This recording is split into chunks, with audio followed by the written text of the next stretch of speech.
kepada tim SRG Golak Red Giant, banggakan Selangor, banggakan Malaysia. Champion juara wakil Malaysia di fight for F6 in Malaysia. Keunggulan ianya tidak hadir dengan mudah. Ia tidak menunggu sesiapa dan ia tidak memilih sesiapa. Keunggulan adalah potensi hebat yang tersembunyi dalam diri. Seperti benih yang menunggu masa untuk bercambah, sedia untuk mekar hingga berkembang indah.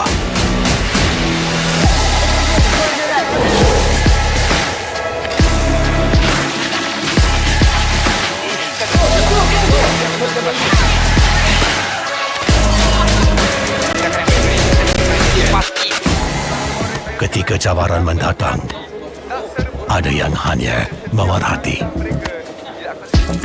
Kekuatan sebenar lahir dari dalam diri.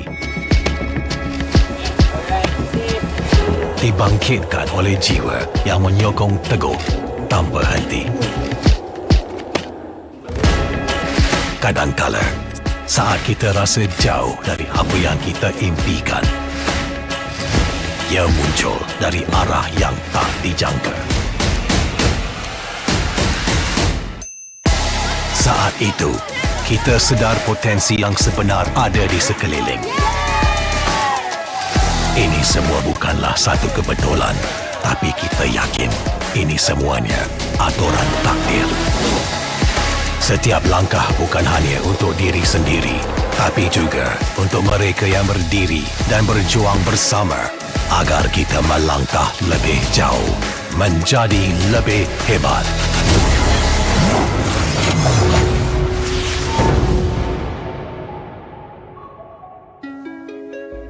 Bangkitlah rakyat Malaysia. Kita bersatu menyokong sepenuh jiwa demi jalur gemilang kebanggaan negara. Tiba masanya untuk menjadi greater than ever.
Pada tim SRG, Gulak Red Giant, banggakan Selangor, banggakan Malaysia. Champion juara wakil Malaysia di time for N6 in Malaysia. Keunggulan ianya tidak hadir dengan mudah. Ia tidak menunggu sesiapa dan ia tidak memilih sesiapa.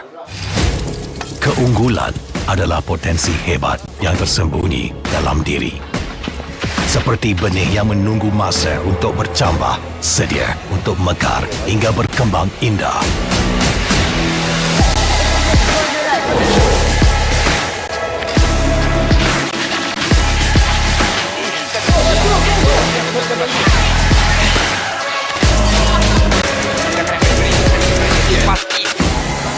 Ketika cabaran mendatang, ada yang hanya memerhati.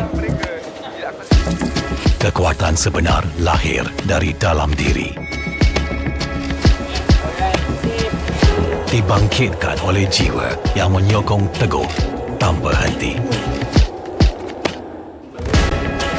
Kadangkala, saat kita rasa jauh dari apa yang kita impikan, ia muncul dari arah yang tak dijangka.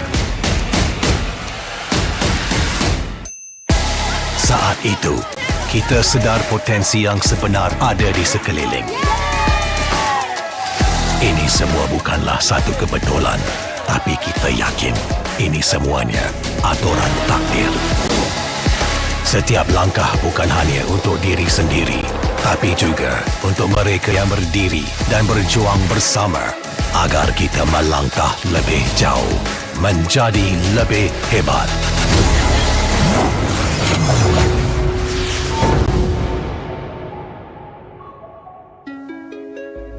Bangkitlah rakyat Malaysia.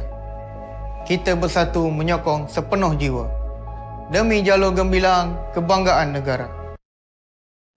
Alright, ladies and gentlemen, as you can see, we are here at the Asian Esports Games 2024, and we've got quite a game that is ready for you guys, and we, myself, Abstract, as well as Hans, the two of us, we're going to be your caster for today. The both of us are super excited to see what exactly is going to go on here, especially since the very first match that we are going to be looking out for today is going to be the quarterfinals already between Indonesia and Vietnam. And based on their group stages, you can pretty much see that they have got quite a game to go. Don't you agree, Hans? I absolutely agree with what you've mentioned, man. I'm telling you, Abstract, this team right here, Indonesia, has to be the favorites to win it all. But going up against them, you're currently looking at your screens as we speak. This is a team that, you know, has completely defied a lot of the expectations so far. They were grouped up with a lot of, very well-known regions, and they still managed to come through. It is Vietnam, who's looking for somewhat of an upset, because compared to what has happened yesterday, whereas we saw a lot of best of ones, this gives them at least a little bit more time to adjust, given that it's a best of 3 and it's also the quarterfinals already. Indeed. So definitely we can expect that there will be one hell of a competition as we are coming into the playoffs. Do note that it will be a double elimination bracket. So things are definitely gonna look great for them, at least when it comes down to Indonesia versus Vietnam. It's kind of like an either-or situation, because when it comes down to Indonesia, they will pit against quite a bit of people, inclusive of Philippines, by the way, down at Group D, which we will all agree that it is a group of death. Well, in the meantime, for Group A, Vietnam was the one that is inside of that, and they managed to go through with a 3-1 score, while China takes 4-0. Definitely, I will say, Group A is a group of surprises. Yeah, I absolutely agree, because when you take a look at the Group A, right, I felt like it was Thailand, Mongolia, China, and Vietnam. Those are the 4 countries that are really looking for that top 2 spot. I mean, I sure love Uzbekistan, but unfortunately, based on their performance yesterday, they were just unable to match the play styles that all of the other 4 nations gave out in Group A. And I was talking to Sadafa with this as well last night, and he mentioned more about this group being a free for all. Like everybody can take it when you want to, but the only concern here is that China, in just a year and a half of being able to perform here in the MLBB international scene, they're already here making waves, being undefeated, and next up to them is Vietnam, who's also been in the scene for a while now, but their female or women's teams are starting to get recognized based on their past performances yesterday. Indeed. So, without further ado, I believe that we do have a little bit more of tidbits of information for you guys, as I believe that we do have a standing that we're gonna have to tell you guys a little bit more about, right? So, without further ado, let's take a look at what we have got here, right? Because China versus Philippines is gonna be the first one that we will see at the top of the quarterfinals bracket, followed by Myanmar versus Cambodia, Saudi Arabia versus Malaysia, and Indonesia versus Vietnam, which will be the one that is streamed live right here for everyone. Now, Hunt, is there any one of these brackets that you are personally looking forward to? I'm honestly looking forward to, of course, being a Filipino. I want to see the Philippines make it through to the next round. Let me get that out of the way, just to be sure. But then, Sure, of course. I'm also looking forward to Myanmar, to be specific, because again, Myanmar was grouped with Malaysia in Group B. And before the start of the tournament, I was actually expecting that Malaysia's gonna have a really easy time to make it into the next round of the competition, being the first seed. But then all of a sudden, Myanmar just went undefeated and landed Malaysia probably the worst loss that they've had in their tournament, because they've only lost once, right? But as of the moment, Myanmar really performed very well, and I feel like it's gonna be a question as to how they would be able to perform, or the question is, will they be able to perform like that with all of the other known countries, because they've already met Malaysia from before. But if they continue to advance, will we see the same performance, or will it falter? Wow, Malaysia have commonly been seen and of course put on the map since last year, I suppose. Definitely when SRG started to come into light, everyone started to really have their eyeballs on Malaysia and understanding how their meta works and so on and so forth, right? And I think that all of us could agree, when it comes down to Malaysia, all they have is micro. Like, they are so micro intensive, they are so good at picking team fights, and they are just absolutely ruthless to run right in your face from the number 0 mark, right? And that is absolutely scary. But that also means that they don't really have the time to kind of scramble about with all these macro decisions. But sometimes you are able to beat down these macro decisions made by some of these other teams. And as for Saudi Arabia, I think that they actually are a team that has, that's kind of like, or rather they are kind of like a region that plays more on the hybrid, whereby they play according to what the opponent gives them. So in this case, it is the best case scenario from Malaysia. Malaysia wants you to duel, they want you to brawl, they want to outgap you in terms of skills and micro decisions in order to win you these battles. And I think that Saudi Arabia will give them exactly what they want. Yeah, at this point in time, right, we're talking about like emerging and evolving regions and countries, and I feel like Saudi Arabia could also add to that as well, considering that in the recent IESF they managed to land into the top 4, and they also gave Indonesia, I'm talking about the men's team here, right, they managed to give Indonesia a run for their money during the first elimination rounds. Unfortunately, it wasn't the same case back in the Final Four or in the playoffs, but when we pertain into the women's teams now, right, they were also undefeated and they made it into the top 1 of the standing. So there are some cases wherein some of these teams, right, a lot of the comments would usually say that Malaysia's just, putting some strategy into it. They want to face quite like the easier competition, but I don't think Saudi Arabia is that easy of a competition to begin with, given that their run has been really tremendous here. And going up against Vietnam, if Vietnam wanted to lose that one, they do not want to face Indonesia at the first round, right? That's the worst case scenario for you. But again, if you ever even give Indonesia a good run, then maybe you can make it all the way through. Or if you get to the lower bracket, then you're very much equipped and prepared with everything that you've learned from the juggernauts or the titans of women's MLBB. Now, of course, I have a very big question on this then. Alright. You were casting with Sadafa in yesterday's games, right? So, out of all of the teams that you guys have casted, right, what's the best game that you guys have saw? And we'll talk about meta in a bit, right? But in terms of Asia Esports games, which one's the best game? I think in terms of games, I would say that the mechanic wise, I feel like it's really the Indonesia versus the Philippines. Like in the first 10 minutes, it was as expected for them to go neck and neck. It was Indonesia getting the first 3, or should I say it was the Philippines getting like the first 2-3 kills, but then Indonesia, how ironic that they're the ones working on the macro, where the Philippines was known for that. So they really are adapting to the style that Indonesia was looking forward to. They were playing on opposite sides of the spectrum with how other regions know the Philippines and Indonesia are accustomed to playing. So I really felt like it was something that was out of the ordinary, but at the same time, I liked that there was a point where a Kadita was even picked as well. So the Kadita doesn't usually get picked anymore,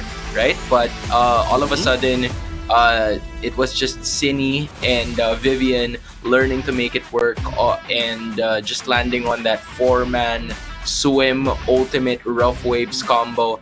Fortunately, the other 3 had a purifier, right? But Right. one was caught off guard. She didn't have the petrify, and then the rest was history from there. So yeah, that's the best game for me.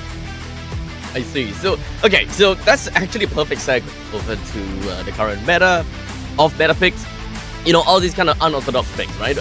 Definitely, when coming down over to the Asia Esports games, it's almost running in synonymous with the M6 wildcard, which was happening a few days back, and in fact, it's just pretty much concluded more or less soon. Now, of course, so this is the perfect time also to talk about picks, huh? Because the meta now has shifted, definitely, right? And when it comes down to Bruno, we've seen the resurgence of Bruno because of the Malefic gun. Now, when it comes down to today's games at the Asian Esports games, there are definitely quite a bit of things that we gotta have to iron out before we jump into the game.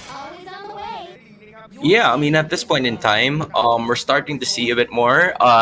You see it abstract, right?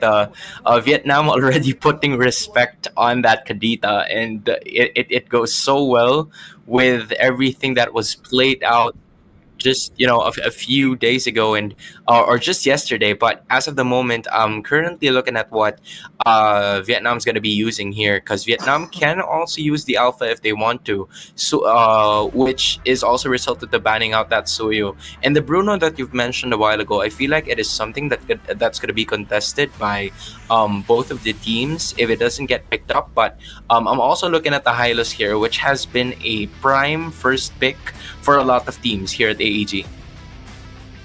Now, looking at all of these bans, with Kadita, Suyo, Hayabusa, Chip, as well as Matilda, there is definitely one important hero that have yet to be banned, and that is going to be the Jusin. The Jusin can still very possibly be that third pick coming in from the red side, and that means that it's pretty much been open for quite a bit. Yves being open, Jusin being open, some of these core mages are still up for grabs. Of course, we're not forgetting the Loi, but of course, there's quite a little bit of differences as to how we want to play around. In the end of the day, when it comes down to this meta, there is a lot of emphasis onto lane priorities. As such, heroes such as Hilda is always going to be one of the top tier picks. And with Blue being the first pick, well, I wonder what's going to be the first. Yeah, I feel like it's either the Hilda or the Hylos. Both of these teams would want to set things up pretty quick in terms of their engage, and that is indeed going to be the choice here. Hylos for Vietnam, which leaves Indonesia with a Hilda for their disposal as well. Just like what you said a while ago, the Eve might be a prime choice here, but they're probably going to think a little bit on it even more, just because the Hylos is already on the other side. So just imagine if the Hylos and the Eve are together in one lineup, that would have been extremely problematic. So I think that's the reason why Vietnam was willing to let go of the Hilda, even though it was a premier pick in a lot of the games that we've had. So the idea that they want here, I'm talking about Indonesia, is to just go for Vivian's check push with the Cho, and together with the Alpha that's going to be utilized here by Vival. Something that, you know, we haven't seen from her the entire day yesterday, because she was using a lot of those assassins. So this is going to be a first. So at least when it comes down to picking up a high loss from the blue side, it is pretty much understandable that when it comes down to the Indonesia side, picking up an Alpha should be able to shred down this high loss with much ease. Now, with the Hylos currently being picked out, there are of course mages as well as the junglers that they can of course take a look at, but it does seem as though they actually want to go for... Okay, so I was hoping to actually see the Jawhead, very niche pick for very specific reasons, but they're not going to be resorting to that just yet. Perhaps a little bit more time to think, because that is going to be a great answer to that Cho, especially if the Cho is going to be in your face all the time. But so far, with the Faramis pick as well as the Lunox pick, that means that the Jawhead won't appear. Yeah, the Jawhead won't appear. Faramis over to the... Wait, hold on a second. That's put a little bit of flexibility here. The Lunox could still go to the gold lane. The gold lane or mid, Faramis could be mid lane or roam. So that is actually a very interesting B2B3 pick. Yeah, although from what I'm seeing right now, I feel like that gold lane is going to stick with Lunox already, and mid lane goes with Faramis, which is the reason why I don't think it's a good set of picks right from the get-go coming in from Vietnam, because this gives Indonesia more flexibility with the options that they would want to have in this specific draft. So picking up the Lu Yin not only enables them to find a way to flank Vietnam's lineup, but to also face them head on, because Indonesia is going to be expecting Vietnam to group up together when the Netherrealm has been popped off here by the Faramis, together with the late game scaling that the Lunox is going to be possessing. So Vietnam is going to need to take a bit more time here, and it kind of is like a nightmare to match up against those three heroes from Indonesia when all you need is time. Just look at the show, right? Vivian gonna be dashing in and out of your purple and orange buffs, and you don't even have a respective jungler yet. So that's also a good ban for the Nolan, because that could be the only potential thing, and the Hayabusa that could scale very well against the Alpha in the early portions of the game. So I'm wondering what's going to be the pickup here for the jungle position coming in from Vietnam. Yeah, I think that for the assassin position is mostly pretty open and wide, considering the fact that we haven't really quite seen who the marksman is just yet. So that means that the R4 blind pick very likely wouldn't want to go for anything such as the marksman, just so that the side of Vietnam could prepare against that marksman. So this is where the ball is on the court of Indonesia. They have a very good set of drafts already. Going for the Bane ban pretty much eliminates any form of counter engage that Bane could potentially be able to put out over to this composition. So far, we don't really have anyone that is able to really melt down people in an instant and make full use of the Way of the Dragon. So there are definitely still some kind of spots to fill. When it comes down to the Roma, we can expect to see a Cho EXP lane. At this point in time, unfortunately, with the Hilda gone, Hilda would have been a perfect addition to the draft, considering the fact that Cho really needs that kind of burst. So with the EXP lane currently, with the Khalid as well as the Hilda taken away, a big part of me believes that the Cho might actually be flexed over to the EXP if they kind of want to play around that route. Going up against a high loss in the EXP could also definitely be the choice. But Indonesia wants to lock on onto the gold lane. Not the 1-1, not the Bruno, but the Irithel. Yeah, they want to keep the EXP lane for a mystery here, because the Irithel is gonna match up well at some point against the Nether Realm. So at some point, right, we've seen a Martis being added here. I was thinking more of like a Julian being picked up here by Vietnam, but they were really looking forward to match up very well against the early game scaling of Alpha. So they want to go all in on that early game damage coming in from the Martis. But this also gives them a problem, because if they don't have the first blood, or if they don't have first few kills in the first 3 minutes of gameplay, then Martis scaling is gonna dip down quite fast. So Carmilla is gonna be the addition here to hopefully just make sure that everything's going to be okay for them. And we're waiting for the final pick here coming in from Indonesia, and I feel like it really depends on whether the show is going to be flexed. But if this is going to be the pickup coming in from Indonesia, which is the Terizla, it is still quite flexible now. But Vivian is going to be the choice to go with that show, and she's going to have a really easy time in finding out the information and the vision that's needed, because you're only gonna need to worry about the Martis, but you're also gonna have to be careful, because when the decimation is already activated, as soon as it's level 4, then you're gonna have trouble. You can't give most of those kills moving forward into this game. Alright, so with that all said and done, ladies and gentlemen, we are going into the Land of Dawn for this quarterfinal stage between Vietnam and Indonesia, with the Vietnam side starting at the blue side, and of course Indonesia at the top right hand side, the red side, and Vietnam starting things off on the purple buff, while Indonesia onto the red buff. Retribution has already been utilized here by both of the junglers, and as you can see, right, Vival is doing pretty quick work in that orange buff situation. Meanwhile, it's Kao Cute Ka looking at a little bit more of that extra damage output that they can really use, because as of the moment, right, the alpha is already on the mid lane of our map. Meanwhile, Vietnam is still looking for ways, and huge help here coming in from Vivian, just dishing out the information to know where the jungler of Vietnam is going to be coming from. Yep, there's a lot of information already. And Indonesia, they do definitely have the lane priority in middle lane. So it's pretty much expected to see that Indonesia will want to put up a very good fight for the river down in the bottom lane. As you can see, Chell as well as Vivian going all out aggressive on the Crystal is definitely not going to be enough for them to bag a kill, but at least that's more than enough to kind of pose quite a bit of threat to the Carmilla. Yeah, there's a lot of threat already in the early portions of the game, given that, Vivian has been serving as a shadow of Kao Cute Ka, following her wherever she goes, so that Vival would have an easier way in terms of rotation. And maybe after this jungle creep, Vival is already going to reach level 5. Meanwhile, Kao Cute Ka is going to be going for just level 4, approaching this very first turtle of our game. Fortunately, that's not going to be the case, but Fumi, Echo, and the rest of Indonesia are already here to help them secure that objective.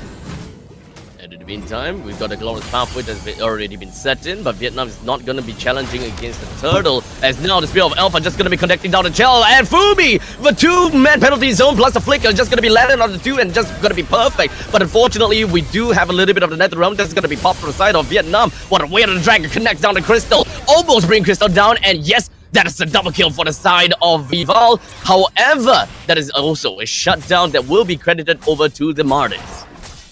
You love to see it coming in from Indonesia, right? The access to the Nether Realm of Sa means that Vietnam's going to be grouping up together, and that is the best target coming in from both Cine and also from Fumi Echo, because you can land the flicker penalty zone to at least 2 to 3 members for sure whenever you pop those off. And in addition, you can also take note of Cine just landing on those dispersion and rotation combos, and then afterwards they can easily bounce out with the diversion tactic, which is exactly what they did to avoid further casualties coming in from Kao Cute Ka, who also got his extra kill, and here it goes. Ooh, immediately, that seems like Indonesia that did manage to get themselves a kill. Crystal is going to be the next one on the bag, but Luckily, with the Curse of Blood, he did manage to get himself away, but Vivian is not going to be done just yet. We have the Dragon connecting down to Daisy, but Chell, surprisingly, with a good amount of damage to his crossbows, with a quick little flicker from Daisy, he's going to be getting away, but the Spear of Alpha nets on the 2, and effectively brings Vietnam down from right underneath the turret's nose. Rotation has been on point here for Indonesia in this current matchup. They are really making sure that all of the bases are covered, and Vietnam is slowly losing real estate here, even though, you know, a lot of those outer turrets are still alive. They can't really get to them due to the fact that when they're alone, the information that is given by the rotation that is done by Indonesia has been marvelous so far. Always first in the objectives, and Crystal couldn't do anything but watch, and Chelsea might just be able to do the same.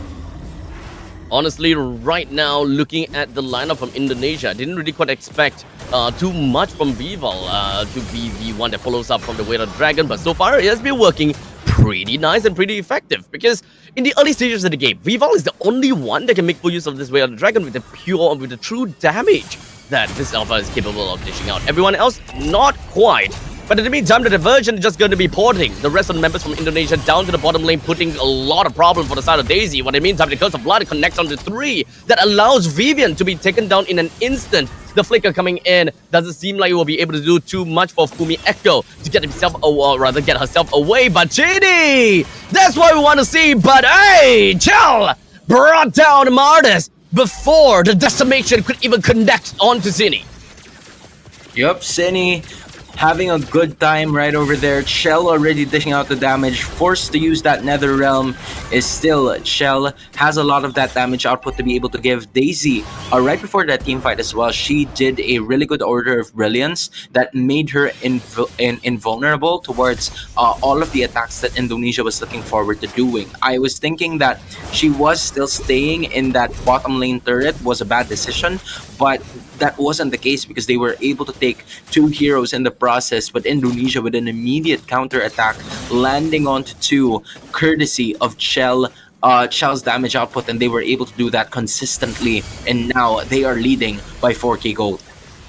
Extremely micro-intensive thus far. Indonesia is just making full use of all of the lane prio that they had in the early stages. But in the meantime, Glorious Pathway, that is going to be a red carpet for the side of Vietnam to make sure that they will be able to jump in right in onto the side of Indonesia. But Vietnam, they're the one that's being shredded, and they're not able to get themselves out of this. With only Fumi, the only casualty from the side of Indonesia, Vietnam is slowly getting the full brunt of that engagement, and this is the crazy amount of goal lead that Indonesia have that's working out for them. That was the dream setup for Cine, to be honest, Abstract, because all of those passives coming in, the passive damage coming in from the Louis is going to be felt because you are in a place in the map that's going to be very low, and here they go again. Oh, it does seem like the villain is going to do quite a number on the start of Chell, but Vivian went straight in with the Whale Dragon kicking K Daisy away, but it's not quite enough to quite save Chell. Now, Indonesia, we do have seen he's just going to be finding himself in a tough spot, but I'm pretty sure that the Decimate is going to be more than enough to bring Fumi Echo down just a little bit more, but unfortunately, Vietnam is unable to close things out on the 4th member from the start of Indonesia. Good comeback. Bit of an overextension there also coming in from Indonesia, but it wouldn't have happened if that glorious pathway wasn't on point. It really caught up to the rest of the members in, and Vival has been taken control here by the 4 of the other members, but she still got it anyway.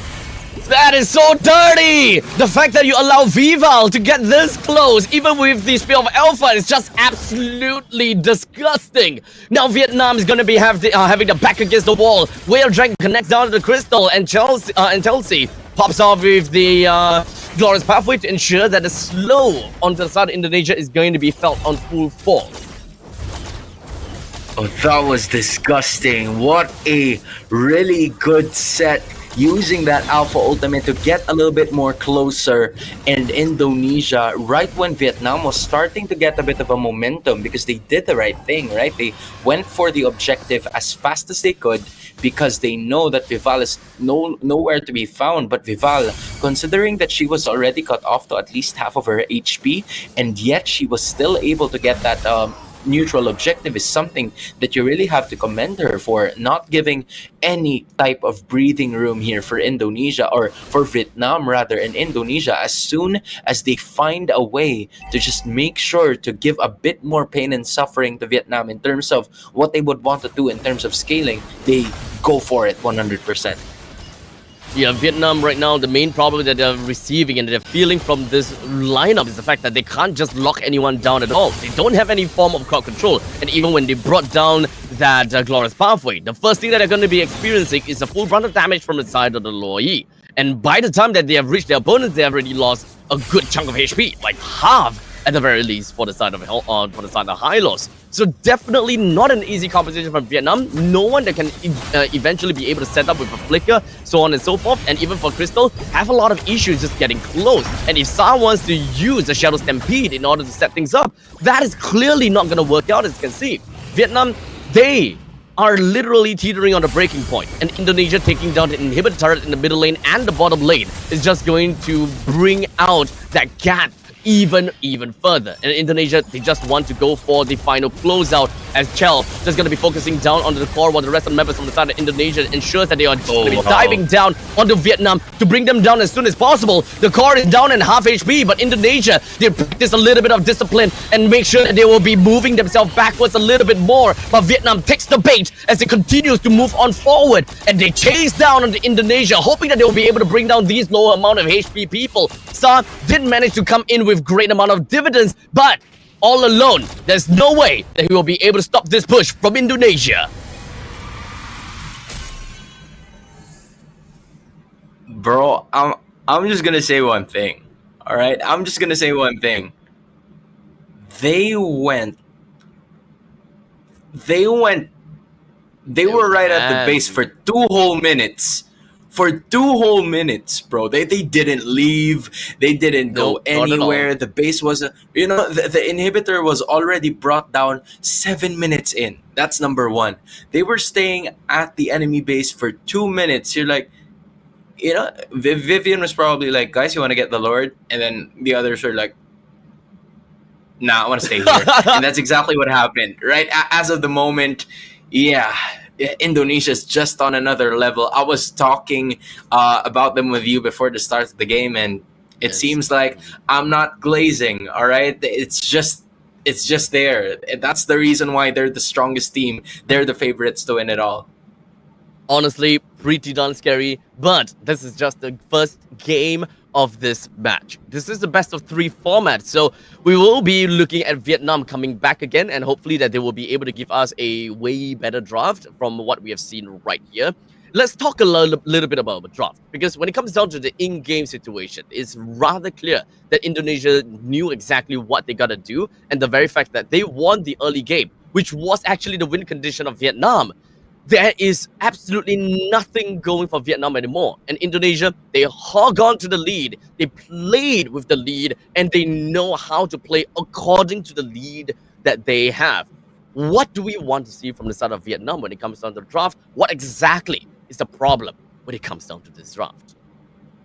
I think it's the order of heroes that they would want to use and pick first, because again, I think it was a little iffy already with the Faramis getting picked up a little too early, together with that third hero. I'm trying to remember what it is. The Lunox, because the Lunox recently, we've seen already that it is a staple hero that is placed in the gold lane.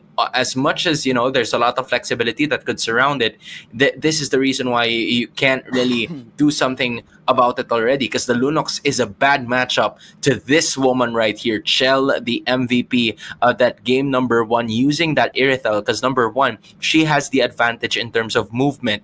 Most of the time the Lunox is going to be really stationary whenever she wants to use those order or those chaos bolts, and as of the moment, she was able to deal a ton of damage, especially with that Malefic gun as well. And you have to give props to everybody here, man. I mean, it's no surprise that the vision has been crucial. And at the same time, Cine, they were really catching up to a lot of the possible stops that Indonesia can do here against Vietnam. And they were able to do that in orderly and smooth fashion. We did manage to get a short little glimpse of the itemizations from the side of Vietnam. Just so you guys know, Vietnam's on the right side and Indonesia is on the left side when it comes down to this scoreboard. Daisy, as well as Kalkut, actually went for the Sky Piercer. And unfortunately, because of the fact that they didn't manage to grab hold of the early game, the Sky Piercer eventually came to nothingness as they can't get any kills, they can't do any form of funneling. I can definitely understand if the Martyrs were to go for the Sky Piercer, but not exactly for the Lunox, as they will just be scrambling for the kills and they can't get that kind of funneling working for the Martyrs. Because the main thing that they gotta do, the main obstacle, is to play according to the win composition, and that is to ensure that they get the funnel over to the side of Martyrs. Give Martyrs as much kills as possible, let Martyrs be the one that eventually be that main damage dealer, main executioner. Because even if everyone dies, we throw the Carmilla, we throw the Hylos in, and based on the fact that there is a Loi on the opposite side, it is imperative for these two men to go down. But we need to, at the very least, be able to peel for the Martyrs to be the final man alive, because Martyrs is that kind of hero. With a Sky Piercer, they can 1v4 as long as the team manage to peel and bruise the enemies well enough. Yeah, I feel like they were able to do that in like the first few minutes when there was an overextension coming in from Indonesia, whereas the Martyrs somewhat got like a double or a triple kill as far as I can remember. But this is where the breaks of the game, in your experience, if you're Indonesia, will start to come in, because they did the right thing, right? I just wanted to point it out. Vietnam did the right thing. After getting that main objective, after getting the triple kill, you somewhat already have a snowball for the Martyrs, because that shutdown gold, those are extra kills coming in, and you have all the time to yourself for you to be able to secure the turtle or a major objective to even shorten the gap or even prolong the gap if you're already leading by at least a couple of hundred in terms of gold. But it was Vival putting a stop to that immediately by getting a retribution take on that turtle. So I feel like if you're Kaukyutka, she was able to do something about it right away. But I'm gonna put a bit more pressure on the Rome now, just so they could at least have a bit of an idea on where the other members of the opposing side are. Yeah, so, well, Indonesia, they played their hearts out, and I'm pretty sure that we'll be able to see a little bit more coming in from them. And I gotta have to say, Indonesia, game number 1 is already this convincing. I'm not too sure if whether Vietnam is able to hold a candle against them, but Hans, give me a prediction of this match. Is it a 2-1 or is this a 2-0 for you? I'm just gonna put my hands up so I don't have to say a lot. Okay. I always like to support a little bit of the underdogs action, but that is provided if Vietnam will be able to get too that much, drafting man. worked out well. Indonesia is too much. I think it is copium from my side to say Vietnam will take 1 point away from Indonesia given the performance just now. I want to support the underdogs, but we gotta give credit where credit's due. I believe that it will be a 2-0 in favor for Indonesia as well. So without further ado, ladies and gentlemen, my name is Abstract and here's with me Hans. The both of us will be back with you guys again for game number 2, match number 1 of today, right after this very short break. See you guys in a bit.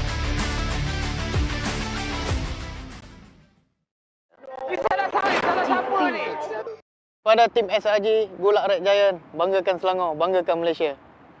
Champion juara wakil Malaysia time for N6 in Malaysia. Keunggulan. Ianya tidak hadir dengan mudah. Ia tidak menunggu sesiapa. Dan ia tidak memilih sesiapa. Keunggulan adalah potensi hebat yang tersembunyi dalam diri. Seperti benih yang menunggu masa untuk bercambah, sedia untuk mekar hingga berkembang indah.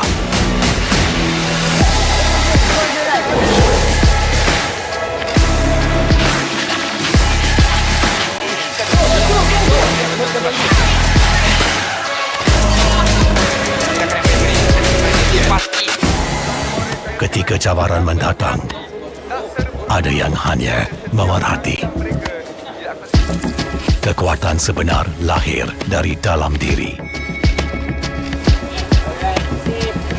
Dibangkitkan oleh jiwa yang menyokong teguh tanpa henti. Kadangkala, saat kita rasa jauh dari apa yang kita impikan, ia muncul dari arah yang tak dijangka.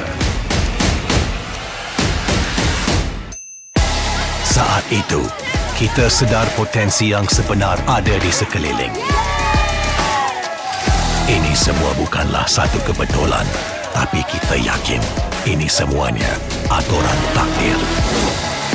Setiap langkah bukan hanya untuk diri sendiri, tapi juga untuk mereka yang berdiri dan berjuang bersama agar kita melangkah lebih jauh, menjadi lebih hebat.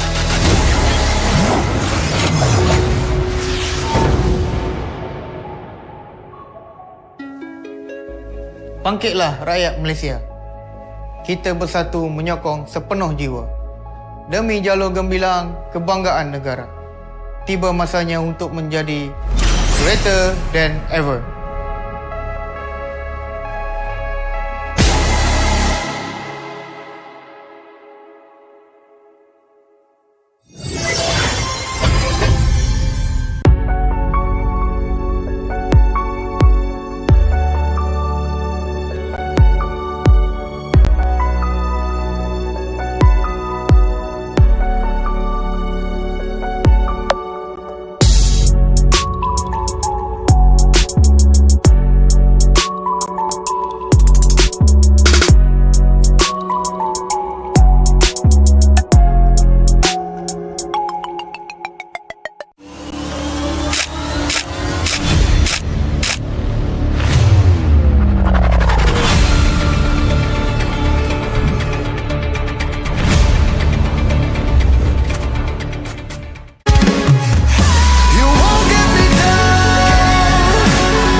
Pada tim SRG, Gulak Red Giant, banggakan Selangor, banggakan Malaysia.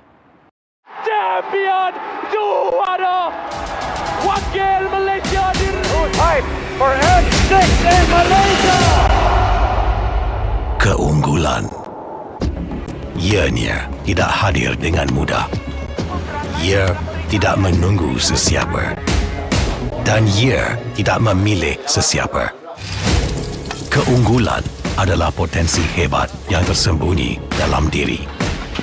Seperti benih yang menunggu masa untuk bercambah, sedia untuk mekar hingga berkembang indah.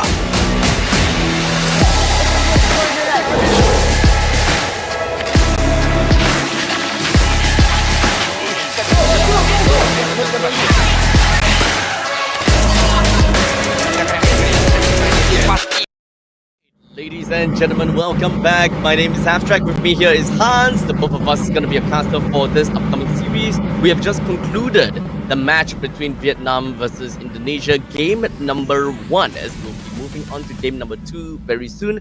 And due to a dominating performance, I believe that is a unanimous decision that Hans and I believe that it would be a 2-0. Yeah, I don't see. I'm not gonna try to be Doctor Strange at this point and see that one possibility. I unfortunately I see nothing, bro. It's just a little too much for Indonesia's just a little too much to handle, man. Like you've seen what they can do. It was just, I don't know. It wasn't disrespectful. It's just the point where they're just that good. Like staying there for 2 whole minutes is something that I don't usually see very often, because when I play ranked games, I would always tell my friends, or I would always tell the people, like, come on, let's go for the Lord, man. Let's try to finish this off so that it's surely gonna be ours. But to them, they don't give a care in the world about objectives. They knew that they were leading by 10,000 gold, and they were like, yup, we're staying here. We're not going anywhere. Yep. Let's go and finish this off. That is absolutely scary, right? As long as the team knows exactly how to play according to number 1, their win conditions, number 2, play based on their gold lead, then nothing will be stopping them. Unless they started to play be a little bit of complacency, then that is going to be a completely separate topic. But Indonesia is a team, definitely, I believe that they know exactly what they're doing. And coming in from Indonesia, one of the giants of MLBB when it comes down to regional prowess, I think it's relatively fair to say that the Indonesian ladies, they know how they want to play the game. Now, of course, before we even jump over to the next game, a quick little housekeeping so that everyone is on track with what's going on here at the Asian Esports Games 2024. I gotta have to say that we do have got a total of 5,800 gold. Who used to say gold? But 5,800 US dollars that we spread amongst the participants from the first to the third place. With the first place going back home with 3,000 US dollars, with $2,000 to the second place, and a total of $800 to the third place. $800 to the third place. So honestly, when it comes down to all of this, there is quite a bit of stakes that is on hand, and all of this is happening right in Bangkok at the indoor stadium Hua Mak, where all of the players were flown right in to enjoy the stage and the tournament. Yeah, I do feel like this is also somewhat of an opportunity, a chance for all of our female gamers or female MLBB teams to showcase what they are made of. Given that, as far as I remember, SEA Games is also going to happen next year in the same place, right? So this could be some sort of like a testing ground or a proving ground on whether or not we're going to be seeing the next Southeast Asian Games that will be having another edition of women's MLBB, because I'm sure the men's MLBB is going to be there. I sure hope so, right? I'm looking forward to it. Yep. And at the same time, this is going to be a really good chance, a really good shot at it, so that they can do something and they could also prepare for yet a bigger event, a bigger tournament. You'd love to see, esports players getting more of those gold medals, and yeah, that's exactly what I'm looking forward to do here. Yeah, especially when it comes down to the Women's League. I always do want to emphasize on this, right? When it comes down to the women's league in esports, there is absolutely no other capabilities for any kind of unfairness per se, because I would say that when it comes down to physical sport, there will always needs to be some kind of a segregation because of physical differences. But when it comes down to esports, the women and the men are in a complete similar playing field, and I absolutely love to see more of a resurgence from female players and coming in to the Asia Esports Games. I think that it will shine a lot more of a spotlight to some of these players, which we might be able to eventually see in some of these mainstay teams that we normally see in the M Series or perhaps even in the Mid-Season Cup. Yeah, I think we've seen. We're about to see actually some of the female players that could also participate moving forward into the M6 World Championship, because I believe CFU has had 2 girls as part of their roster. CFU's from Cambodia, in case you guys missed it. So I feel like that's a really good chance and opportunity for them to be able to, showcase what they can do. It's just a matter of a point on whether or not they will be able to play. That is going to be the issue, and how prepared are they going to be on whether or not the pressure could potentially get to them. But that's going to be for another story, as now we are looking at both of the teams somewhat already switching. Indonesia is on your left side, aka the blue side, and Vietnam is on the red side as we speak. So the usual consensus here is that the Hylos will always get picked first, because they are more wary of the Eve being picked up, so that they can have something to neutralize the slow that would be brought around by the real world manipulation. And this is again another one of those pocket picks by Vietnam. They tend to pick up a little early here, getting the 1-1 to their side. So I think that fast picking on 1-1 is not too big of a deal, at least for me, because now 1-1 has a very good person to break all the weaknesses from. That means that when it comes down to Vietnam, right off the bat, the only problem I have is that they are straight out just saying, guys, we're going to be playing front to back. The first thing that we're going to deal with is going to be the Hylos. And then from that point on, 1-1 flies in the sky, and we go ham from that. So, understandably, that means that when it comes down to Indonesia, they need to counteract against that. They need to ensure that, number one, the Hylos won't be that easy of a prey. Number two, they gotta have to play in a composition that goes against what Vietnam wants. And as a result, they've decided to pick up a Jawhead as well as a Harif to their name. Of course, we don't see Harif all that often, especially since the Jawhead and the Harif together, because that means that you have already got the EXP lane as well as the Rover that has been picked out already. This pretty much puts the Summon Force in a very difficult spot, because I'm not exactly sure if Chell will be able to stay alive in that Summon Force for an extended period of time with no AoE crowd control that eventually will be able to stop it with the likes of Hilda, for example.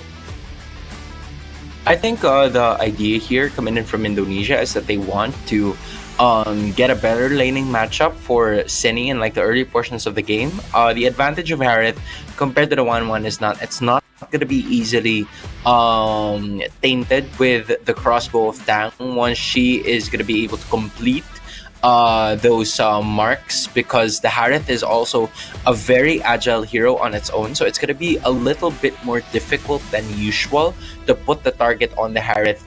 And the Jawhead is also going to be picked up here. They are going to be a little bit more ready with the Hilda's engagement and aggression, so that when it goes into the Indonesian side, then they will immediately just use the ejector and the unstoppable force combo to put a stop to the aggression that the Hilda's going to be trying to force here from Vietnam. Now, this is a staple pick coming in from Vietnam as well, the X-Borg that they have been using yesterday to win a lot of games. I know that we don't usually see a lot of X-Borg in international competitive play, but it has been a trend so far in the AEG 2024, simply because of the fact that it gives you a second life. It gives you a second chance, most especially with the Firaga armor. And when you add when you add the immortality to its arsenal as well. So I feel like that's something that they're gonna try to look forward to, sustain, increase the of before it even happens. On this point in time, I absolutely love what Vietnam has drafted so far, actually. The only thing that is not working out for them is the hyper aggression of the Hilda that's constantly that wants to go ham onto the jawhead. That is pretty much all. I think that's the only thing that they're gonna have to play around and ensure that, yeah, look, you can't overextend as a Hilda anymore. But the main thing is they have a lot of answers to the current win condition since the Harif has already been picked out, right? We have a very good catalyst for the 1-1 to go into the sky with the Tempest of Blaze because of the Hylos on the opposite side. We have the answer when it comes down to the Xborg to deny areas coming in from the Harif whenever he drops the Zaman Force. And just if Vietnam were to lock on to this Aurora, that makes things even more difficult for the side of Harif to stay in his Zaman Force now. And now Indonesia, they went all in for that Dyrov immediate pick. Ooh, I'm not too sure about this Dyrov though. He's great in the early stages of the game, but aside from that, he's not exactly able to funnel any form of snowball for the rest of the team. I need some convincing to know how this draft is gonna work out for Indonesia, to be honest. All right, the idea for the Dairoth here is that it could go very well against the Hilda. You've already mentioned it a while ago.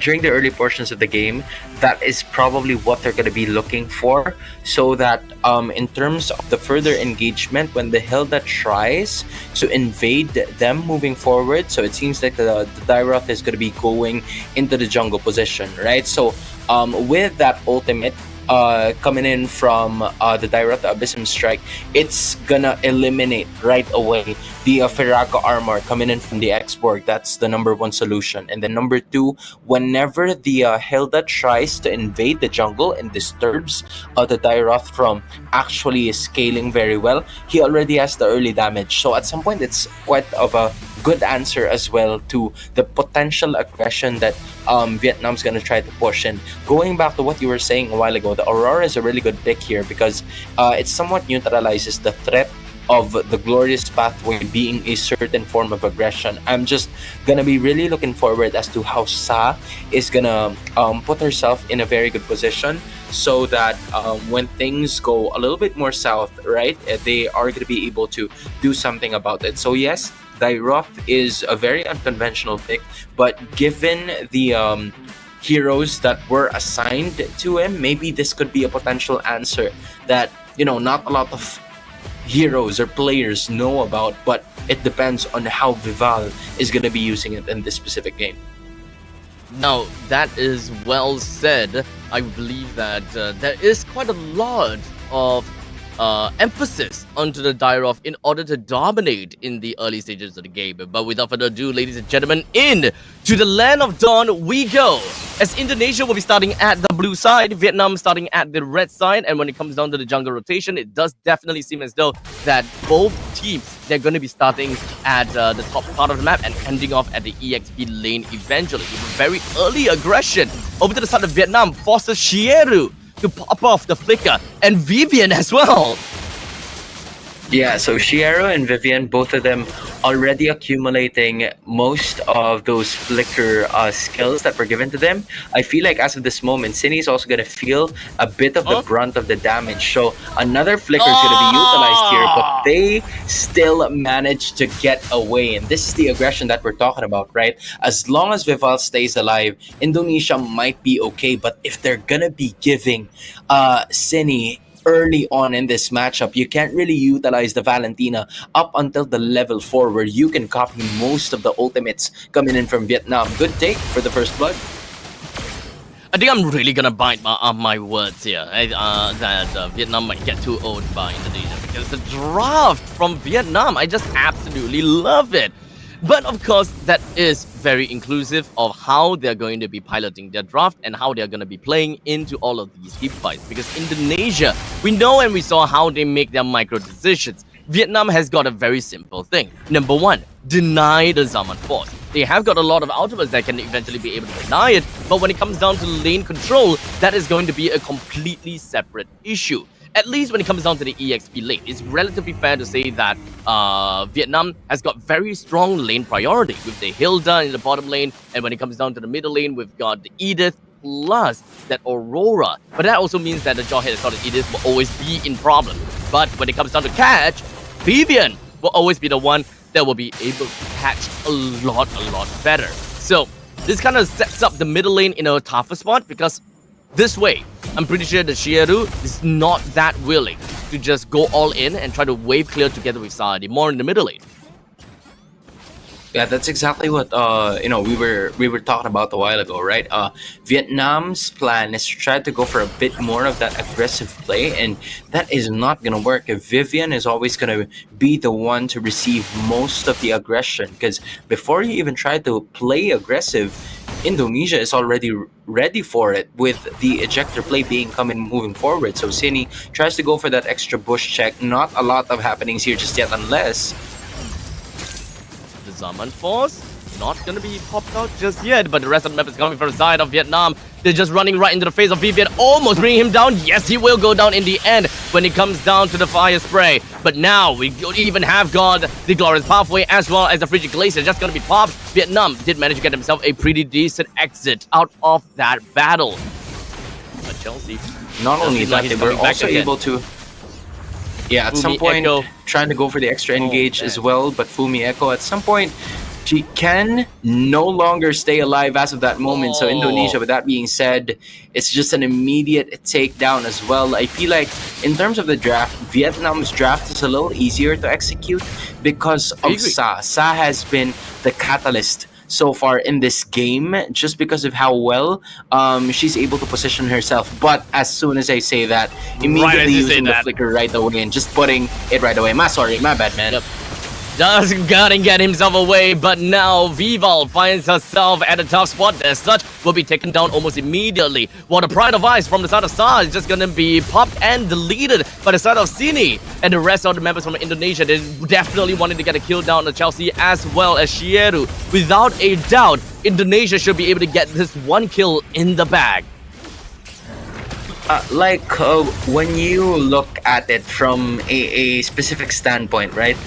Indonesia and Vietnam does have a lot of team fight mechanics and has a lot of skills that they could throw into one another to hopefully bring either one or two heroes down. But the longer the team fight persists, it somewhat goes to the side of Indonesia just because of the fact that Vival is going to be there and those basic attacks are going to start to hurt compared to, Sa that has a lot of poking capabilities, has a lot of at least counter-engage measures that Vietnam could potentially use, but most of them are being built up on the burst potential. So as soon as those set of skills are gone, and it's gonna be at least 10 seconds before you use it again, it's gonna be a 10-second window for Indonesia to finally unleash most of the things that they have been trying to put on, which is the reason why Indonesia has been all thoroughly aggressive in this very first few minutes, because this is their window of opportunity. Chelsea walked right into the brush. It's a prank, said Indonesia, as 4 members just decided to jump themselves down to the bottom lane brush and melted Chelsea down almost immediately. Now, let's talk a little bit more about itemization, because this Daisy picked up onto the Malefic Gun as the very first item. We'll break into that in a short little bit, as it does seem like Fumi Echo is just going to be opening up the Glorious Pathway down to Shieru with a quick little toss to ensure that Shieru would not be able to run away fast enough, while Vival take the opportunity to take down the bottom lane. Zaman Force from the side of Chell, hoping that he will be able to get away from Macau up to the top lane as well. But that is just a lot of trades, but I'm not too sure whether that is going to be the end just yet, as Vivian comes in from the proxy, looking for Daisy, flickers, as well as the Unstoppable Force brings Daisy down. And Indonesia, unstoppable. They're constantly finding all of these opportunities to bring Vietnam down.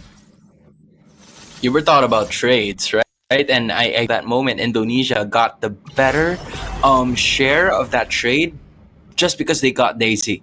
If they wouldn't have gotten Daisy, then it would have been like a complete stalemate. But Daisy already went out, so that is gonna be a little bit more on the delay with what Vietnam is trying to do, which is to take this into the later portions of the game. No Zaman Force just yet, but the turtle's gonna be spawned, and here it goes. Me Echo gonna be the first person to be taken down, even popped the Glorious Pathway right before his death. Now we talked about Daisy when it comes down to the Malefic Gun. How much is that gonna help out for Daisy, and how much damage does Vietnam eventually have now that Daisy did not pick up onto the corrosion size first? As Chell brings down one, while Cow focuses down on the turtle to bring that down almost immediately, while Cow just gonna go straight in for the last Insanity to melt down the Chell ASAP. But with that all said and done, Chelsea is going to be the last person remaining in that main team fight, as Indonesia has done well to zone in over to the main course of the event. Again, they were able to at some point get the turtle for themselves. Vietnam was also able to put a kill down on the Shell, and Shell is having quite of a hard time because of the last Insanity always finding him. So good sense of awareness coming in from Kao Kyutka, knowing where the gold laner is, knowing where the most vulnerable targets are in the middle of those clashes. That has already happened once in the turtle pit and also on the top side, as to the reason why Daisy also has those 5 assists already. But when you take a look at it, Indonesia is not only making trades in terms of the kills, but they're also capitalizing on the objective takes. 3 turrets have already been brought down by Indonesia to none from Vietnam. So even though most of these trades are happening, it is still somewhat of a 1.4k gold lead, already building a Starlium Sight and a Feather of Heaven here for Chell, even though she is having quite a struggling game, is because of the fact that they were able to get a lot of those objectives. Meanwhile, Vietnam, they start to realize that, so they slowed down for just a bit, knowing that all they needed is time, but they also need to get some objectives in the process. They need a lot of time, let's be honest here. Daisy is not anywhere close to getting the trifecta for the itemization just yet. The main thing that she has got for himself is a little bit of a quality of life. Fumi Echo comes in from the back, but it doesn't seem like he will be taken, his weakness points is going to be taken back just yet. Sa immediately flickers himself backward to just make sure that she's going to be A-okay for now. Indonesia lost Sini throughout the entire team fight. Definitely not a great aggressive play from Indonesia, as Vietnam has got so much answers to this aggression because of how much counter-engage Vietnam have got within of their arsenal. You said it yourself. Counter-engage. As long as Sa is there, in terms of the team fight, I feel like it's gonna have a bit of a struggle in finding a way to get most of those kills as much as possible. But Indonesia is right now in position to be able to take this. They have a flow of the minions on both the top and the bottom side. So unless Vietnam goes through there, that means it's immediate information. But Indonesia would want to go. Sini quickly flickers himself away right after taking away that last Insanity. And even had to expand the last Insanity just to get away from the Frigid Glacier. That is Sini that would not be able to do anything in this upcoming team fight. If Vietnam wants to take a fight, they should definitely take it now. But unfortunately, that is going to be Chelsea that will be finding himself prey to Bival. And that means that Indonesia, they do have got a 1-man lead. Make that almost a 2-man lead. There we go. 2-man lead. Indonesia will be able to take this Lord with no problems whatsoever, as they slowly back themselves back into the confines of the Lord. They take it down, and they look forward to an imminent push. Worked so well for Vietnam, or should I say for Indonesia as we speak. They were able to at least tone down on a lot of the potential counterattacks that Vietnam was about to throw into them. And you're right from the start, right? Sini was already using that ultimate to be able to escape, which means that she is somewhat already limited in terms of like the damage output. Didn't stop Indonesia to actually, unleashing ham and hell towards Vietnam, because they were able to scatter them around, not really focusing on their rotation, because they wanted to at least focus on their formation. But Indonesia put a stop to that as soon as Chelsea was out of the picture. I really like how Indonesia has been playing pick-off thus far, and their damage is just overwhelming whenever Vivian finds that unstoppable force, or perhaps even the force ejector. So at this point in time, Vietnam, they have no choice but to play possum. They know that the Lord is going to be marching up to the top lane, while Indonesia puts their main rallies in the middle lane and the bottom lane. And now the Lord threatens the top lane with his trusty trident, while the rest of the members from the side of Vietnam wants to bring down this Lord ASAP. And they did manage to successfully bring it down, but unfortunately, the inhibitor turret in the top lane and the bottom lane has already suffered heavy damage. Yeah, it's just around, one or two basic attacks depending on if you already have the minions. And also the next wave is about to appear, right? So they're going to have to try to find a way to defend this. And they're about to do their best, but ultimates have already been used here. They have split themselves crazily, and unfortunately, Vietnam, they're not exactly playing according to their win condition. And that is also that is to make sure that Daisy constantly sticks onto Fumi Echo like a shadow, because that is going to be the main person that you would want to pick up all of that weakness stacks on. But it's easier said than done, because Vivian is doing a tremendous job in drawing that line between Indonesia and Vietnam. Anyone that tries to come across that line, they're going to be thrown backwards. And unfortunately, that one person has always either been Shieru or it has been Chelsea. And once that one person has been taken out, Vietnam would then lose a lot and a huge chunk of health pool in the front lines, unable to enable Daisy to fly up into the air. Yeah, now this is where Indonesia is going to have to be careful, right? Because they got an inhibitor as of the moment. And as you can see, already two heroes or two players coming in from Indonesia have already absorbed at least 10,000 in terms of gold. We are looking at four heroes coming in from Vietnam that has already established around 7.7k. And this is going to be a problem for them because they have a lot of room to catch up on. And Indonesia is looking forward to getting this very next lord for themselves. So as of the moment, this is going to be the perfect scenario for them to do so, and it's a specific game that they could take on. Chelsea immediately went himself right into the face of Chell, and a flicker from the side of Shieru knocks off Chell, but unfortunately, Chell was still in the summon force. As such, there's still a lot of shields working for this Harif. In the end of the day, they couldn't even get the kill down on the Harif, and being the main damage dealer, they completely forgotten about Chell. And now the summon force is back out. Even when it comes down to Frigid Glacier, it's not going to be stopping Chell anytime soon. Chell is going to be getting out of this battle with a triple kill, without even losing much health at all. Unfortunately, not quite enough to bring Kaoku down in order to get her triple. But hey, a double kill to her name, plus another one onto Shieru is more than enough. At this point in time, right, if you are Vietnam, really gonna have to depend on the wave clear that you possess right over here, because Indonesia is going to make sure that they will put a stop to everything that you will try to do. And at this point in time, Indonesia already having the Lord on the bot side, they're currently working on trying to destroy more inhibitors, but Vietnam already having 5 heroes apiece, so I feel like they could have a really good chance of being able to defend this.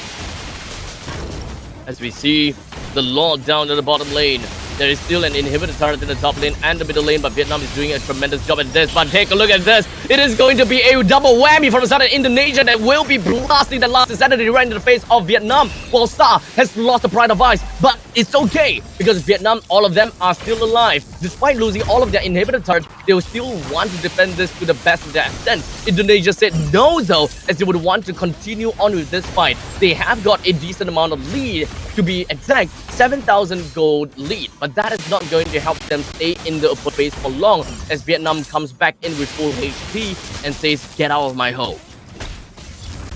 Yeah, a lot of those inhibitors, or both of the remaining inhibitors of Vietnam, have already been taken down. But this is where Indonesia is going to have to be fully patient, because that is what Vietnam's gonna do all throughout the remaining course of this game, because they have the Aurora, they have the Export, and they also have a 1-1-3 heroes that are really good in damage, but are also tremendous in terms of wave clear. So they're gonna have to force a way for them to come out of their base, because as long as Vietnam is going to be staying at the respective portion of their base, there's nothing that will happen, and they will struggle in finding a way. So a lot of the damage output is going to be put on towards Chell and Vival, Vival's power spike is close to nowhere to be found already, because it's Daisy and Sa's turn to showcase what they can do from here on out. So if you're Indonesia, you're gonna have to find a bit more space to make sure that Shell could get those damage outputs done,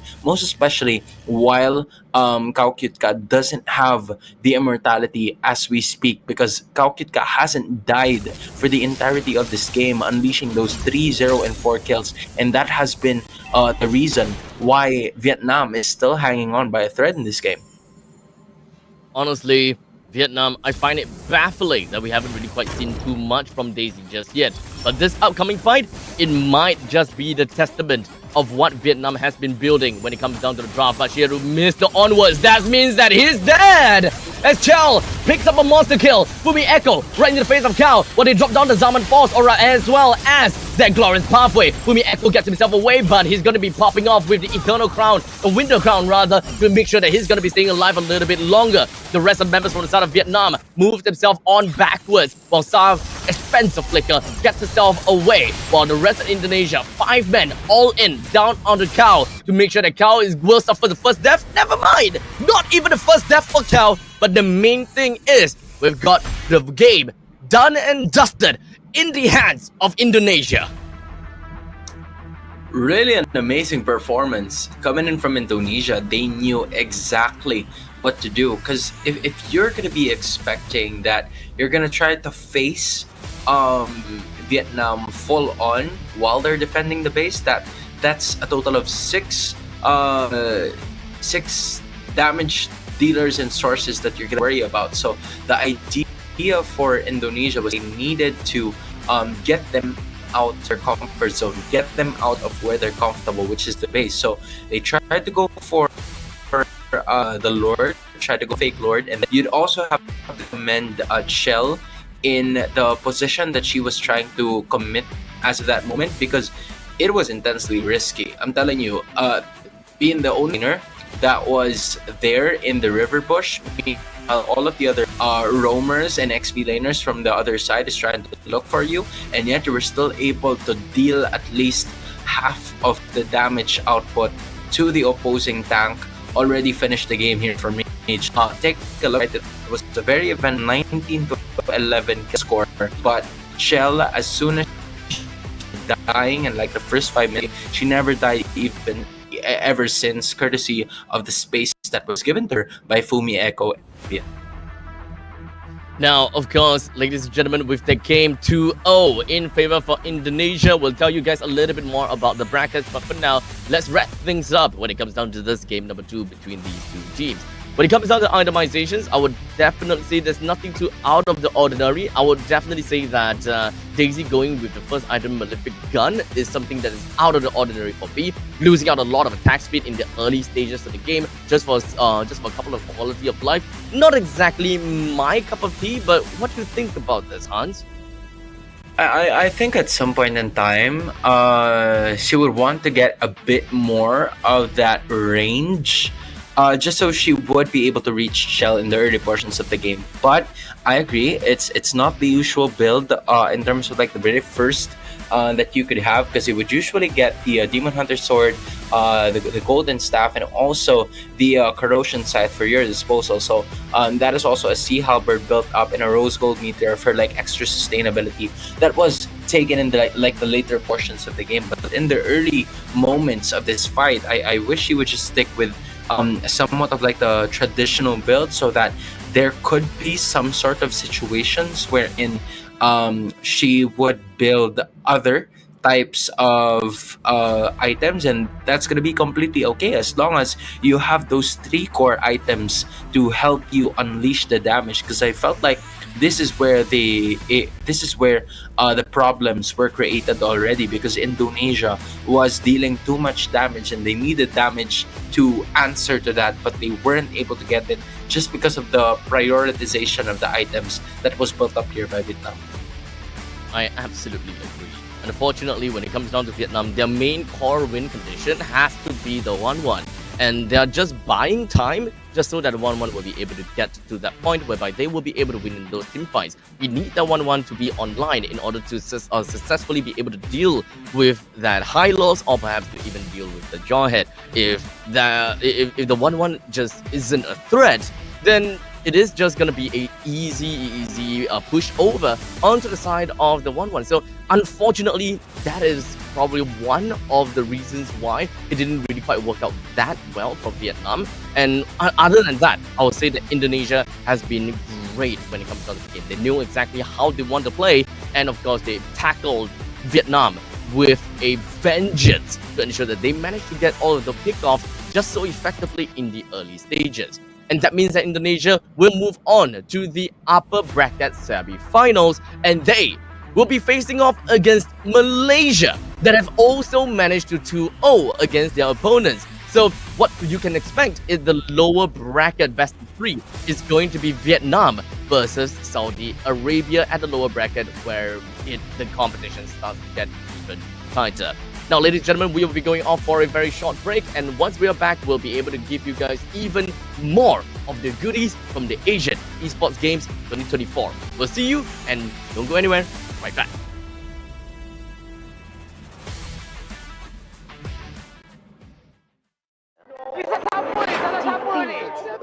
Pada tim SRG, Gulak Red Giant, banggakan Selangor, banggakan Malaysia.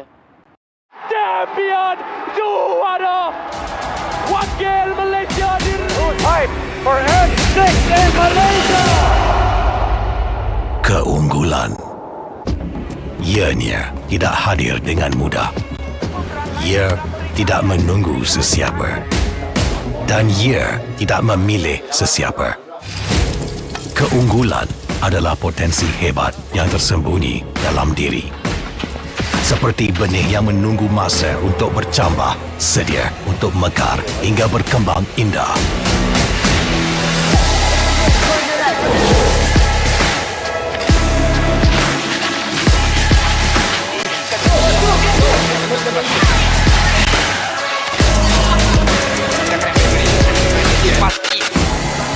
Ketika cabaran mendatang, ada yang hanya memerhati. Kekuatan sebenar lahir dari dalam diri. Dibangkitkan oleh jiwa yang menyokong teguh tanpa henti. Kadangkala, saat kita rasa jauh dari apa yang kita impikan, ia muncul dari arah yang tak dijangka. Saat itu, kita sedar potensi yang sebenar ada di sekeliling. Ini semua bukanlah satu kebetulan, tapi kita yakin ini semuanya aturan takdir. Setiap langkah bukan hanya untuk diri sendiri, tapi juga untuk mereka yang berdiri dan berjuang bersama agar kita melangkah lebih jauh, menjadi lebih hebat.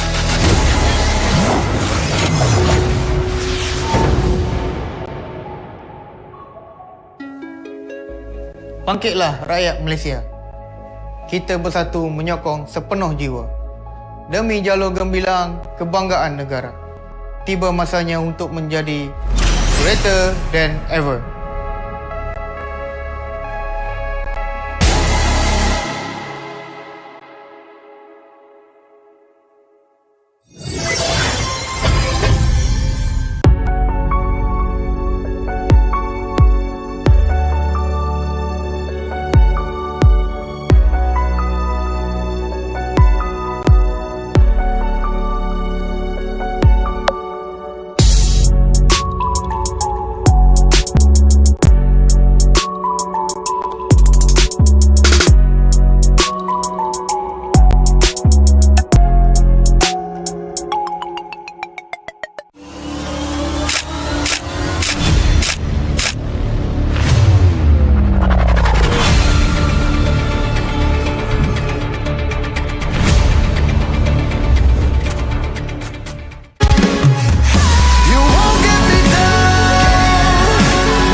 Pada tim SRG, Golak Red Giant, banggakan Selangor, banggakan Malaysia. Champion juara wakil Malaysia di time for N6 in Malaysia. Keunggulan. Ianya tidak hadir dengan mudah. Ia tidak menunggu sesiapa. Dan ia tidak memilih sesiapa. Keunggulan adalah potensi hebat yang tersembunyi dalam diri. Seperti benih yang menunggu masa untuk bercambah, sedia untuk mekar hingga berkembang indah.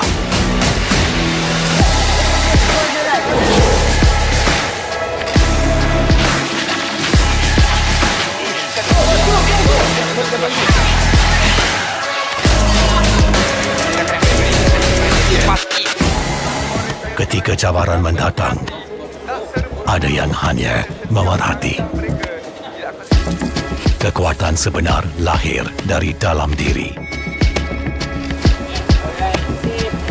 Dibangkitkan oleh jiwa yang menyokong teguh tanpa henti. Kadangkala, saat kita rasa jauh dari apa yang kita impikan, ia muncul dari arah yang tak dijangka. Saat itu, kita sedar potensi yang sebenar ada di sekeliling. Ini semua bukanlah satu kebetulan, tapi kita yakin ini semuanya aturan takdir. Setiap langkah bukan hanya untuk diri sendiri, tapi juga untuk mereka yang berdiri dan berjuang bersama agar kita melangkah lebih jauh, menjadi lebih hebat.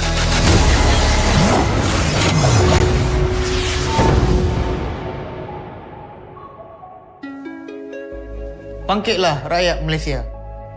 Kita bersatu menyokong sepenuh jiwa.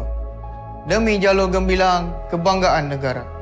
Tiba masanya untuk menjadi greater than ever.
kepada tim SRG Golak Red Giant, banggakan Selangor, banggakan Malaysia.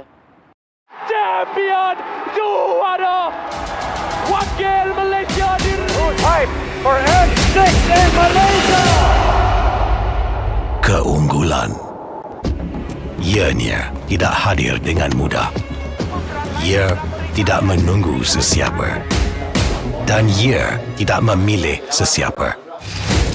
Keunggulan adalah potensi hebat yang tersembunyi dalam diri. Seperti benih yang menunggu masa untuk bercambah, sedia untuk mekar hingga berkembang indah.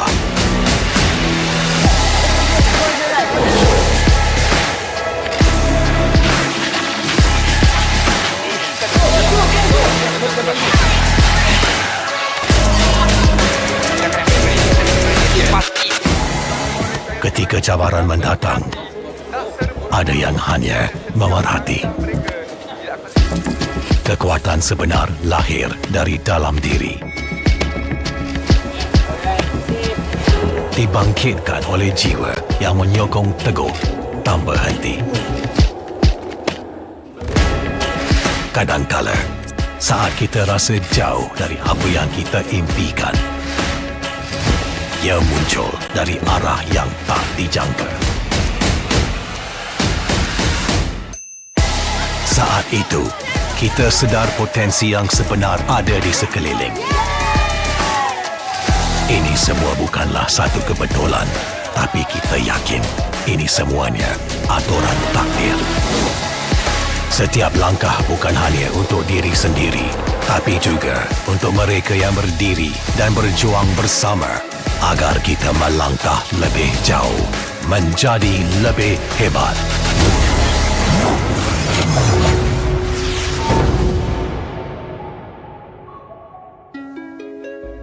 Bangkitlah rakyat Malaysia. Kita bersatu menyokong sepenuh jiwa. Demi jalur gemilang kebanggaan negara. Tiba masanya untuk menjadi greater than ever.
pada tim SRG Golak Red Giant. Banggakan Selangor, banggakan Malaysia.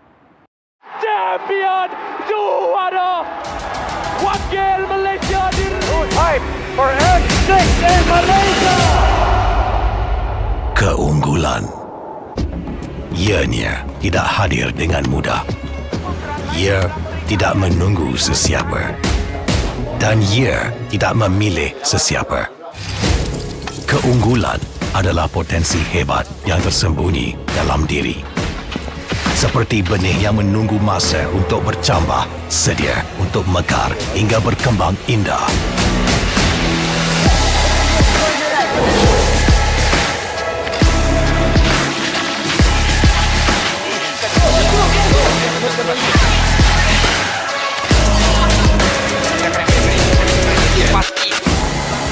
Ketika cabaran mendatang, ada yang hanya memerhati. Kekuatan sebenar lahir dari dalam diri. Dibangkitkan oleh jiwa yang menyokong teguh tanpa henti. Kadangkala, saat kita rasa jauh dari apa yang kita impikan, ia muncul dari arah yang tak dijangka.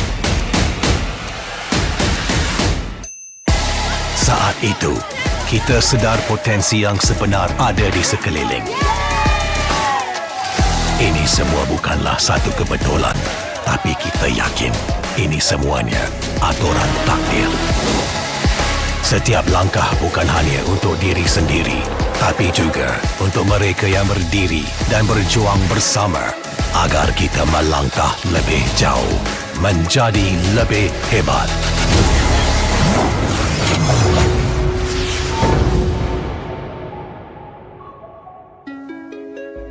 Bangkitlah rakyat Malaysia.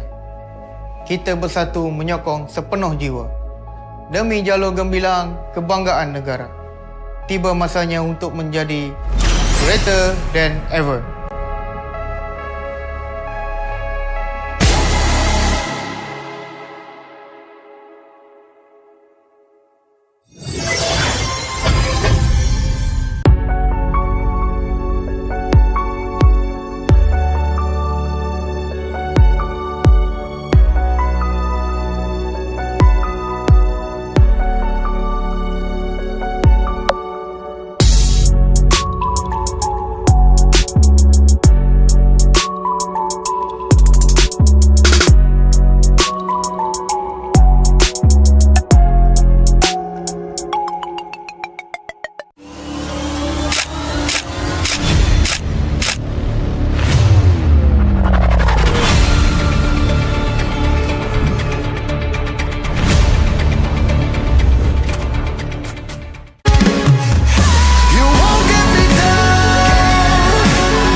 Pada tim SRG, Gulak Red Giant, banggakan Selangor, banggakan Malaysia. Champion juara wakil Malaysia Time for M6 in Malaysia. Keunggulan ianya tidak hadir dengan mudah. Ia tidak menunggu sesiapa. Dan ia tidak memilih sesiapa. Keunggulan adalah potensi hebat yang tersembunyi dalam diri. Seperti benih yang menunggu masa untuk bercambah, sedia untuk mekar hingga berkembang indah.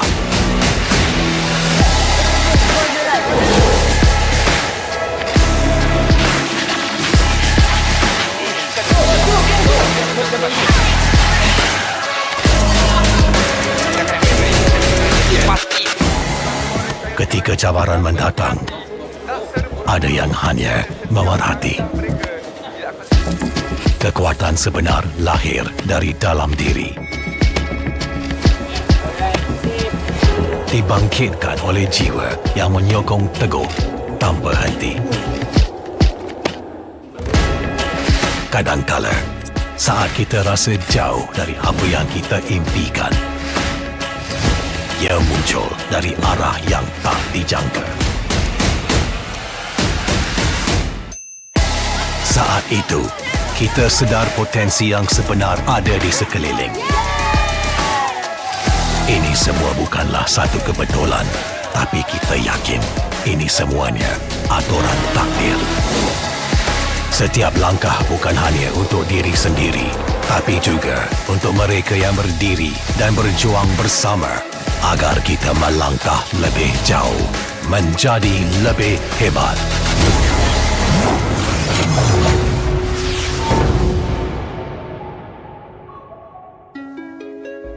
Bangkitlah rakyat Malaysia. Kita bersatu menyokong sepenuh jiwa. Demi jalur gemilang kebanggaan negara. Tiba masanya untuk menjadi greater than ever.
kepada tim SRG Gulak Red Giant, banggakan Selangor, banggakan Malaysia.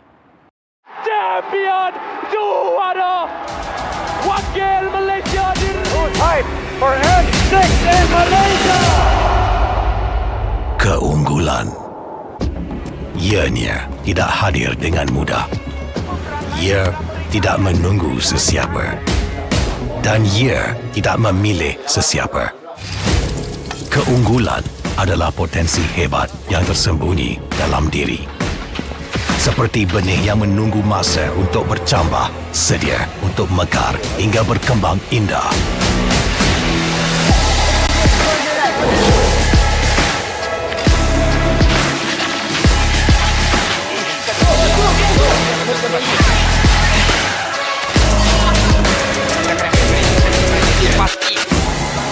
Ketika cabaran mendatang, ada yang hanya memerhati. Kekuatan sebenar lahir dari dalam diri. Dibangkitkan oleh jiwa yang menyokong teguh tanpa henti. Kadangkala, saat kita rasa jauh dari apa yang kita impikan, ia muncul dari arah yang tak dijangka. Saat itu, kita sedar potensi yang sebenar ada di sekeliling. Ini semua bukanlah satu kebetulan, tapi kita yakin ini semuanya aturan takdir. Setiap langkah bukan hanya untuk diri sendiri, tapi juga untuk mereka yang berdiri dan berjuang bersama agar kita melangkah lebih jauh, menjadi lebih hebat.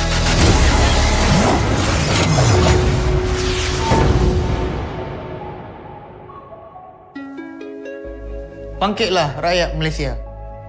Kita bersatu menyokong sepenuh jiwa. Demi jalur gemilang kebanggaan negara.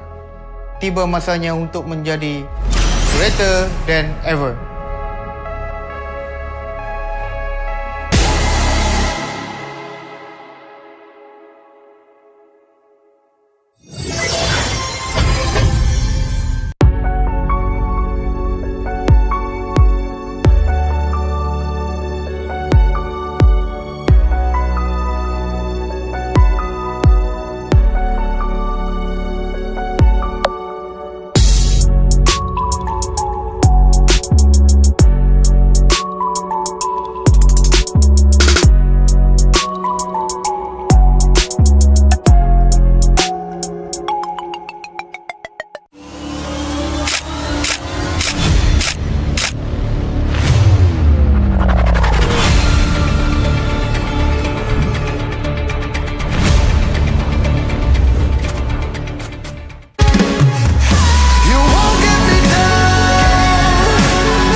kepada tim SRG Gulak Red Giant, banggakan Selangor, banggakan Malaysia. Champion juara wakil Malaysia time for M6 in Malaysia. Keunggulan ianya tidak hadir dengan mudah. Ia tidak menunggu sesiapa dan ia tidak memilih sesiapa. Keunggulan adalah potensi hebat yang tersembunyi dalam diri. Seperti benih yang menunggu masa untuk bercambah, sedia untuk mekar hingga berkembang indah.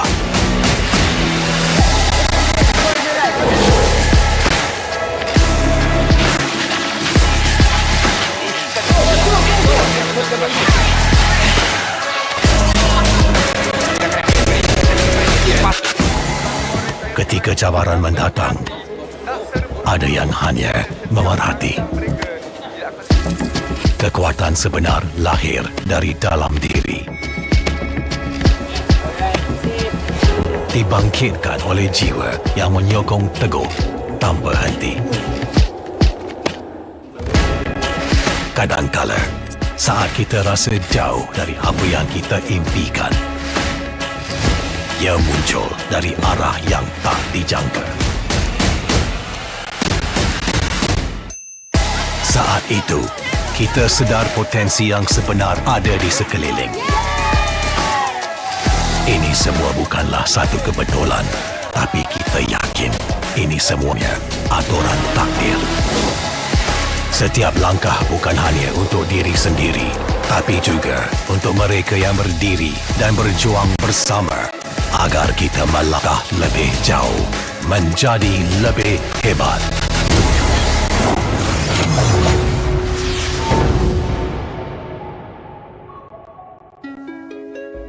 Bangkitlah rakyat Malaysia. Kita bersatu menyokong sepenuh jiwa. Demi jalur gemilang kebanggaan negara. Tiba masanya untuk menjadi greater than ever.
Pada tim SRG, Golak Red Giant, banggakan Selangor, banggakan Malaysia.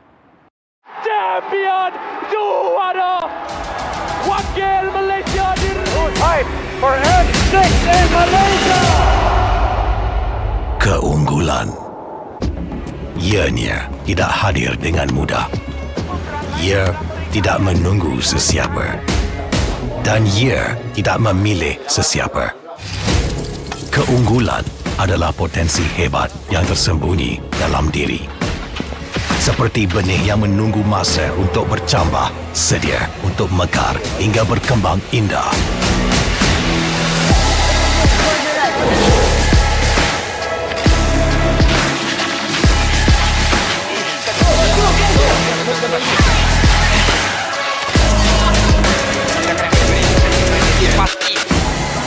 Ketika cabaran mendatang, ada yang hanya memerhati. Kekuatan sebenar lahir dari dalam diri. Dibangkitkan oleh jiwa yang menyokong teguh tanpa henti.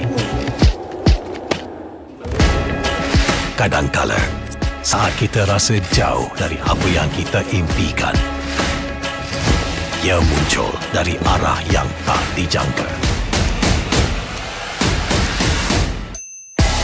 Saat itu, kita sedar potensi yang sebenar ada di sekeliling. Ini semua bukanlah satu kebetulan, tapi kita yakin ini semuanya aturan takdir. Setiap langkah bukan hanya untuk diri sendiri, tapi juga untuk mereka yang berdiri dan berjuang bersama agar kita melangkah lebih jauh, menjadi lebih hebat.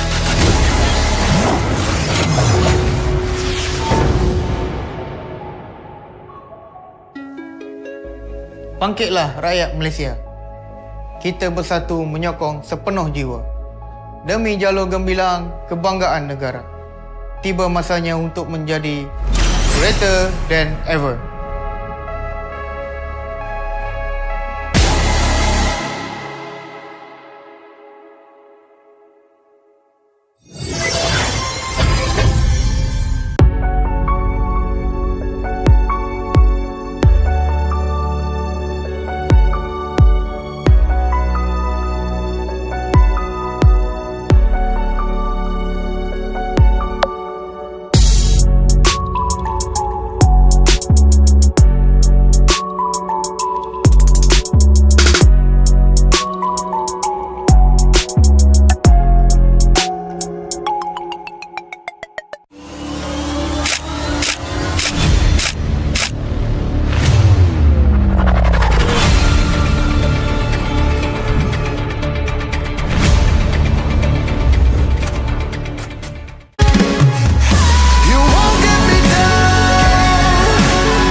Kepada tim SRG, Gulak Red Giant, banggakan Selangor, banggakan Malaysia.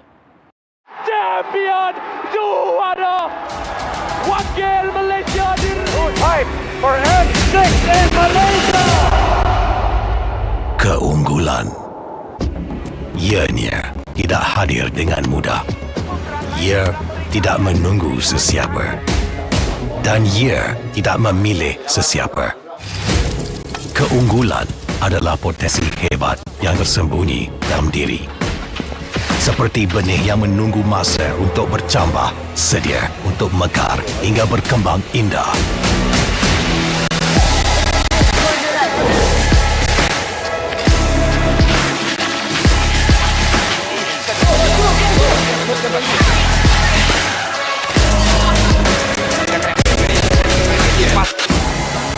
Ketika cabaran mendatang, ada yang hanya memerhati.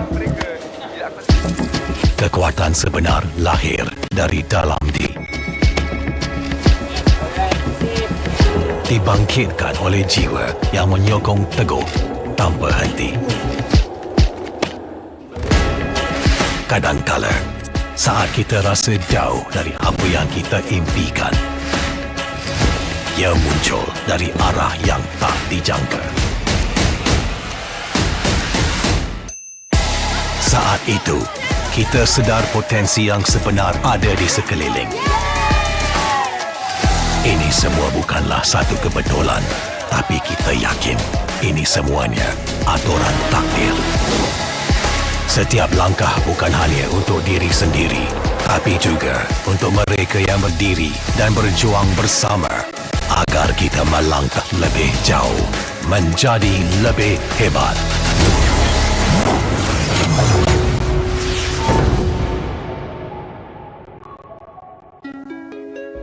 Bangkitlah rakyat Malaysia. Kita bersatu menyokong sepenuh jiwa. Demi jalur gemilang kebanggaan negara. Tiba masanya untuk menjadi greater than ever.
kepada tim SRG Gulak Red Giant, banggakan Selangor, banggakan Malaysia.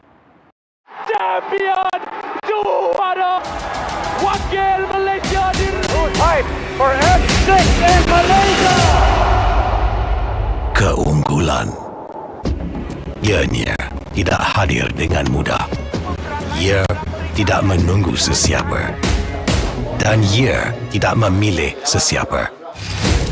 Keunggulan adalah potensi hebat yang tersembunyi dalam diri.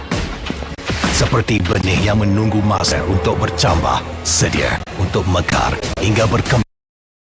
Right, ladies and gentlemen, welcome back into the Asian Esports Games 2024. My name is Abstract. With me here is Hans. The both of us gonna be your caster for this upcoming match, and it does definitely seem as though we do have quite a bit of games for you guys, as we will be going down over the lower bracket to, I believe, to take a look at Myanmar versus China. Yep, that is going to be the case there. It is quite unfortunate, as I was, telling you stories about Myanmar a while ago, and how they could fare very well against all of the other competitors, but a lot can change in 12 hours, man. That's what I can tell you. Maybe it depends on their sleep, but also in terms of the preparations of the coaching staff as well. I felt like for some of the other teams who are really serious in winning, some of them probably didn't get enough of sleep. I mean, you rarely ever get to be part of these international tournaments, right? So some of the coaching staff would tell me when I go overseas that, you know what, sleep is just sleep. An international tournament happens maybe once or twice a year. So you can skip that for now and then go and land on your sleep someplace else. But for Myanmar and China, this is going to be their final lifeline. Whoever is gonna lose in this best of 3 series will be eliminated, and I am excited to see depending on how this series is actually gonna go, because again, these are two of the rising contenders for the AEG 2024. Unfortunately, they're gonna have to face each other a little earlier than both of these teams wanted to expect. Exactly. I mean, looking at China versus Myanmar, I think that is probably one of the few teams that we would not expect going down to the lowest bracket, or rather that fast. Let's take a look about this, right? China dominated in the Group A bracket, right? So gotten themselves a total of 4-0, getting wins away from Vietnam, Mongolia, Thailand, and Uzbekistan. While in the meantime, for Myanmar, they themselves have also gotten a 4-0, getting wins away from Malaysia themselves, okay? From Malaysia, Hong Kong, Kazakhstan, as well as Timor-Leste. So, honestly, I gotta have to say, this upcoming game between China and Myanmar might actually be one of the tightest games that we might be expecting, because I was expecting to see both of them go into the semifinals. But looking at the fact that China had to go up against Philippines, and as for Myanmar to go up against Cambodia, there's definitely a little bit of a 50-50 coin flip going on. Yeah, honestly, in terms of the matchup, of course, we're going to be expecting to see a little bit more of the competition here coming in from both Myanmar and China.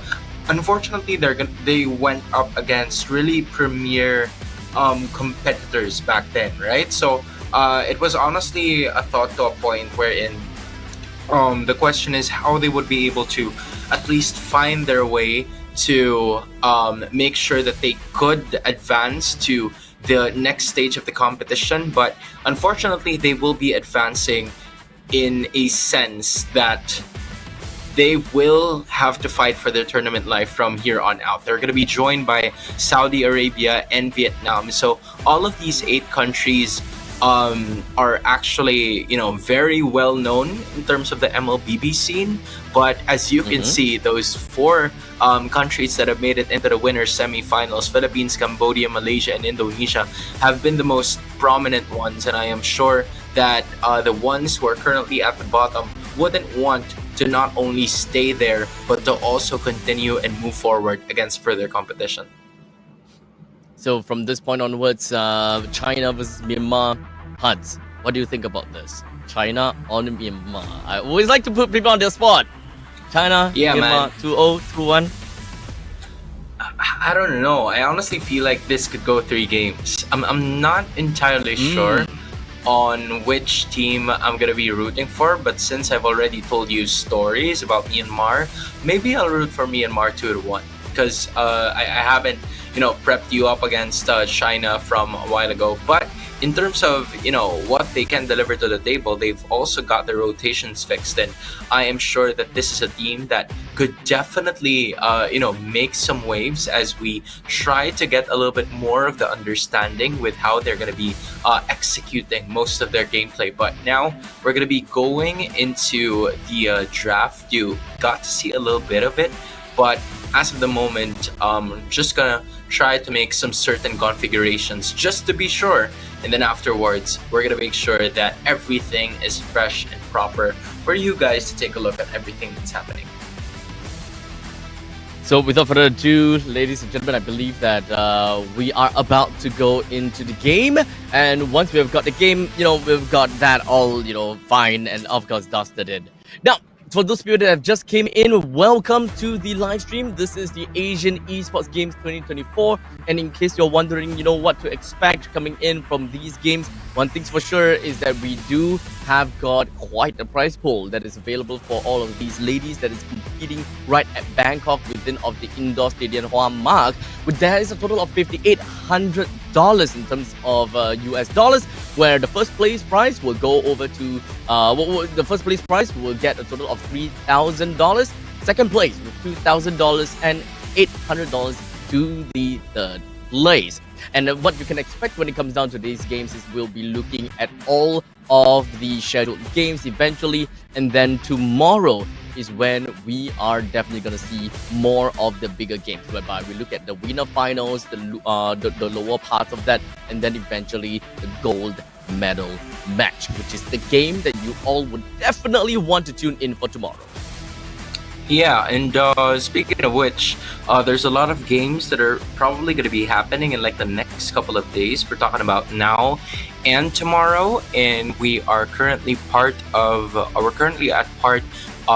now, as Myanmar and China is looking forward to win their respective games in a best-of-3 series. I like to start off the draft. It's a little scattered, most of the bans for both of the teams, but the first idea here that I have noticed from Myanmar is that they tend to pick up the Hilda quite quickly because in case you guys don't know, for China, Jessica has used mostly the Hilda for the entirety of day number 1. I didn't see her use any other hero, so I feel like they're trying to force China to use something else for that AXP laner, and Lang Ku already has their 3 heroes depicted here. So for Myanmar, not a lot of creativity already in the first 3 picks because you already know where those 3 heroes are gonna go, and I feel like it could be the same thing for China, but you can interchange the Akai and the Kali depending on your preference. So with that all said, there is definitely quite a bit of lane priority that's given over to the side of Myanmar, at least for now. Looking at the rest of that fact, mid lane is not really quite shown from the side of Myanmar just yet. I absolutely love to see a Bruno being picked up for the mix. Both the Moskov and the Bruno both really wants to pick up the Malefic gun. So at least in the early stages of the game, we definitely want to see Myanmar picking up very aggressive heroes right off the start. Mid lane heroes with great priority. The fact that they have already picked up a Tigreal, this pretty much is it's a showcase of Myanmar saying that, hey, we want to pick up a Vexana. We want a Vexana. So China, you gotta have to ban out Vexana. There's no other heroes but Vexana being the main priority, whereby they get they get a power in the team fight, while in the meantime they also have a very good lane priority in middle lane.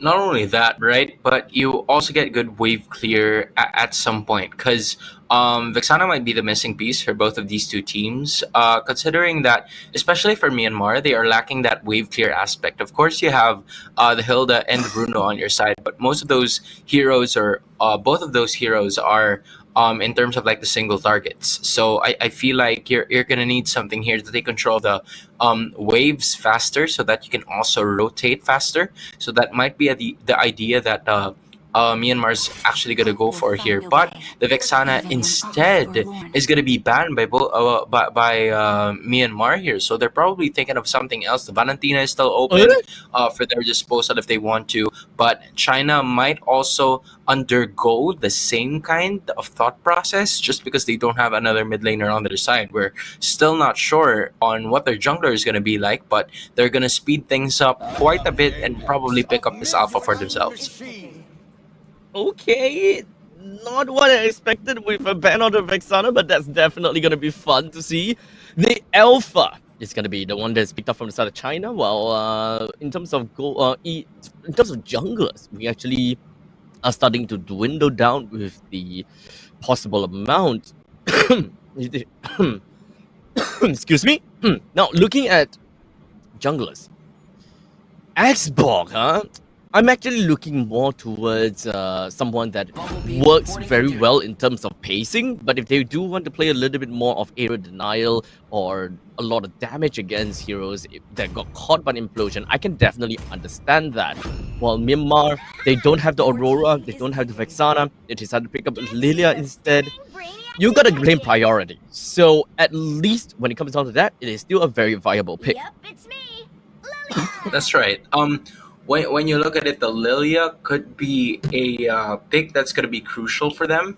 But at some point in time, I'm really looking at the possibility of the Lilia not being able to do as much except for giving pressure towards that Moskov. Because, again, it may be a good hero to peel most of the tanky frontliners coming in from China. You have the Khalid, and you also have the Akai as well. But the Exborg is definitely going to help. So I feel like for Myanmar here, their approach is looking for a slow burn type of composition. Not really a lot of burst damage, to be specific, right? You don't really have to take note of much of that. But when we're talking about slowly pitting the damage, you get the feel like it starts to hurt a lot more when you pinch it the longer time, right? The longer you pinch it, the longer it hurts. I feel like that's what Myanmar is going for, except for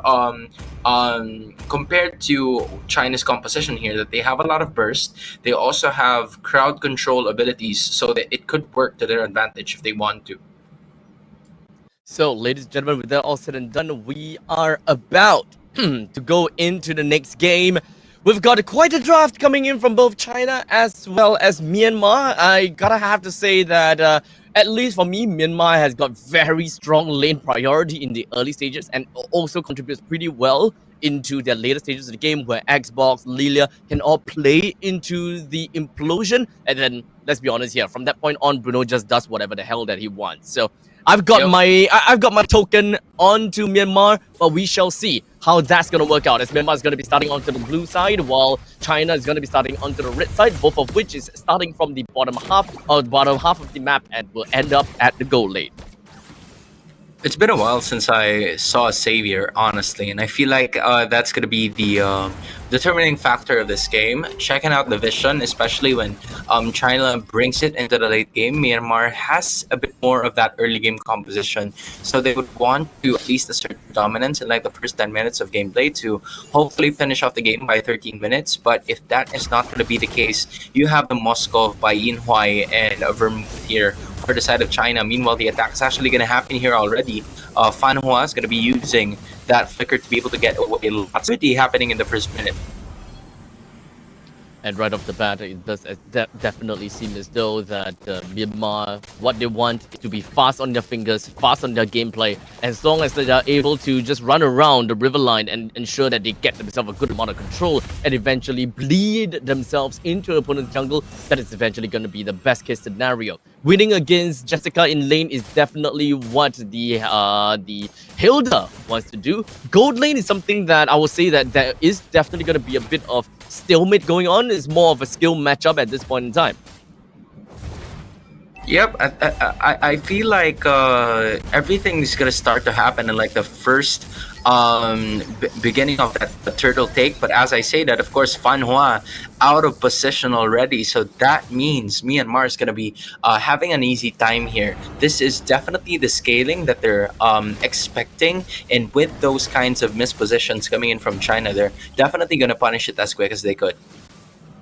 Yep, the turtle currently resetted by the hands of Myanmar. We're having the priority over the turtle as well. China can't seem to really break through the barriers of Myanmar just yet, as Fan Hua definitely have a lot of problems trying to break in, especially since she doesn't have got the heavy spin. Just a bit. Hold on a second for the side of the. Okay, never mind. Yes, we got to fight.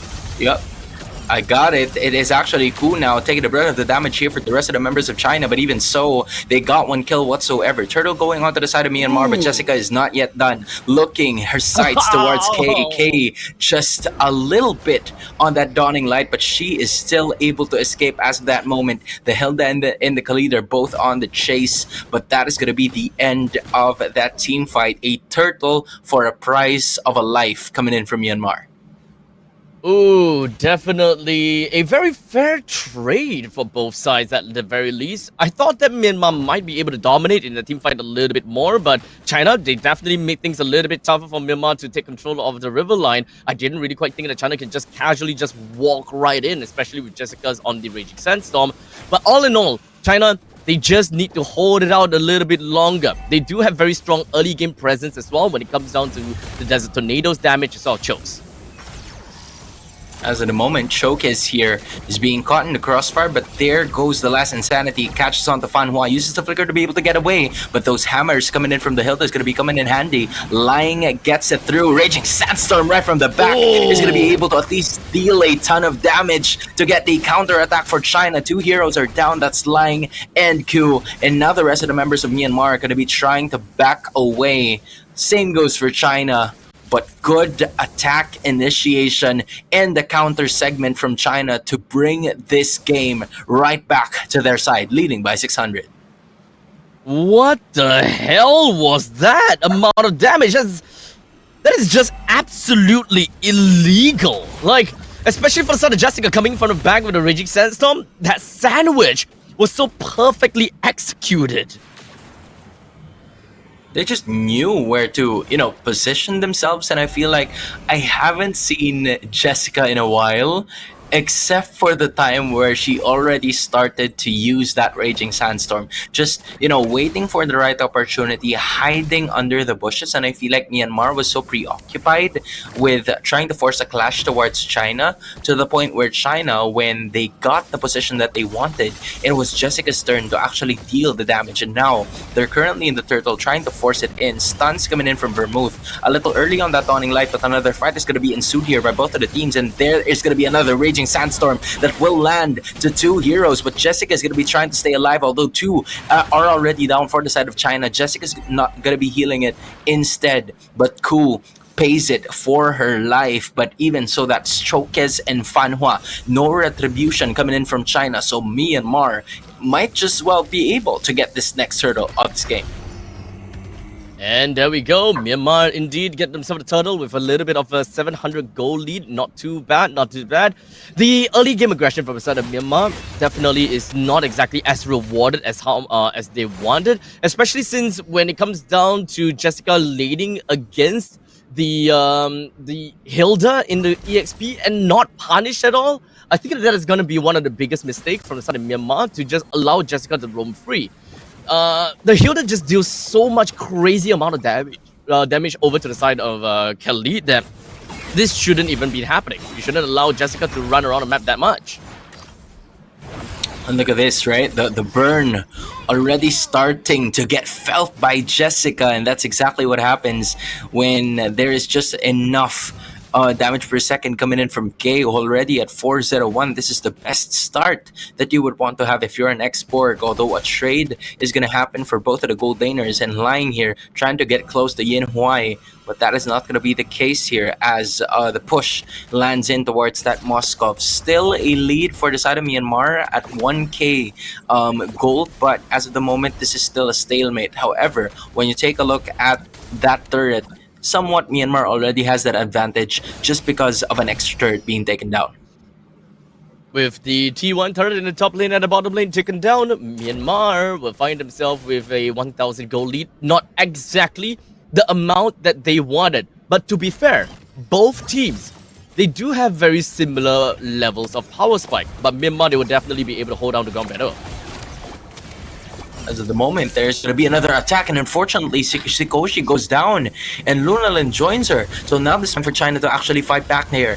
That's going to be another one of those passive first skills coming in, and now it is Ku going down as well. 3 for the price of none, and what an incredible turnaround coming in from China. A seesaw battle we're seeing here, Abstract. It's surely going to go to the turtle, or the turtle's going to go surely to China as of the moment, as Lang trying to get the brunt of the damage, but is able to stay alive and keep the middle turret active. Yep, with now the Lord coming back only in about a minute or 2 minutes or so, China has been really dominating in these concepts of the fights. They have a lot of lockdowns, they have a lot of crowd control, and they just generally have very strong pokes as well coming in from Yinhuai as well as for Vermouth. So you can't exactly play the long game with China, especially if you're just right in front of their faces. So far, we haven't really quite managed to see Ku just going in for big implosion just yet, since that is going to be one of the main catalysts. Just not the best target there for Ku. She found Jessica, but Jessica is a little too tanky for Sikoshi to be able to bring down. And, you know, it's already 8 minutes in, not even a kill for the Bruno. This doesn't really look good for Myanmar as we speak, because again, you'd love to have the Bruno scale pretty early, at least get those kills, maybe a couple, maybe just one, but you can't really die. And as of the moment, that is the complete opposite of what is happening to Sikoshi in this specific game. So China, in addition, you're also taking note of Vermouth this time, checking all of the bushes at least 24/7 in this specific matchup, and that gives China breathing room here to actually know where they're supposed to go, just spamming those all throughout. And that's going to be another one of these attacks coming in. Ku is going to be taking the brunt of the damage output, and once more it's -1 for Myanmar. And now China is knocking right onto the doors of Myanmar with the 2 turrets in the top lane down, 1 T1 in the bottom, but now it's still going to be left with a T1 in the middle lane, which arguably is one of the most important turrets if China do want to take control of the map from this point onwards and hopefully be able to move on with even more aggression. It does seem like China is just going to be working on the Lord first though. Fanhua looking at the possible heavy spin here, but that's not going to be the case. It's lying on the backside. She's able to get it. Now it's Myanmar's turn. Landing 2-0. Even so, Chokes manages to get an extra turret takedown, and she's also going to be able to at least get lying down. And now it's a Raging Sandstorm once more. Yinhuai using that Spear of Destruction, although he's not ready for the damage output brought about by Myanmar. K pops off the Immortality. Chokes here being pushed right back just so she wouldn't be able to land on that damage in for the price of 1. It's Myanmar getting 4 kills, but China getting a life and also getting the Lord on their side. Slowly but surely, Myanmar will want to continue to hold on for as long as possible. Do they have a good comp for the late game? That is mostly going to be the main question, huh? Because when it comes down to the Bruno is always a hero that we can observe very strong power spike in the early stages. But of course, once you leave him alone, even in the late stages, he is still definitely someone that is very difficult to deal with. But of course, with the Twilight Armor being a very easy answer against the Bruno, just so that you will be able to receive lesser critical damage, that is always going to be the easiest way out for one of the few main frontliners, especially for Fanhua as well as Jessica. Yeah, this is still going to be difficult for Myanmar. That was one of their windows, whereas they could possibly have a better chance of winning this game, but most of their heroes, the spikes, have just already disappeared, and China's macro game has been really splendid right from the start up until this point of the game, where Vermouth, even though she already has that one death, has assisted most of her teammates 7 times out of 9 with the attacks, and just given out at least the vision and information that's going to be needed for them to win the game. Now Luna Lin is going to be caught here, but she will be able to escape, patient enough to not use neither the Purify nor the ultimate, which is going to be the Black Shoes. So she stays out of trouble, knowing that she's still going to have enough HP bars to make it out of there alive. Yes, at this point in time, completely neck and neck. We're going down the wire for game number 1. Exactly what we were expecting when it comes down to these two giants going up against one another, and both of the T1s are still not taken down just yet. To my amazement, both teams, they defended very well, but I'm sure that it would not be for long though, as eventually the Lord that is coming up into the top side of the map will be one of the main threats that forces one of these turrets to go down. Yeah, it's a little, Myanmar is currently at a stagnant pace of their gameplay. They kind of like are trying to figure out still what they're supposed to do next, just because of the fact that there are little to, none of the things that they can do except for just waiting for the Lord, or maybe even get a pick-off right over here, because that apparently isn't the case for them. But Yin White chooses to go inside, but that gives her immediate access to the Lord as fast as possible. But Luna Lin is going to be cut to at least 25% of her HP bars. Conceal's already going to be utilized here, but there goes another one of those Myanmar players, and she's going down. Here comes another one of those heavy spins as well. Immediate flicker just to be able to get out of a certain situation. Last Insanity is going to be utilized as well. Jessica here just throwing most of those scimitars right into the face of the enemy, and there it goes, icing on the cake, landing Dawning Light for the price of none. China are starting to feel it, and they immediately go to the bot lane. This is what we are looking out for, ladies and gentlemen, as the rest of the members from South China move down and pushes down to the bottom lane. And this is where Myanmar loses everyone within of their arsenal, and China takes game number 1. Victory! Incredible showcase. My goodness. I'm telling you, man, incredible showcase coming in from China, and at some point in time, it really was inevitable. I have to say, it really was inevitable for Myanmar to experience that kind of situation, because they were unable to capitalize on the fact that they had everything going for them in the early portions of the game, or maybe not everything, right? But majority of what has happened in like the first 3 to 5 minutes have been in their favor, and yet China was able to, take advantage of a few moments of the situation in like the 5th to 10th minute, just because of the Savior. I think if the Savior's not the MVP here, I'm gonna be mad. No, I'm just kidding. But she deserves it. She deserves it for real. Honestly, this is a composition that will work very well in the hands of Malaysia. They are, we mentioned that before, composition like this whereby all they need to do is turn off their brains, run right in, play solely based on muscle memory. They know very well how to play their micro game, and they learn how to take fights, take favorable fights. That is what's so good about a composition like this in the hands of Malaysia.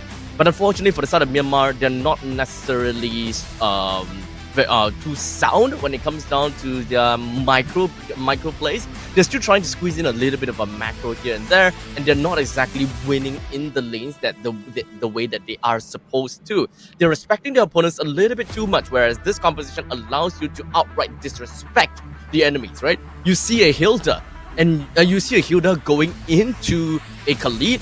A Khalid should never, ever be able to leave the lane faster than a Hilda, because a Hilda can outright just bully this Khalid in the lane the moment that Khalid tries to put down a single Desert Sandstorm. this is one of the main portions that allowed China to move around that so effectively because the Khalid is just around the place, which in turn allowed a lot of space for the Xavier.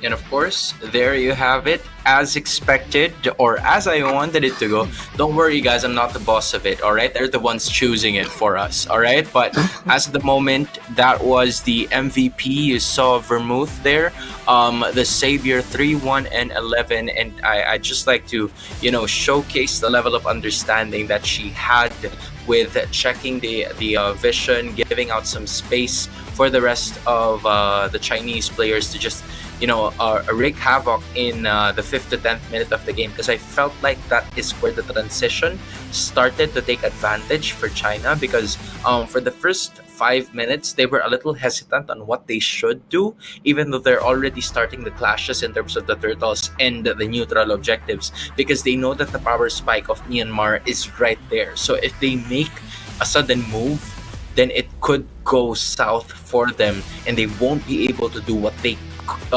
did in that very first few minutes of the matchup. Here you're looking at the highlights, right? And as of that moment, we started to see Myanmar tending to be a little bit more aggressive, but props to China as well, because they were fighting back even though, the scaling wasn't really on their side.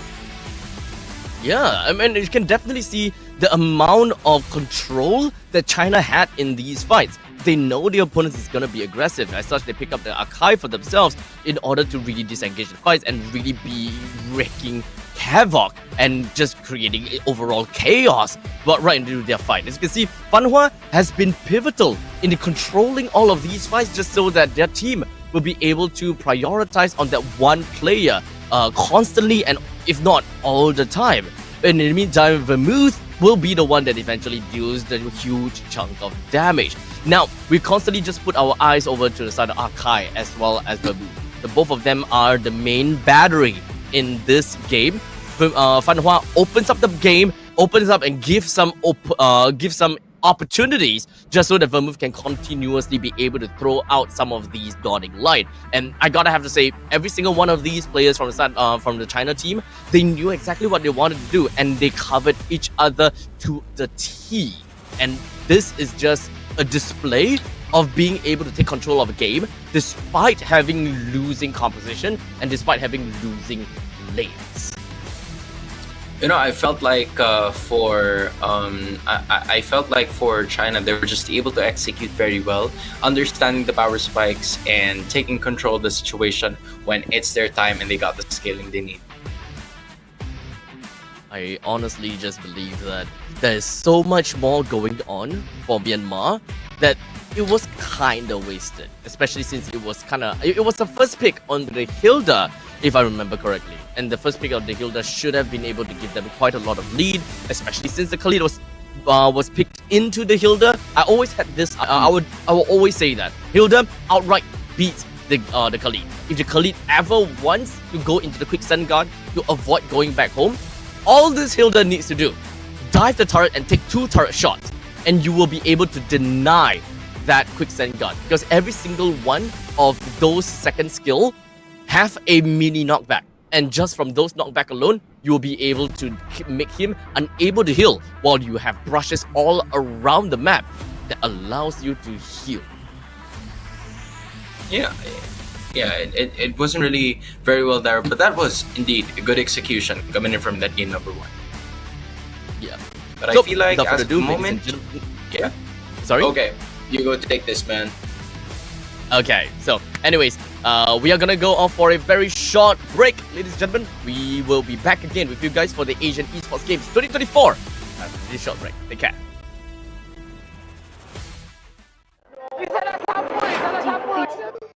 Pada tim SRG, Gurat Giant, banggakan Selangor, banggakan Malaysia. Champion juara wakil Malaysia fight for M6 in Malaysia. Keunggulan. Ianya tidak hadir dengan mudah. Ia tidak menunggu sesiapa. Dan ia tidak memilih sesiapa. Keunggulan adalah potensi hebat yang tersembunyi dalam diri. seperti benih yang menunggu masa untuk bercambah, sedia untuk mekar dan berkembang indah.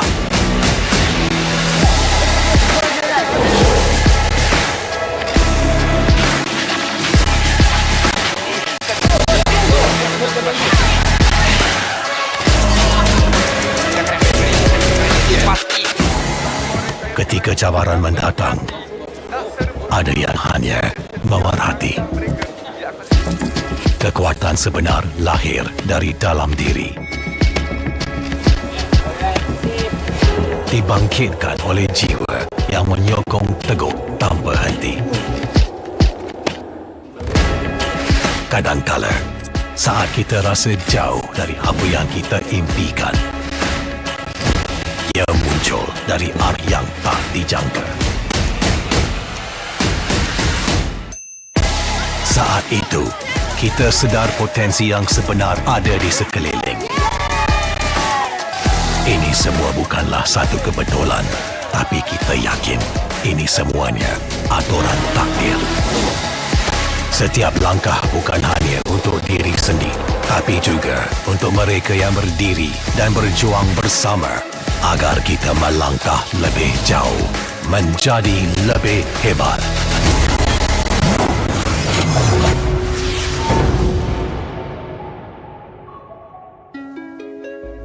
Bangkitlah rakyat Malaysia. Kita bersatu menyokong sepenuh jiwa. Demi jalur gemilang kebanggaan negara. Tiba masanya untuk menjadi greater than ever.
Pada tim SG Gulak Red Giant, banggakan Selangor, banggakan Malaysia.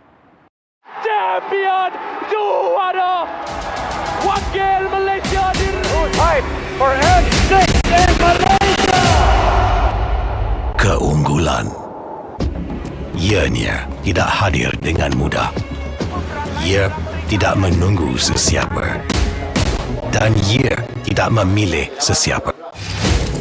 Keunggulan adalah potensi hebat yang tersembunyi dalam diri. Seperti benih yang menunggu masa untuk bercambah, sedia untuk mekar hingga berkembang indah.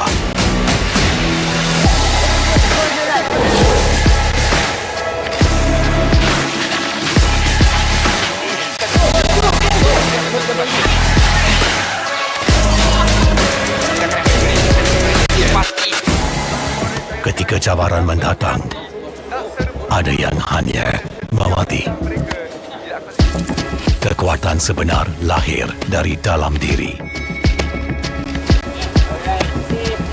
Dibangkitkan oleh jiwa yang menyokong teguh tak berhenti. Kadangkala, saat kita rasa jauh dari apa yang kita impikan, ia muncul dari arah yang tak dijangka. Saat itu, kita sedar potensi yang sebenar ada di sekeliling. Ini semua bukanlah satu kebetulan, tapi kita yakin ini semuanya aturan takdir. Setiap langkah bukan hanya untuk diri sendiri, tapi juga untuk mereka yang berdiri dan berjuang bersama agar kita melangkah lebih jauh, menjadi lebih hebat.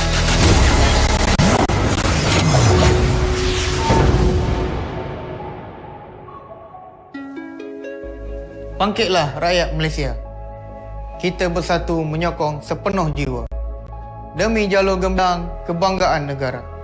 Tiba masanya untuk menjadi greater than ever.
ladies and gentlemen, welcome back. My name is Abstract. With me here is Hans. We are back in here for the Asian Esports Games 2024. We have just finished and witnessed the very first game between China versus Myanmar, and to some of our surprise, it has went over to China for game number 1.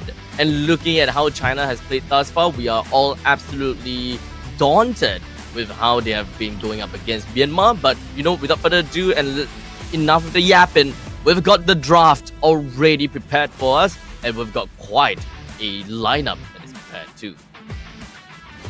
I think there could be some changes with how both China is planning to execute this as well, considering that there has been a lot of different scenarios that we are going to be looking forward to just in case, so you guys won't really miss it. But in terms of like the first few picks that I saw, the Gatot Kacha was already there, but at the same time I did feel like the Moscow has been open here this time around for both of the teams, because from what I've witnessed a while ago, if I remember correctly, China just had a really good time in terms of that mid-game spike, and that would not have been possible if not because of the initiations that was brought about by the Savior. So now they're bringing another mid lane hero into the mix, which is going to be the Zask. I haven't seen that hero in a long while, but it's been a trend in like the previous patches that we've had. So maybe they're looking forward to even getting more aggression, and it is also a really good answer towards the Hayabusa, because the little alien, or should I say the big alien, when you get the ultimate done, is going to be tanking that brunt of the damage coming in from the Ubi Shadow Kill.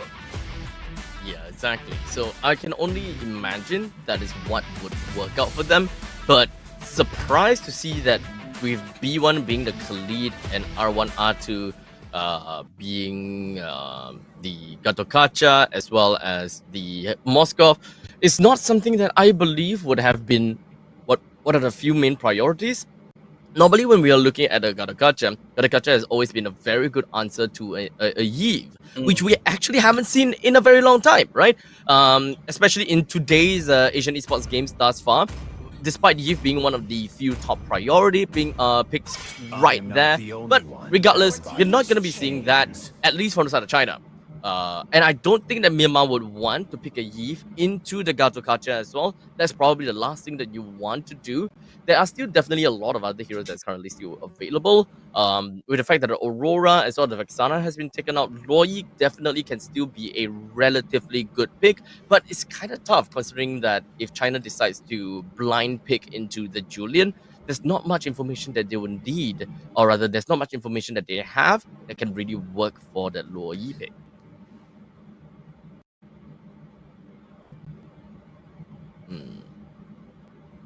Yeah, I feel like as of the moment, when we take a look at most of the picks that we have right here for both of the teams, the Julian and the Nolan could really be a prime option, just because it's the Hayabusa on the other side, right? I feel like there are 5 heroes that have been utilized so much in the jungle position. That's the Suyu, the Alpha, the Hayabusa, the Julian, and the Nolan, because they are the assassins, or maybe the junglers, just because Alpha's not an assassin. The junglers that are really fast in terms of getting their wave clears done, so that they can reach level 4, and that is where they can come onto full effect. But yeah, the Julian is going to be the choice here, so that's magic damage. It is good balance with the Moskov, the Zask, and the Julian as well to at some point just unleash the damage output that they need. But again, when you look at it, it's going to be the Eve as well as the Minotaur getting picked up here by Myanmar. They are digging deep in their back here. They're trying to fight a crowd control skill with the Avatar of the Guardian with the Minoan Fury brought about by Ku here. I can understand the Minotaur pick, but we have definitely seen before a Yve being picked up into a Gatokacha, and generally still works pretty decently, but that is provided if the Gatokacha doesn't hyper prioritize over to the Yve. Because we gotta have to understand, when it comes down to the Avatar of the Guardian, plus the taunt, it immediately takes Yves out of the RWM. Like any form of knockups, any form of stuns, it doesn't take her away from the RWM, but taunting does. So that is the difference, and that is why Garukacha is so good going up against the Yves, and there's really a lot of things that you can do from the China side in order to disrupt that kind of combination, considering that Yves is the main damage dealer in the team fights now. We don't have anyone else that can deal AoE damage. We have a lot of setups coming in from the Minotaur, setup from the Khalid, but damage, that is what we're missing out on from the side of Myanmar, and I personally am a little bit worried for anything that's past 8 minutes, because they may be able to set up well, they may be able to get 1 or 2 kills, but that is at the cost of 4 of their own members. I don't know about you, Abstract, but I think this is going to be a fast game. I hope I didn't jinx it, but I do feel like this is going to be a fast game just because of how well most of the China's heroes complement each other. You have a Tigreal that could really activate you from like having that level 1 to level the first skill and the second skill already. You also have a Vermouth on the other side, just mainly putting the pressure on most of the heroes in the first few minutes of the game, just because of the Dominator's descent that she would always try to unleash not only the information but also dish out damage. So, I feel like if China plays their cards correctly here, they're gonna be able to experience sweetness. Okay. So they have the information that the jungler from the side of Myanmar started in the purple buff and eventually will hit themselves down to the bottom side. So China will take this opportunity to try to steal away and take away the River Crab by the EXP lane, while just ensuring that the Moskov would not be the prime target of the Hayabusa as much as possible. But Fan Hua have decided to put herself down in the bottom lane just so that he will be able to kind of help Yin Huai out, but to change things up, to change the script, as China wanted to respond to the Hayabusa instead of avoiding. This is what we're talking about, right? The Hayabusa isn't really going to be effective up until it reaches level 4. And as you can see on the left side of her screens, she hasn't unlocked her ultimate yet. So China, immediately knowing this, they understand that for most of the rotations that both the junglers are going to be doing, they're practically gonna try to mirror each other. So they somewhat knew where the Hayabusa was gonna be coming from. So with that being said, that's an advantage that went on to China. Myanmar has to go back to the drawing board here. Honestly, it's kind of scary, the fact that Hayabusa didn't take away the beetle at the bottom side before heading over to the opponent's jungle. But hold on a second, middle lane. Yup, it's gonna be Lunalin unleashing that RWM, but the only problem is there goes the implosion, and automatically 2 heroes are gonna go down for the side of Myanmar. China just looking stellar here in terms of the performance, immediately going to that purple buff to even delay K, in which she was already delayed from the first place because she now has part of her record.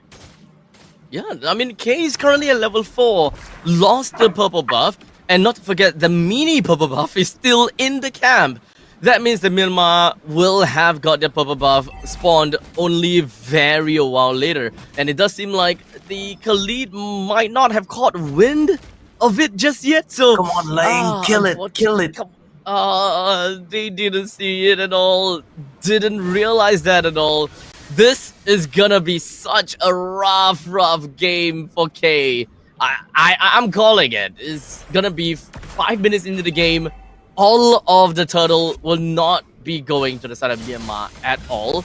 And China would very likely be able to take the first turtle. And there goes another Minoan's Fury to just be some sort of initiation. What? But here goes Myanmar. They're trying to fight back as well. Fan Hua is going to be the recipient of that Raging Sandstorm in the combination. Now it's Sikoshi being activated here. Bruno with a triple kill. And for some reason, they're staying alive. But Kay on the other side of the map is really struggling to find her rhythm in this game because she was very close to that third death. But their saving grace here has been Sikoshi. And as long as Sikoshi is okay, then, you know, Kay might just have a little bit of a breathing room here because Sikoshi got most or maybe all of those energy shields. Yeah, I mean, Myanmar now taking those fights is definitely great because they know that as long as the Garukacha is kind of stuck at the top lane, there's really not much that China have got when it comes down to the answer for the RWM. So China now understood, they literally just understood that, yo, we need our Garukacha. We need to unlock this Garukacha out of his lane, and then we can start to take on the fight. We cannot allow these free kills going over to the side of the Bruno ever again. As such, you can see the chokes immediately went to the top lane. There it goes again. The Raging Sandstorm landing by Lai, and there goes the AOG as well. Minoan Sphere is going to be added to the mix as well. Both of the teams are trying to secure it, but it's going to be Kay finally getting her rhythm here as another kill has been taken onto the neutral objective, but most of China is just looking for Ku as of that moment, and they will be able to take it for themselves. Not only that, but they are also putting the pressure on the purple objective, in which China will also be able to get, because Chokes didn't need to at least put most of her efforts on that turtle objective, because Kay already utilized the retribution skill of hers on the turtle objective. So with that being said, China has been making some moves here. Before the start of the turtle fight, it was around 1.3k gold lead courtesy of China. Now it is at 1.3k gold lead still. So I feel like, you know, China's making moves even though they're not getting a lot of those objectives. They're making sure that the lead stays with them. It seems like they're trying to do something a little bit different from what we would expect. Generally, we thought that China... Oh, wait, hold on a second. Bottom. She's trying to fight away here, trying to find a way. Now there's going to be a Raging Sandstorm. The fight has been split into two, but then all of a sudden the third is still alive. They're trying to find a way here. Now there goes the ultimate coming in from the Zaz. Ku lands onto most of the damage output. There goes the heals coming in from Lying. So no casualties are going to happen here whatsoever. But Jessica's already pretty low. Chokes, on the other hand, is going to be taking the brunt of the damage, and she will go down courtesy of Myanmar. Now it's Myanmar's turn. You know, they're looking for some mistakes that China has been doing here, and that's been the story of the series so far. Whoever makes the most mistakes is going to be losing this game. Yeah, but still, it is still relatively early for us to say that China is out of the game just yet. In fact, they're not exactly a composition that plays very well into the early game, especially if the Garukacha is locked in the EXP. So technically speaking, from this point onwards, it's only then we'll be able to see a lot more team fights that China would be able to win with the AOG plus a taunt into the RWM. But that's the implosion, and the AOG combo landing onto the side of China as they now have the lead with 2 heroes down for the side of Myanmar. Make it 3 already, courtesy of the ultimate coming in from the Zask, and he's not done. Vermouth just, you know, landing most of those skills as much as possible. Fan Huan landing that conceal as well. She's trying to look for somebody else, but, you know, the call maybe of China here is to play their cards right, play patient MLBB, and that is exactly what they're gonna do. They lead this time by at least 2,000 in terms of gold as Fan Hua sees Lying, and Lying immediately retreats as China gets a turtle. Honestly, I gotta have to say that was amazing backup from the side of Vermouth, just ensuring that she will be able to deal with the Yves while the RWM is popped, because Jessica was just nowhere to be seen. Jessica already used the AOG a little bit too far away to even initiate the taunt onto that Yves, so might as well just send the Dominator's Descent right into the face of Yves, and Yves couldn't even hold on to it any longer. But to be fair, that was all that the Yves needed to do. Just popped up the RWM. As long as you're able to keep it on for more than 3 to 4 seconds, you have already done your job. That's the most amount of damage that you can possibly do. Anything after that is just pure bonus. And that's just 1v1 at the jungler position. Now it's going to be Jessica in all full confidence onto the side of Republic of China as Sikoshi is going to be fighting from a distance here. But Ku goes down immediately, and that is a really good sign. Coming in from China here, Chokes being choked in the spot here by Lunalin. Does he have enough skills? He chooses to fight anyway, but that is not going to be enough. But she actually manages to escape. Raging Sandstorm also flicker utilized by Lying at this point in time, but Jessica was ready to fight back, and she was able to escape in the middle of Myanmar's aggression towards her. What an incredible performance, and instead she might actually go for a kill here, but that is not gonna happen. Even so, an impressive set of sequences coming in from China, specifically from Chokes. Oh man, I gotta have to say that was not exactly a flicker that I was expecting from the side of Myanmar. Just let him run. Just let him run. No worries. So now, unfortunately, Khalid doesn't have the flicker for the next upcoming fight, especially the Lord is coming back in 10 seconds. So that is a problem. That's a very big problem for Myanmar. They lost means of initiation, and now they have to work on counter-engage with the Minoan's Fury. I'm not too sure how well that is gonna work out, but I have a feeling that Myanmar might want to just give this Lord away instead.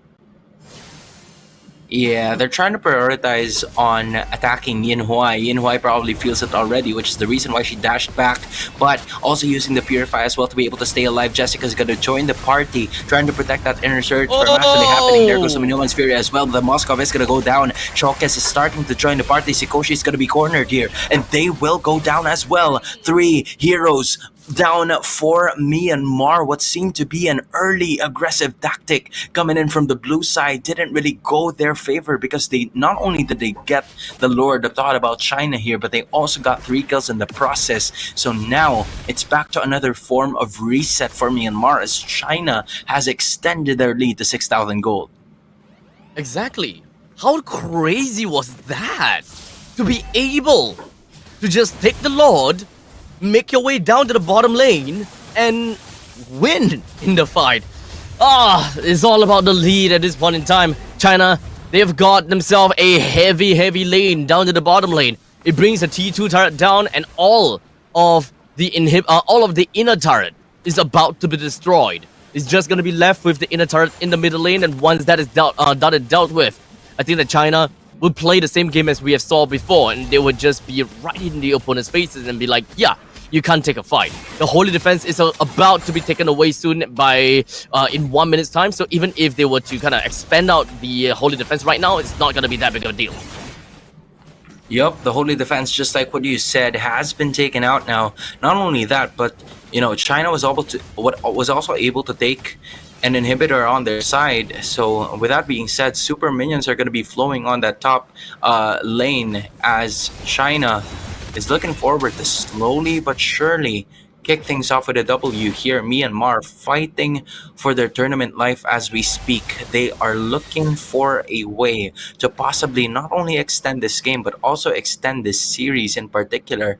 But their composition kind of like limits them to do that, because China already has the scaling in their favor, and Lang, who's usually the tanky person here for the side of Myanmar, is still going to be taking a lot of the damage. There goes the Avatar of the Guardian as well. No one's feared, just trying to defend most of the rest of the members in, but that is going to be Ku going down. Sikoshi taking the brunt of the damage as well, coming in from Yin Huai, and now it's just 3 against 4, as Jessica also fell down in the Chinese team. Now it's K trying to go with the Quad Shadow way back, but Sikoshi taking a lot of the damage output coming in from Yin Huai here, and that's going to be the end of that fight.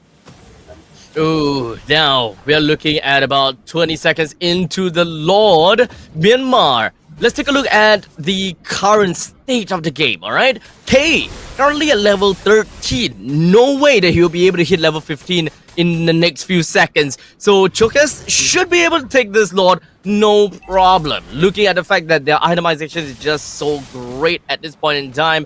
And wait, hold on a second. Myanmar, are you sure you want to contest for this? Because it will not go well, buddy. It will not go well. Here goes Fanhua. There's a heal coming in from Ku, but that is a take, and another one of these. You said it yourself, Abstract. This is exactly what's going to happen here. A lot of those stacks are going to be coming in. That's Lunalin and Ku going down. Make it 3 heroes, unless Sikoshi is going to be able to stay alive at this point in time, but she will not be able to. That's 3 heroes already down. Those little aliens have been annoying for the side of Myanmar, as China wants to go for a bit more, as K cut up to at least 10% of her health. But Chokes is going to be able to stay alive at this point in time, and Lang tries to go with a heal, but that is not enough with the damage output that she is looking to give. Now it's K, just the last person remaining, and she is starting to feel that damage output. This might just be over, Abstract. This might just be it, as China gets to look forward and advances to the next round of the tournament. Chokes, how tanky are you? That is the crazy amount of lead that has been showed right then and then. I mean, boy, so much damage, so tanky. The entire Desert Sandstorm has been used, and there was just nothing that they could do at that point in time. So honestly, really crazy stuff from the side of China. They didn't even had that much amount of time to familiarize with MLBB. In fact, they have just entered into the competitive scene not long ago, and here we have China 2-0 against Myanmar 4-0 in the group stage, and they are now gonna be looking forward and going into the next part of the lower brackets. This is phenomenal showing from China. Yeah, dude. Honestly, I was just incredibly surprised with how well they were able to take the macro game, and not only that, right? The layering of skills coming in from both of the roamers and the EXP learner, and talking about the Gatot Kacha and the Tigreal as well. They specifically knew their roles in this game, understanding that their main option was to set up. And you were with most of the things that have been happening all throughout the series, it was that Tigreal's idea was that she needed to go first. Right, she would always go first in terms of like the initiation that she wanted, and then came the avatar of the Guardian. That has been the fundamental and textbook play that is necessary for you to get the best setup possible. And with that being said, yeah, that was the idea that they were trying to execute, and they were able to do that ever so flawlessly, maybe more times than 5. I'm not sure if I tried to count that correctly, but yes, it was more than 5 times, just because of how many objectives they were able to take just because of that combination alone. Honestly, I kind of wonder what was the communication like right before the final launch.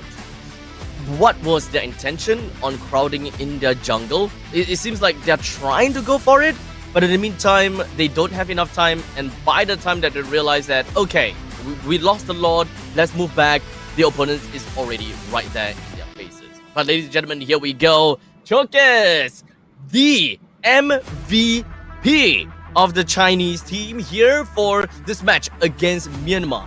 Very, very well deserved. We have seen exactly what this Julian has made out of, and she piloted the Julian to the absolute T. Yeah, it was just a difficult game in general for Myanmar, man. I mean, aside from that triple kill that Sikoshi got in, I think the 8th or the 9th minute of the game, that gave them quite a silver lining to, prolong this fight even longer.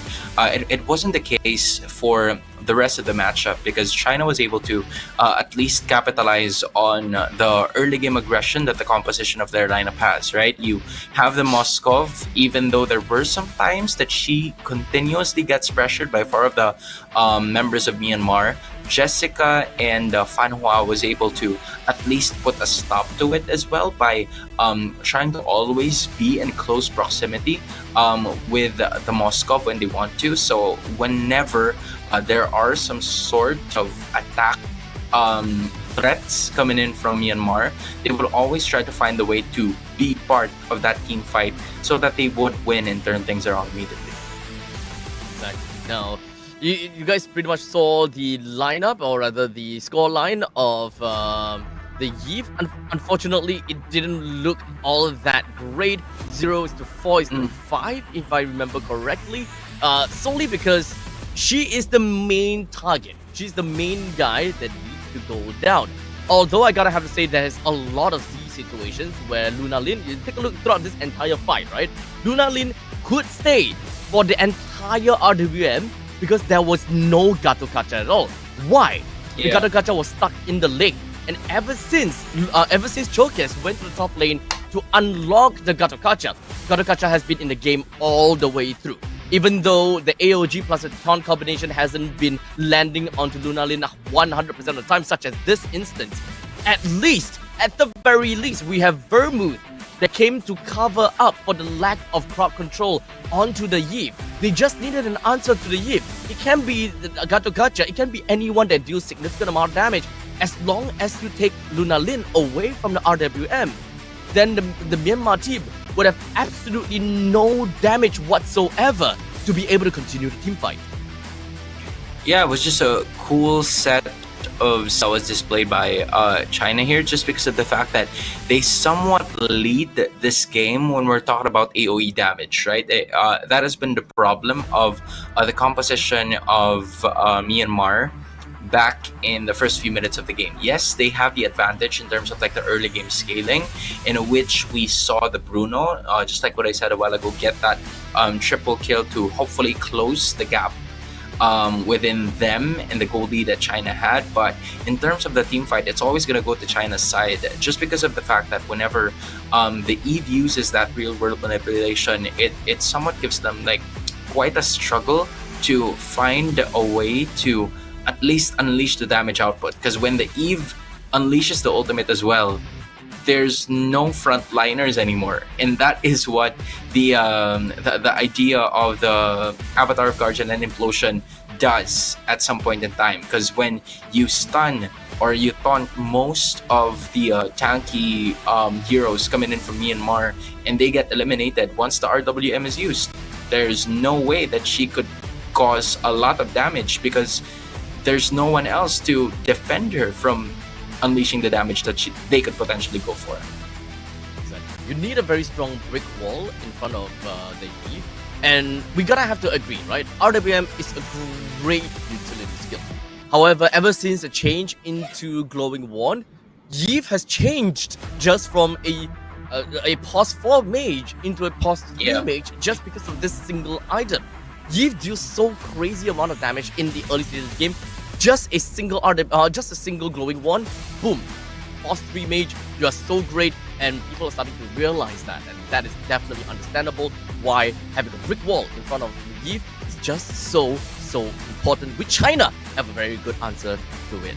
Ladies and gentlemen, that is it for this match of the lower brackets between China versus Myanmar. We're gonna go off for a very short break, and once we are back, I believe that we're going to be looking at the winners semi-finals, and that will be Malaysia versus Indonesia. It is a game to watch, so make sure you guys come back in again, and we will see you guys in a short bit. Yeah.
Pada tim SRG, Golak Red Giant, banggakan Selangor, bangga Malaysia.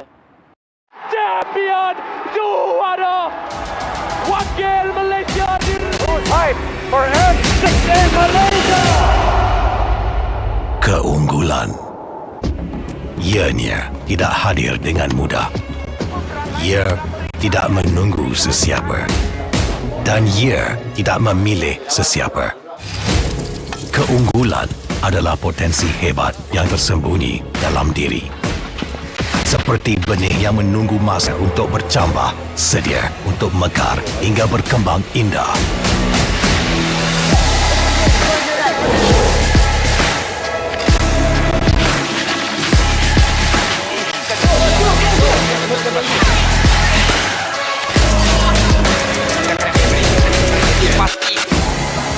Ketika cabaran mendatang, ada yang hanya memerhati. Kekuatan sebenar lahir dari dalam diri.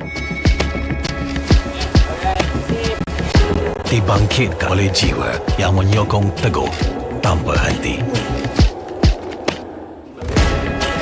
Kadangkala, saat kita rasa jauh dari apa yang kita impikan, ia muncul dari arah yang tak dijangka. Saat itu, kita sedar potensi yang sebenar ada di sekeliling. Ini semua bukanlah satu kebetulan, tapi kita yakin ini semuanya aturan takdir. Setiap langkah bukan hanya untuk diri sendiri, tapi juga untuk mereka yang berdiri dan berjuang bersama agar kita melangkah lebih jauh, menjadi lebih hebat.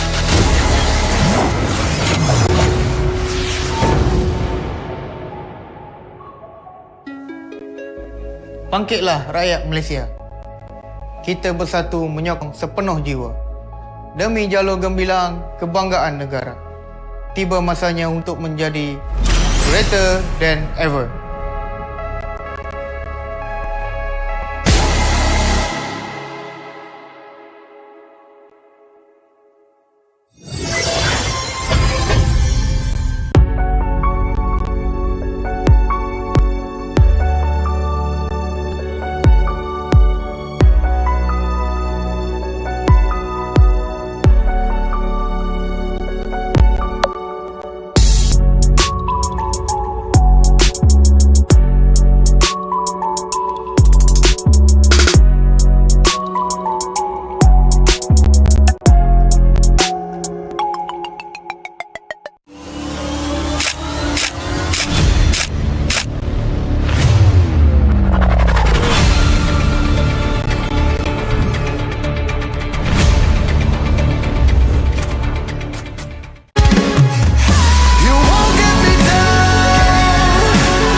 Pada tim SRG, Gulak Red Giant, banggakan Selangor, banggakan Malaysia.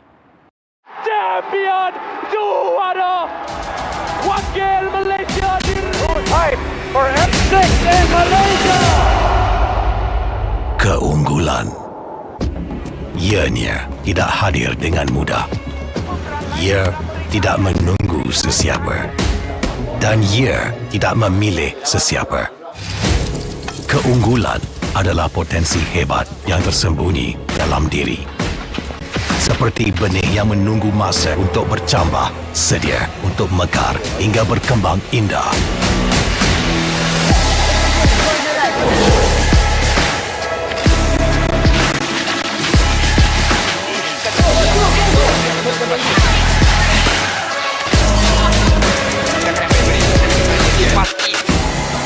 Ketika cabaran mendatang, Adian hanya memerhati. Kekuatan sebenar lahir dari dalam diri. Dibangkitkan oleh jiwa yang menyokong teguh tanpa henti. Kadangkala, saat kita rasa jauh dari apa yang kita impikan, ia muncul dari arah yang tak dijangka. Saat itu, kita sedar potensi yang sebenar ada di sekeliling. Ini semua bukanlah satu kebetulan, tapi kita yakin ini semuanya aturan takdir. Setiap langkah bukan hanya untuk diri sendiri, tapi juga untuk mereka yang berdiri dan berjuang bersama agar kita melangkah lebih jauh, menjadi lebih hebat.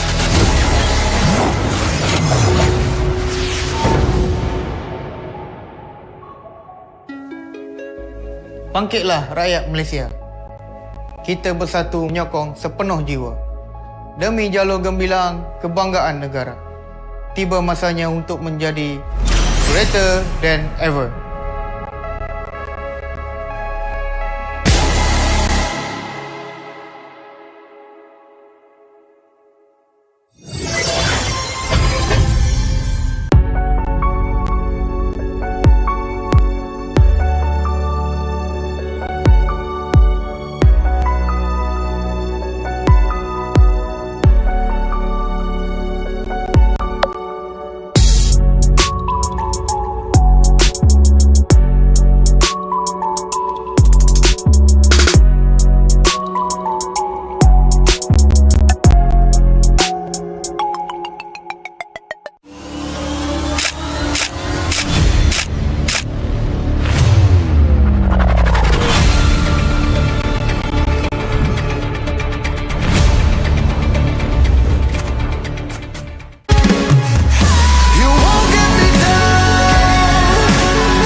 pada tim SRG Golak Red Giant. Banggakan Selangor, banggakan Malaysia.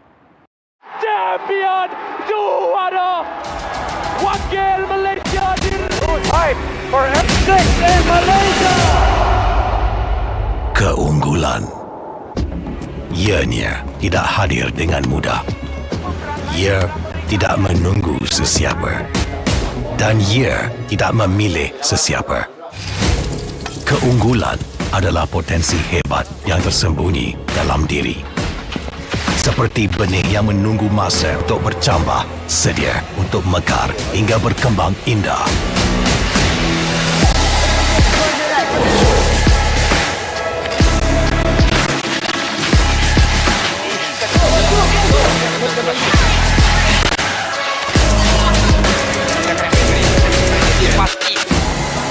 Ketika cabaran mendatang, ada yang hanya memerhati. Kekuatan sebenar lahir dari dalam diri. Dibangkitkan oleh jiwa yang menyokong teguh tanpa henti. Kadangkala, saat kita rasa jauh dari apa yang kita impikan, ia muncul dari arah yang tak dijangka. Saat itu, kita sedar potensi yang sebenar ada di sekeliling. Ini semua bukanlah satu kebetulan, tapi kita yakin ini semuanya aturan takdir. Setiap langkah bukan hanya untuk diri sendiri, tapi juga untuk mereka yang berdiri dan berjuang bersama agar kita melangkah lebih jauh, menjadi lebih hebat.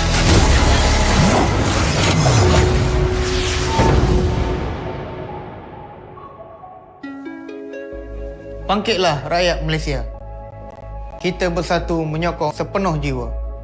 Demi jalur gemilang kebanggaan negara. Tiba masanya untuk menjadi greater than ever.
kepada tim SRG Bulak Red Giant, banggakan Selangor, banggakan Malaysia.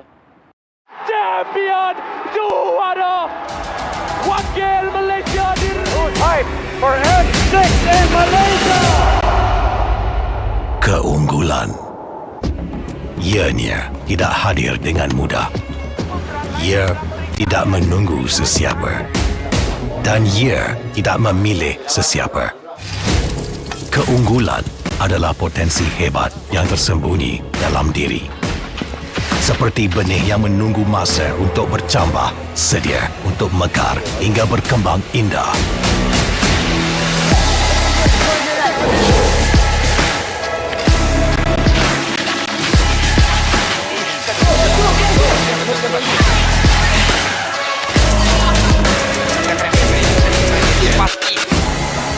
Ketika cabaran mendatang, ada yang hanya memerhati. Kekuatan sebenar lahir dari dalam diri. Dibangkitkan oleh jiwa yang menyokong teguh tanpa henti. Kadangkala, saat kita rasa jauh dari apa yang kita impikan, ia muncul dari arah yang tak dijangka. Saat itu, kita sedar potensi yang sebenar ada di sekeliling. Ini semua bukanlah satu kebetulan, tapi kita yakin ini semuanya aturan takdir. Setiap langkah bukan hanya untuk diri sendiri, tapi juga untuk mereka yang berdiri dan berjuang bersama agar kita melangkah lebih jauh, menjadi lebih hebat.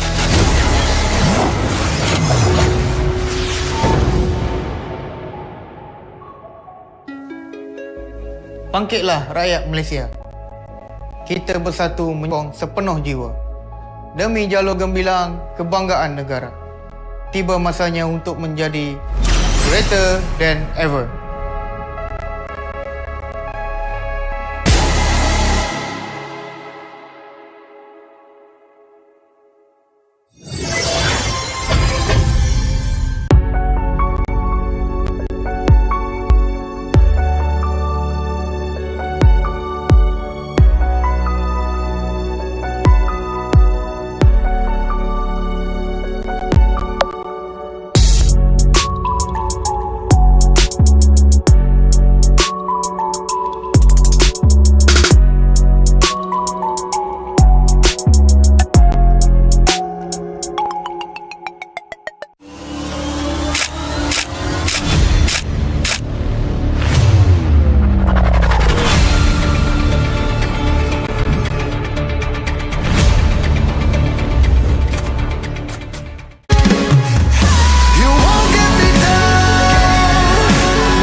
ladies and gentlemen, welcome back to the Asian Esports Games 2024. My name is Abstract. With me here is Hans. The both of us gonna be your caster for this upcoming match, and it does seem like we have quite a game. As you can see, the draft is already ready between Cambodia versus Philippines. What's your thought about this, Hans?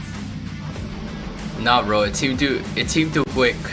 Like I'm quite surprised with the fact that for most of the time that we have right here now, I think the Philippines would have like a personal goal of actually beating Cambodia, because Cambodia was the team, or Cambodia was the country that defeated the Philippines back then in the IASF qualifier, which is probably the reason why, in case you guys are wondering, right? The Philippines weren't able to qualify in terms of the women's MLBB division just because of the fact that Cambodia eliminated them right away. So with that being said, Cambodia and Philippines, this has been a classic matchup all throughout. And we're going to be starting off with Hilda, of course, one of the pristine Vicks immediately coming in from Cambodia. Meanwhile, Philippines, it has been the usual counter, or maybe just the next sequence. Whenever a Hilda pops up, the Hylos gets picked next, or vice versa, right? Although this is where things get to change with the third pick now. And I feel like the Hayabusa will really appear here, considering that the Suyu and the Alpha have already been banned for both of the sides. Okay, so right off here, when it comes down to the pick and bans, okay, so technically understandable when it comes down to looking at a Hilda. Philippines have decided to pick up a Hylos for themselves just so that they won't be absolutely ragdolled in the lane. So it's pretty fair to say that the Hylos might very likely go over to the EXP, unless, Philippines have decided to think about something else. But in this very case, we are looking at a Vexana in middle lane, that's priority, and a very early goal laner. Cambodia wants to play the early game. Cambodia wants to start off strong and go absolutely ham. For Philippines, with the Kadita to the mix, it might seem as though they want to go for something a little bit more of the pick-off style, to the point that I might not be surprised if Cho might be one of these few picks that they may look at. Cho, Kaja, anyone that's really good at just snagging in someone. Yeah, I agree. I think the idea that the Philippines are going for here is that they understand the fact that the Hilda could potentially arrive in the latter part, or in the first few minutes of the game. She's gonna always try to go inside those bushes. So I feel like the idea here for the Philippines is that let's surprise the Hilda as soon as she goes inside, because that's the only way for them to check vision, right? With the three ways of, or three heroes that they have currently in this draft that they have allocated for them, Cambodia, at least they have some sort of like a bush clear, or like a bush check, if I would say, with the Vexana and the Hilda as well. But if the Kadita of the Philippines would be able to find like a sneaky position for her to unleash the Petrify and the Rough Waves combo, then that could work well for them. Because again, they've already given away the Bruno to Cambodia's side, which is a really good hero to be specific, but it also has its risks and advantages, right? So if they can't get the early game scaling, then Bruno's gonna have a lot of trouble, and that is where the Philippines should need to capitalize on. Honestly, Khalid is still a very good R4 pick at this point in time, especially since it's not being banned out at all. This is a perfect start, at least for Philippines, if they do want to play that kind of bushwhack that you talked about. In fact, it was a very good point that Hilda wants to play in the brushes, while in the meantime, Kadita wants to play in the brushes as well. So this is all looking to be great. While the marksmen on this point, I think Philippines, they are generally a team that, or rather, Philippines is generally a region that likes to play super late game, right? And unless something has changed. But with this current meta, everyone seems to be always on that high octane pacing, which I am not generally surprised about. With their Gatokacha coming in from the roam position of the side of Team Cambodia, they are looking for counter engage. They're trying to look for more follow-ups from what they have at this point in time, because they don't really necessarily have someone that can really open up the map all that well. So the Gatakacha at least have got that portion, as long as he has, I suppose, Purify. Most of the time we'll be looking at Revitalize, right? But if you really want to get yourself away from the Petrify, Breath of the Ocean, Rough Wave combination from Kadita as a Gatokacha, then I think that that's generally fine, unless as a Hilda you also want to Purify, just so that you can respect Kadita.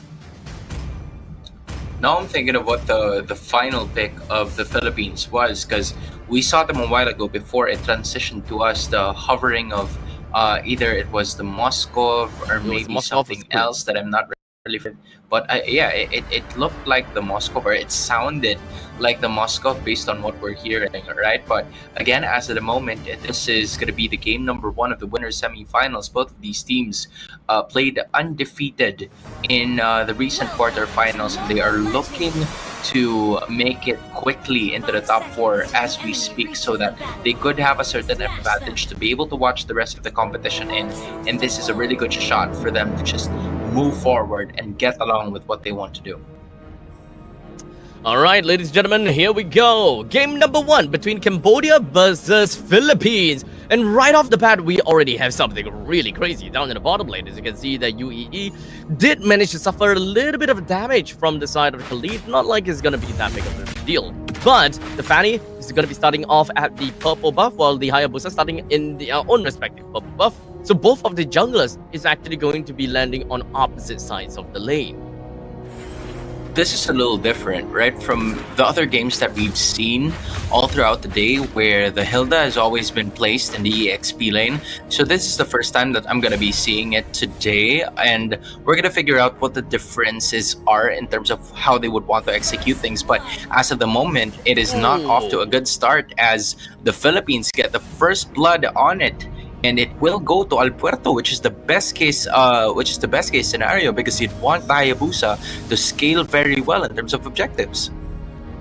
Honestly, this is a little bit of a gamble, in my honest opinion, from the side of Cambodia. Looking at the draft with a high loss as well as a Khalid, it's kind of like both teams are trying to get a read on each other, and Cambodia actually wins in that read. In the meantime, we're just going to be looking at Vivero did actually somehow manage to get a kill on the Hilda. I don't know how that works out, but this is actually really interesting. So don't mind me, I'm going to ramble a little bit on. But Philippines, they picked up the Hylos as well as the Khalid.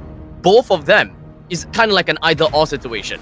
So they would want to put a Hylos over to the EXP because they expected that the Hilda is going to be the one that goes over to the EXP. This way, they will be able to kind of tally things out, and that way that the Hilda would not get a free reign in the EXP. While the Cambodia believes that that is what Philippines is going to do, so they swapped it out. They made the Gatokacha go over to the EXP lane instead, so that they still get the advantage of a Hilda versus the Khalid kind of interaction.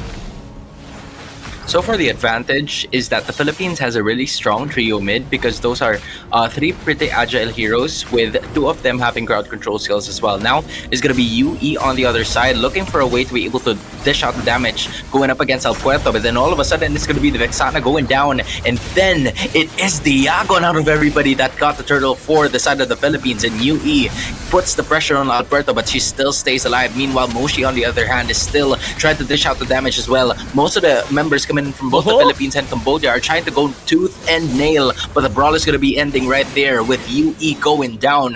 3rd death already coming in from the Hilda, and the Philippines getting a lot of what they wanted, already getting 2k in terms of gold. Oh, Cambodia really scrambling at pieces. As much as I will believe that Cambodia is supposed to get the lead of things, they have a winning lane in the gold lane, supposedly. And not to forget, when it comes down to the roaming... Oh, hold on a second. Quick little flicker from Nabi. While in the meantime, the rough waves also from the side of Amoris. So, honestly, Cambodia, they are supposed to win in the early stages of the game, but somehow they have been caught off guard a little bit too many times.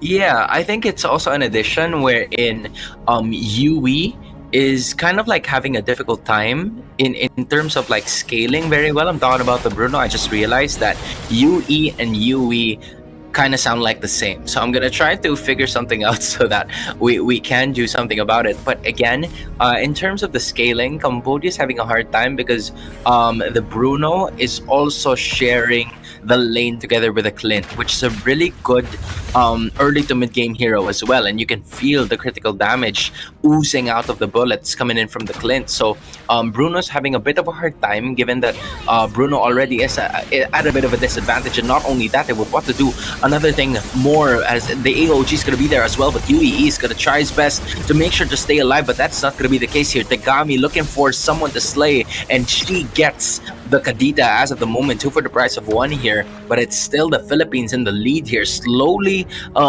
inching their way to extending that gold gap. We're looking at a 3,000 gold lead in favor for Philippines. And to make matters worse, Alberto knew that SA Hayabusa has got a lot of lead ahead. So going forward, that Sky Piercer is definitely going to be great to his name. We should be able to get some really good stacks up on top of Cambodia, especially since they've gotten a really good lead. And let's not forget, Ogi Shadow Kill traces Tegami even as he's soaring through the skies with his cables. Yeah, although there's a trade that Cambodia is going to be doing here, yes, the Philippines got the turtle for themselves, which, gives them a bit of an extra shield in terms of those team fights. But Cambodia has had permanent damage already from the base of the Philippines by getting the first turret of this game. UEE doing a really good job, even though she's already died at least 4 times in this matchup. She never gave up in at least dishing out the information for the rest of her teammates to be able to use it as well. So at some point in time, there wasn't really any sort of disadvantage that Cambodia had upon giving up that turtle. And Diagon was forced, or somewhat really not really forced, just she wanted to give the pressure towards the Bruno. She wasn't anticipating that most of the members are going to be there, but that wasn't the case. Revitalize is going to be utilized by UEE at this point in time, but Amores just taking a lot to take there in terms of the damage output. But then there's going to be the AOE, or AOG rather, coming in from the rest of the members. Enraging Sandstorms are going to be utilized. Perez is still staying alive, and the fan is going out. Moshi in the middle of it all. A lot of the members are trying to find a way to be able to at least execute and dish out the damage as well. But at the Philippines getting through, Nabi making sure that she will be the one to stay alive. But that is not going to be the case as well, as a triple kill lands on towards Vivero. Alpuerto against Yui this time around, but most of that Ugi Shadow kill lands towards the rest of the members in Yui against Alpuerto. The flicker didn't work. How unfortunate was it for Alpuerto, or actually for the rest of the members? And now here's a cha-cha dance, and Tegami's not gonna hit. The Philippines continues to...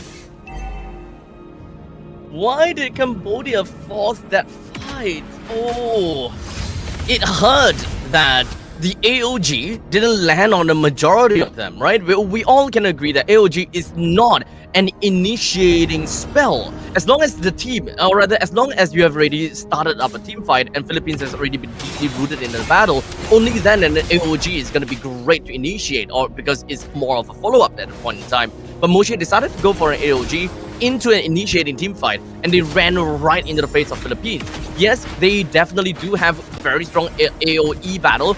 If they are looking at the Eternal Guard, they are looking at the rest from the side of Nabi. There's a reason why Nabi did manage to get a decent amount of kills in that one and survive. Well, look at this now. Perez getting the brunt of the damage as well. She's trying to stay alive as we speak, as Tegami is still struggling to take that purple objective of hers. Alpuerto already using the Ugi Shadow kill as well. But then a transition onto the bottom side as Yui goes down into the hands of the Philippines, and Vivero unleashing those basic attacks once again. This is the change that the Philippines did compared to the first trade that has happened in like the first few minutes of the game, right? In exchange of a turtle, Cambodia was able to take that turret up top and also the Clint. But then all of a sudden, because they're putting the tanky members down low, they were not only able to get the turtle, but also take a turret and maybe a life here, depending on the situation. And now it's going to go, because the Games again is going to be able to go down. Amores is going to keep things for herself, but the only problem is that UEE, she just landed that ultimate onto the minions. I'm not sure if I saw it correctly, but man. Well, we haven't really managed to see a lot from the Fanny from the side of Cambodia. Initially, we were just thinking, wait, is Tagami mostly playing the Fanny that is not very comfortable? Because so far we have only been seeing mostly 2 cables, 3 cables kind of Fanny. But in that fight just now, it's been very clear that Tagami actually does know how to play the Fanny. Can straight cable pretty effectively, but hold a second, bottom lane.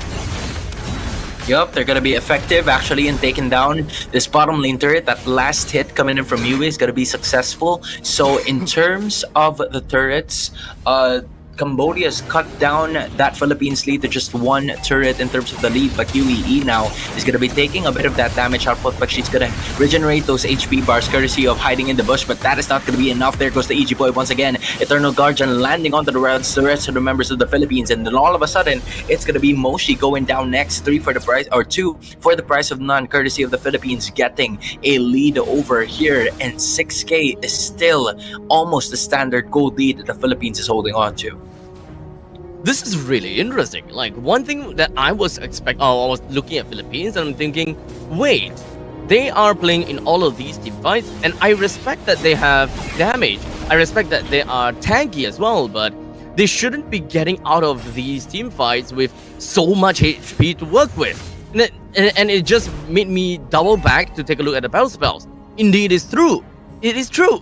They have to revitalize on Vivero as well as Diagon. Oh, they were looking for Yue the entire time, but then all of a sudden Yue escaped, but at the price of 3. 3 Cambodians go down as of that moment, and at this time, the Philippines are just making sure to continue their aggression. It was, what I would call a mission failed successfully because they were looking for the Bruno, but they got 3 heroes instead. Now they want to go off and finish this game with only UEE and Yue trying to go for it as well. UEE just taking a lot of damage out, but no more pushes to just let her heal. Now Nabi and the rest of the members are trying to stay alive here. Moshi trying to use that avatar of the Guardian to at least give out the pressure to the rest of the Filipinos, but they already got more than what they wanted because they already broke down the inhibitor on the mid lane. Oh my goodness, I cannot believe what I saw. How is that possible? But then Diagon all of a sudden is going to try to go at it as well. And that might be it. Abstract, this is your turn, man. I'm sure that there's no fight after this. Honestly, at this point in time, it's just so tough for us to be able to do anything at this point in time for the side of the Philippines. They are just essentially gone for the count right now, so they really is having a lot of difficulty to play around this. Yeah, they're gonna have to relax though, because that is not how things are supposed to go if you're Cambodia. And then there comes the glorious pathway as well. The perfect run coming in from the Philippines because the red carpet was already brought down, and Moshi just follows Yue in as of that moment, and it's gonna be an unstoppable for Paris at this point in time. 4 heroes are down. It's only gonna be Nabi trying to defend, and with that KDA, it is close to nothing that Cambodia is gonna do. But just an incredible performance coming in from the Philippines as they got another win to start things off. Game number 1 goes to the Philippines. Oh boy, Philippines took this game by the storm, and all I can say is Philippines, they went all out and they knew exactly what they needed to do. It is absolutely dominating, and it's absolutely scary to see what they have gotten for us. They were strong in their lanes. They didn't even need the flicker onto the Khalid, but somehow it all worked out flawlessly. Yeah, I think it really was a matter of trying to know like the draft counters. So usually, right, when you have the first or the second pick, you would immediately go for the Bruno right away, just because it is a hero that is very good. But the Philippines got the job done quite quickly. Okay, ladies and gentlemen, we are gonna go off for a very short break, and once we are back, we will give you guys the second game between these 2 giants. I'm gonna have to say, super excited, but you guys gotta have to hold your horses. We'll be right back with you.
kepada tim SRG Golak Red Giant, banggakan Selangor, banggakan Malaysia. Champion juara wakil Malaysia time for N6 in Malaysia. Keunggulan ianya tidak hadir dengan mudah. Ia tidak menunggu sesiapa dan ia tidak memilih sesiapa. Keunggulan adalah potensi hebat yang tersembunyi dalam diri. Seperti benih yang menunggu masa untuk bercambah, sedia untuk mekar hingga berkembang indah.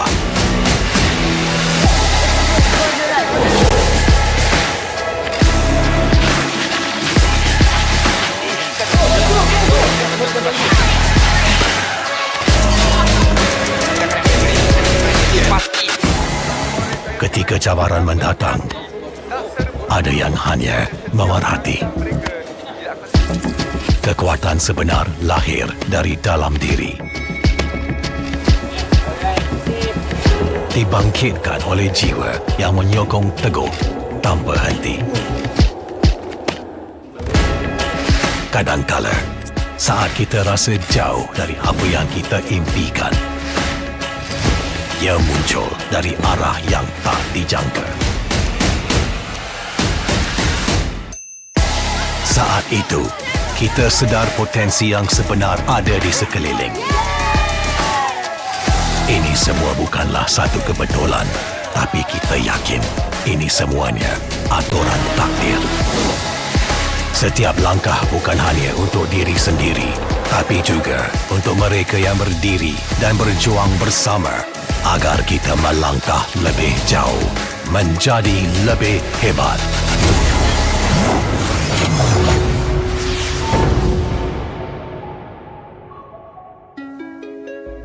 Bangkitlah rakyat Malaysia.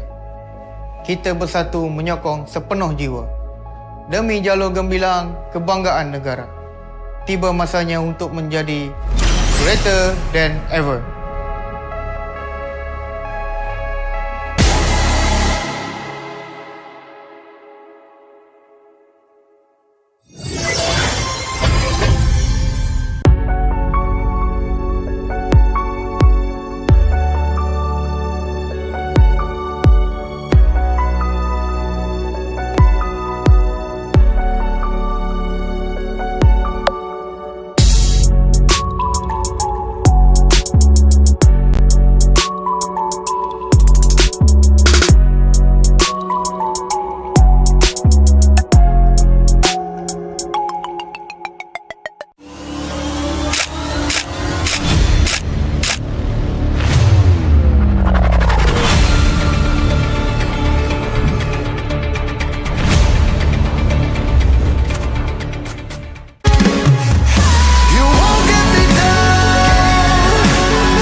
Pada tim SRG, Golak Red Giant, banggakan Selangor, banggakan Malaysia. Champion juara wakil Malaysia fight for N6 in Malaysia.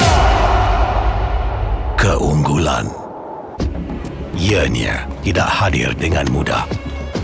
Ia tidak menunggu sesiapa dan ia tidak memilih sesiapa. Keunggulan adalah potensi hebat yang tersembunyi dalam diri.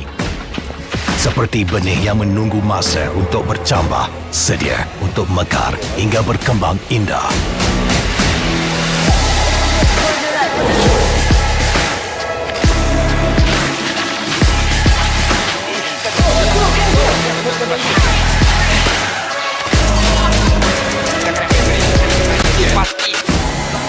Ketika cabaran mendatang, ada yang hanya memerhati. Kekuatan sebenar lahir dari dalam diri. Dibangkitkan oleh jiwa yang menyokong teguh tanpa henti. Kadangkala, saat kita rasa jauh dari apa yang kita impikan, ia muncul dari arah yang tak dijangka. Saat itu, kita sedar potensi yang sebenar ada di sekeliling. Ini semua bukanlah satu kebetulan, tapi kita yakin ini semuanya aturan takdir. Setiap langkah bukan hanya untuk diri sendiri, tapi juga untuk mereka yang berdiri dan berjuang bersama agar kita melangkah lebih jauh, menjadi lebih hebat.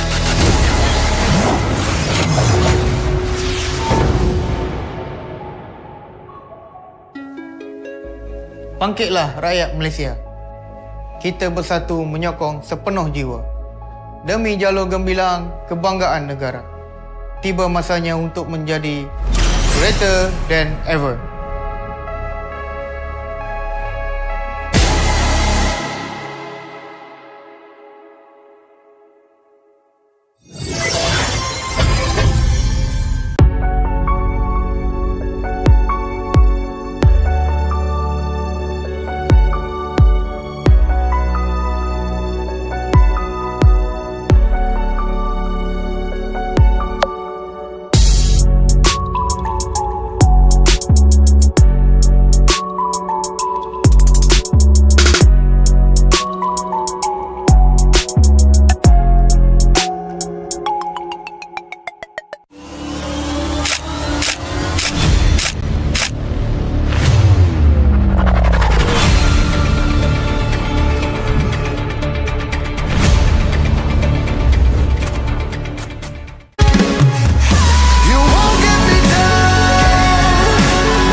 Pada tim SRG, Golak Red Giant, banggakan Selangor, banggakan Malaysia.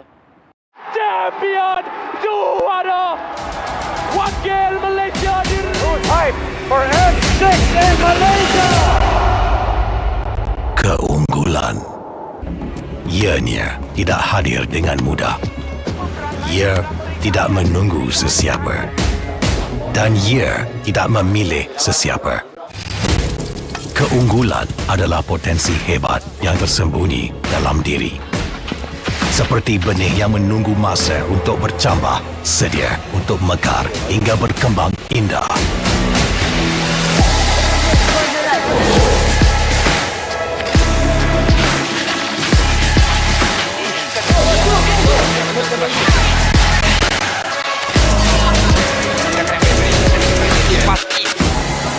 Ketika cabaran mendatang, ada yang hanya memerhati. Kekuatan sebenar lahir dari dalam diri.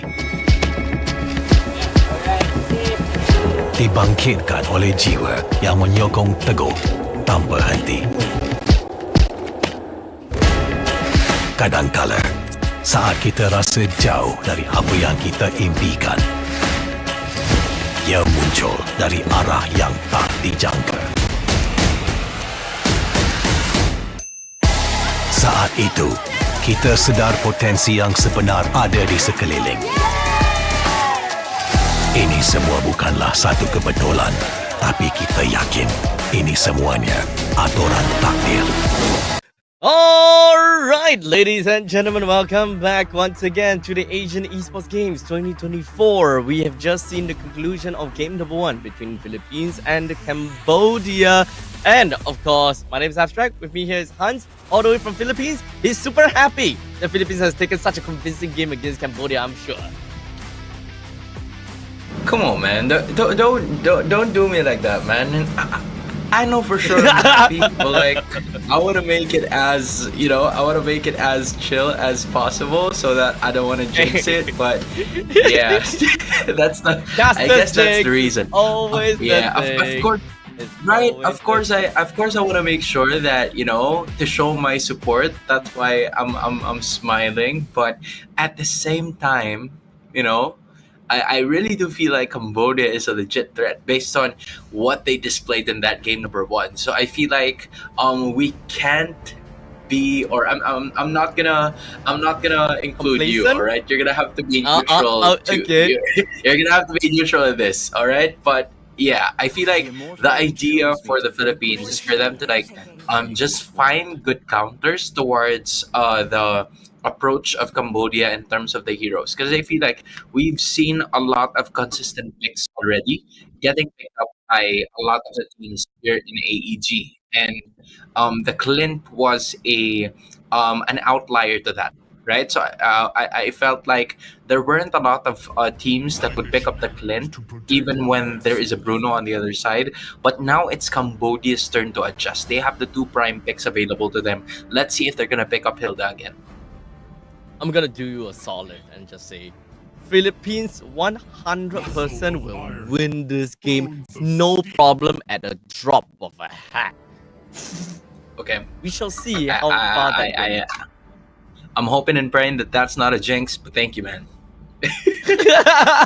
Hey, so far we haven't seen a 3-game series just yet, as to see if Philippines were to go all 3 games, boy, oh boy, that is gonna be a game that we have on our hands. But ladies and gentlemen, let's just hold that thought a little bit as we take a look at the rest of the draft. We do have a Hayabusa, Angela, as well as Moskov banned out from the side of Philippines, while from Cambodia with the Jusin, Matilda, as well as Suyo banned out. They picked up respectively from Philippines a Hylos, while Cambodia has picked out the Gatokacha as well as an Aurora. Very team-centric composition from Cambodia at this point in time. Not really solidified just yet, but it's definitely inching towards that. While, of course, the Gatokacha pick will always want to be a great denial against a Yi from the opposite side, since they already have got a Hylos.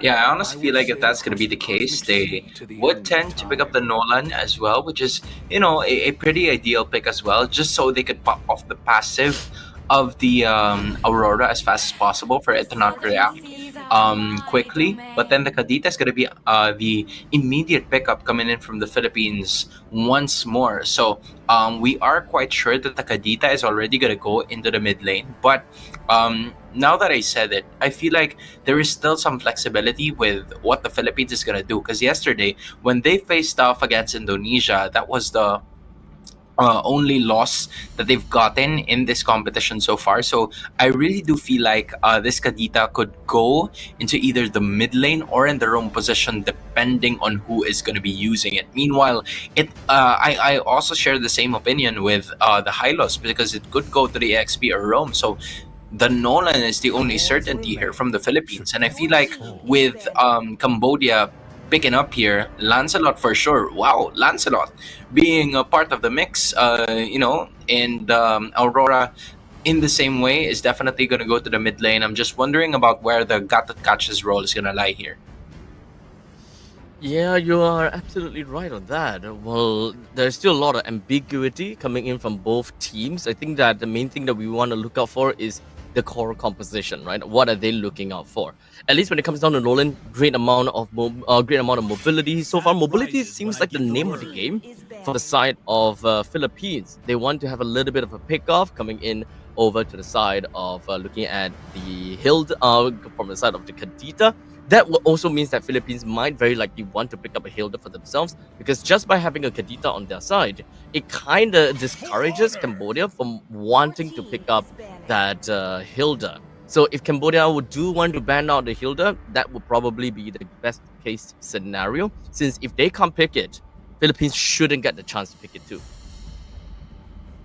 Yeah, I mean, that's at the moment, right? From what we're seeing, there are a lot of bans that have already happened. That's the Tigreal and the Khalid. So we're not going to be seeing a bit more of the aggressive state coming in from both of the teams, except for the fact that they have the initiator still, once again, with the Gacha and the Hylos available. So now that it is being said, I feel like you're going to have to put or feast your eyes towards the EXP lane, and I feel like the Hylos and the Gatot Kacha that we see are gonna be the ones stuck in Rome, because based on the bans here of both of the teams, the Khalid and the Tigreal seem to be the flexible options, but unfortunately those are already removed. So unless you still have some options here, if you are both of the teams, and maybe that's something that you could definitely go for. Matilda is no longer available. I was just about to say that it could be an option, but of course, first phase finally out, and I feel like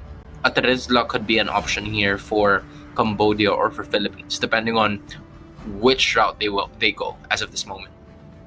Very team fight oriented from the side of Cambodia. Still, I would like to still believe on that, but the Hilda, that is always the question. Do they want to play into the Hilda? Harif. So, indeed, they still want to play based on aerial denial. So, we are still lacking that one hero that does very well in this kind of aerial denial kind of thing to play for AoE.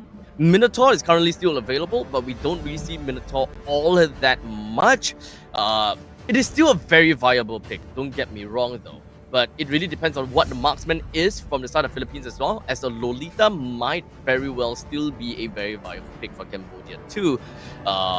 Especially since Cambodia, they already have an Aurora, does very well in the lanes as well as to clear out waves. So even if they pick up a Lolita, they won't lose that much to the Kadita in mid.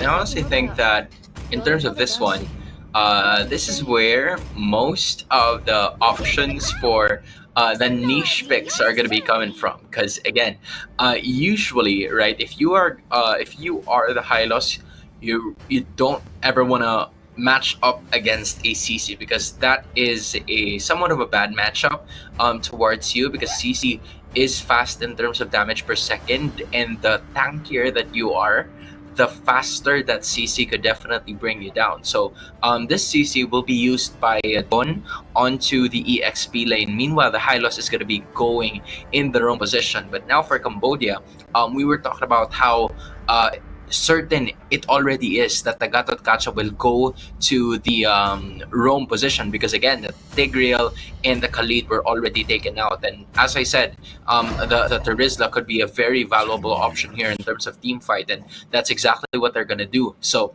both of the teams looking at their compositions, you can expect that there's going to be a lot of team fights happening, but it's just a matter of fact on who it is that could make the potential engagements moving forward. Big part of me kind of slipped away from the fact that Gatot Kacha is still very flexible, being able to go to both EXP or the roam. So that will make a lot more sense, right? Actually putting themselves a Terizla into the EXP. Still have decent amount of damage, pretty good tankiness, and of course great initiative call when it comes down to the penalty zone as well. So honestly, right now we can definitely expect quite a bit from inside the Cambodia's lineup. Very strong when it comes down to AoE, crowd control, and all that jazz. But they need to make sure that the funnel actually goes well in the early stages of the game and allow that Lancelot to have good amount of farm later on. If they do not manage to get themselves a decent amount of farm, then honestly, I think that it might be a little bit difficult for the Harith to move on. But ladies and gentlemen, into the land of dawn we go, with Philippines starting at the blue side and the Cambodia side onto the red. Both of the jungles are going to be starting on the opposite end, with the Nolan ending in the EXP and the Lancelot ending in the gold. I feel like there's going to be some sort of difference moving forward into this game depending on how the side lanes are going to be worked at, right? Because again, if you are CC, you're going to have somewhat of a faster wave clear here than Terizla in like the early portions of the game.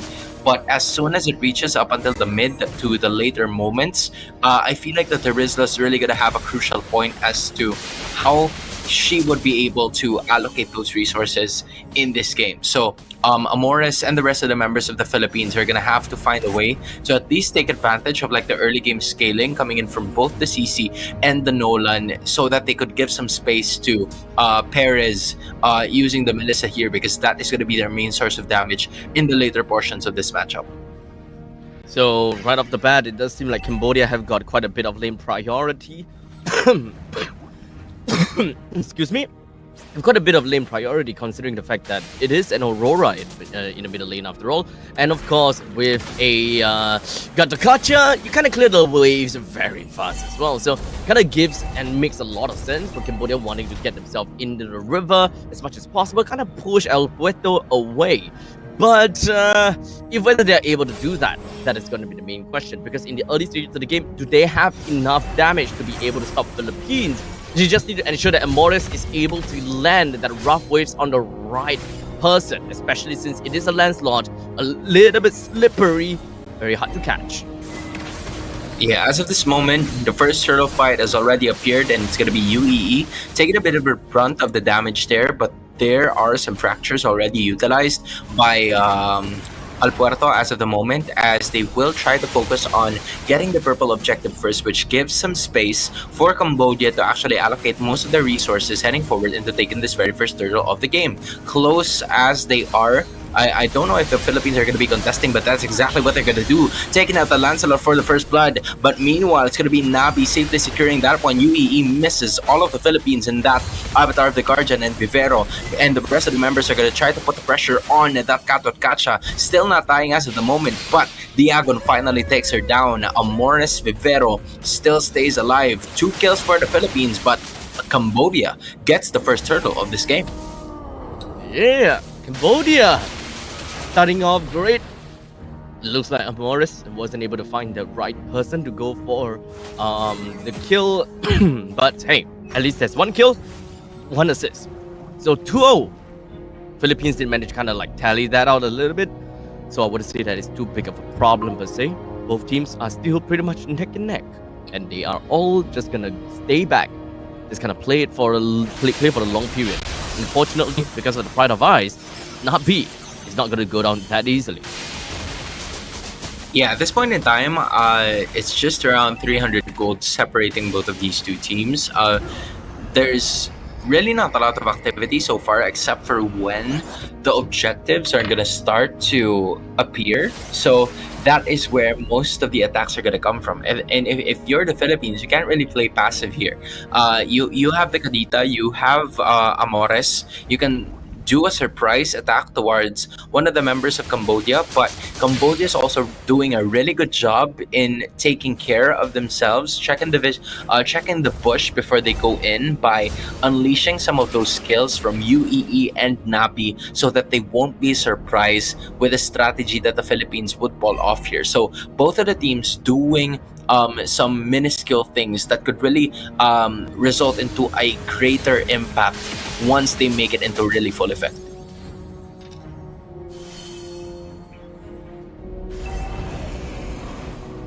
And as of the moment now, I feel like this is a certain attack that we're going to be looking for. The Philippines and Cambodia, all of a sudden, that's going to be a solo kill down bot, as it would be Perez going down. But then all of a sudden, there's going to be a certain amount of attack. Nabi now caught in the crossfire. Diagon's going to be right there, but this time it's going to be Cambodia getting another turtle for their own. Nabi goes down into the hands of Diagon. And what a really good set coming in from Cambodia once again, closing in on the gap once more. And just like that, 3-1, a little bit of 1-for-1 trade, but top lane Diagon, I don't think that is gonna go down that easily. But regardless, Cambodia, they have got quite a game in their hands at this point in time as we speak. Still got 90 seconds until the turtle eventually spawns. Let's take a look a little bit more about lane controls, as well as, you know, how they want to eventually play in their game, right? Because Cambodia, they are great when it comes down to 5v5. Yep, but as of the moment, that is going to be a kill pretty quickly coming in from Diagon with the recalls as well. I am sure that she felt really good about herself in that one, considering that it was the ultimate and there was nobody else that got the extra amount of downpour here coming in from the yo-yos of the CC. But as of the moment, they are winning most of their lanes, and I feel like that is going to be crucial. But Cambodia is really doing a good job in terms of taking care of most of their third objectives. But Diagon, or Tegami if I should say, has to really be careful as of this moment, because again, she wasn't really practically sure, but the fracture has been evaded. Diagon's trying to chase him, and Diagon is going to be able to reach him, and that means Philippines gets another kill, and it might go to another one of those objective taken. Tegami currently at level 10, while okay, El Puerto is also at level 10. That's not too big of a deal. While we do have a little bit of trade in the top and the bottom lane, a tier 1 turret, both teams is effectively trading against one another. And now they're going to try to force that next main objective, which is going to be the turtle. As much as the Philippines is leading by only 700 gold, they still are trailing, but this might change depending on how that Nabi kill is going to impact this turtle take right here that we are going to be seeing from the Philippines. They are the first to take themselves into the turtle pit, but Cambodia has been taking those first two turrets, but that is about to change now as the Philippines finally secures a neutral objective for themselves and making a monster kill as well for Diagon. Really a hot start.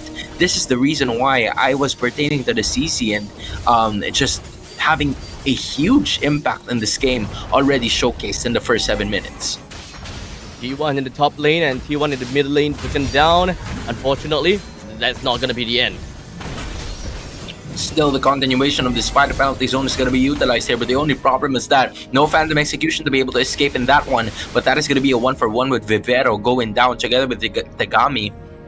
And as of this moment, the Philippines slowly chipping down on the defenses of Cambodia and also increasing the lead that they have. Amora swimming away from danger, and Cambodia somewhat struggling a little bit to contain most of their lanes, as all of the outer turrets have already been brought down. Oh man, Cambodia, they want to play 5v5. They just need to open the lanes, and in this case, actually, the fact that they managed to bring down the top lane and the bottom lane T1 is more than enough. From this point onwards, technically speaking, we're starting to see the power spike of Tegami just by a tad little bit. However, with Tegami only at 0:3, it might take a little bit longer. Maybe 10 minutes into the game, Tegami will get a little bit more farm and a little bit more damage that can really work very well for the team. Yui, on the other hand, 101. Pretty fair to say there should be a decent amount of gold, close to 5,000, maybe 6,000 gold to the side of Yui already. So it just takes more time. As long as Cambodia is able to isolate and single out these team fights effectively and try to go for a proper front to back, they should be able to do this no problem. But Vivero is a very tanky beast, and I'm not too sure whether Yui will have enough damage from the Stallion side in order to work that out. Yeah, Vivero's doing a really good job in trying to sacrifice most of her HP just so the Philippines would have enough breathing room, and exactly that is going to be the example, right? Vivero's going to be taking the brunt of the damage. Unfortunately, she might not be able to escape because of that penalty zone, but she is actually going to be able to get out of that danger zone, as most of Cambodia's ultimates have finally been brought down. Now it's going to be Perez landing on towards that rough waves as well. Puerto right from the back, and everybody's going to take the brunt of the damage. Now it's UEE maybe up next, but that is not going to be the case. Tegami now unleashing that Thorned Rose. Diagon getting a bit more of that HP courtesy of the yo-yos she's been trying to pull here. Now Puerto again is going to try to target most of the members coming in from Cambodia, but Tegami again unleashing that Thorned Rose and the Phantom Execution combo. But that is going to be the end of the team fight. Good presence of mind coming from Cambodia. It could have went very well for a lot of misclicks happened during that time. There's too much difficulty for Tegami to actually catch out onto the Nolan. Unfortunately, Tegami has only one target, and the target happens to be Melissa. Now, Lancelot is especially good against the Melissa, and for a very good reason. In the meantime, bottom lane, Lord fight. There is more fight actually happening, and with that being said, that is going to be a jungler going down, and the Philippines gets the Lord Al Puerto only for the price of Al Puerto, and everybody else goes down for Cambodia. An immediate wipeout. The latest one, or the most recent respawn, is going to be at around 10 minutes or 10 seconds of gameplay. How will Cambodia be able to defend this? Oh man. As much as I really want to see the Cambodia actually getting a point away from Philippines, but they have lost 4 members, and this inhibitor turret definitely will go over to the hands of Philippines. I don't think it is over just yet though. The T2 in the bottom lane is down, the T2 in the top lane is going to be the next one down from the side of the Lord, as it's ready to come in and plunder and pillage everything that Cambodia absolutely wanted. We are just a few more seconds until the whole defense eventually disappears. Not that it's going to be a big deal or anything. Yeah, but Perez is already dealing a serious ton of damage here. However, Vivero's gonna be feeling it first. That is one of the Filipinas going down here, as Cambodia tries to go for a valiant effort in terms of defense, and they're gonna be able to do that, but also with the assistance of the holy defenses that would be coming from the inhibitors. So Cambodia is still safe. They're gonna be able to find their way back into this game, but Philippines already having the advantage in that middle lane inhibitor, and that's possibly something that they could work on moving forward into this game. Fortunately, that it is just a middle lane inhibitor turret. It's not that difficult on a macro sense, but the only thing and the only problem about the middle lane inhibitor turret going down is that you cannot afford to lose all 5 members in one fell swoop, because that is just going to be the end game for the side of the Philippines. That's the great thing about middle lane inhibitor turret down. So Philippines may want to choose to go for that. If it happens to get all 5 men down, that's great, because that is actually the MO of Cambodia. They want to fight as 5. Here it goes again. It's going to be UEE stuck in the crossfire again, using that Avatar of the Guardian defensively. Good thing it's still a minute before that Lord appears, because that would have been a really crucial ultimate to lose in this portion of the matchup, where, you know, objectives are going to be as important, and Cambodia trailing by 7k gold lead behind. As you take a look at the Philippines so far, just, you know, seemingly clear with what they want to do. Force the initiation first with Vivero using that glorious pathway, and then Perez is going to follow suit immediately, and the Mores would try to be that woman to find most of the players coming in from Cambodia, and it's going to be up to Diagon to just deal a ton of damage, given that she started off really strong with 6 kills, and she's 804 ever since. So right now, Cambodia with a total of 6,000 gold deficit. Yui as well as Tegami, they need to have all the farm that they have gotten.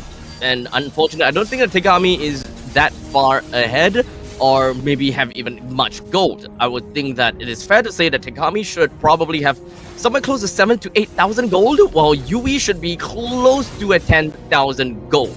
That should allow Yui to be able to deal a pretty decent amount of damage over to the side of Vivero with the, there we go, the Divine Glaive, right? Because the Starlim Scythe plus the Divine Glaive, man oh man, would that be annoying to deal with. Yeah, that's going to be the case here, but the Philippines are going to be forcing this one. It's going to be UEE taking it. The force field is going to be there for Perez already, but the penalties also going to be utilized as well. Diagon looking for something, but that is going to be El Puerto going down. Meanwhile, Diagon still right there utilizing the Vegets. It is going to be 2 heroes, 3 heroes going down for the side of the Philippines, and UEE is still alive. A lot of Cambodia's players are low, but they are able to make sure that they will stay long enough for them to secure it unless Diagon does something here, but it's gonna be Yui winning on that fight, and Perez is at the danger zone. Cambodia gets the Lord, and Yui is gonna try to find a way to continue in this fight, but Perez stays alive. She is the only one alive from the Philippines. That is how big a Divine Glaive is gonna change the tides of the battle. Just from a single Divine Glaive, you can see that Yui went absolutely ham, and I gotta have to say, perfect play from the side of Cambodia, especially from the side of Yui. Late safe, does not have a trigger finger. She waited in the brush for the absolute timing because he knows that the number one threat is going to be El Puerto. The moment that the moment that the Harif appears, then El Puerto will just go straight in and go for the fracture combo. And Yui ensured that she don't appear that early. In fact, she will wait for El Puerto to enter. Then, only then, the Zaman Force goes down and most of the damage landed onto Nolan. That's how Yui got the kill. A really good understanding of the game here for Cambodia because it really was a good initiation coming in from Yui, and not only that, Nabi was also able to take most of those stuns coming in from the rest of the set of skills that she possesses here just to make sure that Cambodia is going to have the lead. And now the tides have turned.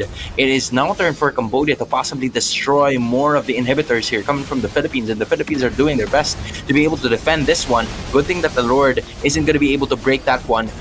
But even so, it was already an inhibitor brought down by the rest of the Cambodians moving forward in. But Moshi and Diagon facing off right there. Not a lot of HP lost between those two, but I feel like now we are all tied up with an inhibitor lost per team. I mean, we gotta have to look at things from a objective point of view, right? Cambodia is a team that wants to play team fight, and only in the later stages of the game we would be able to expect a little bit more on that, right? With the Avatar of the Guardian plus the Frigid Glacier, you can pretty much expect that anyone that wants to jump right in will be stopped right within of the tracks. As such, Vivero wanting to open things up with the Glorious Pathway will always be met with being frozen solid. It's not that easy after all. In the meantime, unfortunately, Cambodia haven't really been managing to find those assassination attempts from Tegami onto Perez, which is one of the main reasons why Philippines is still in the game.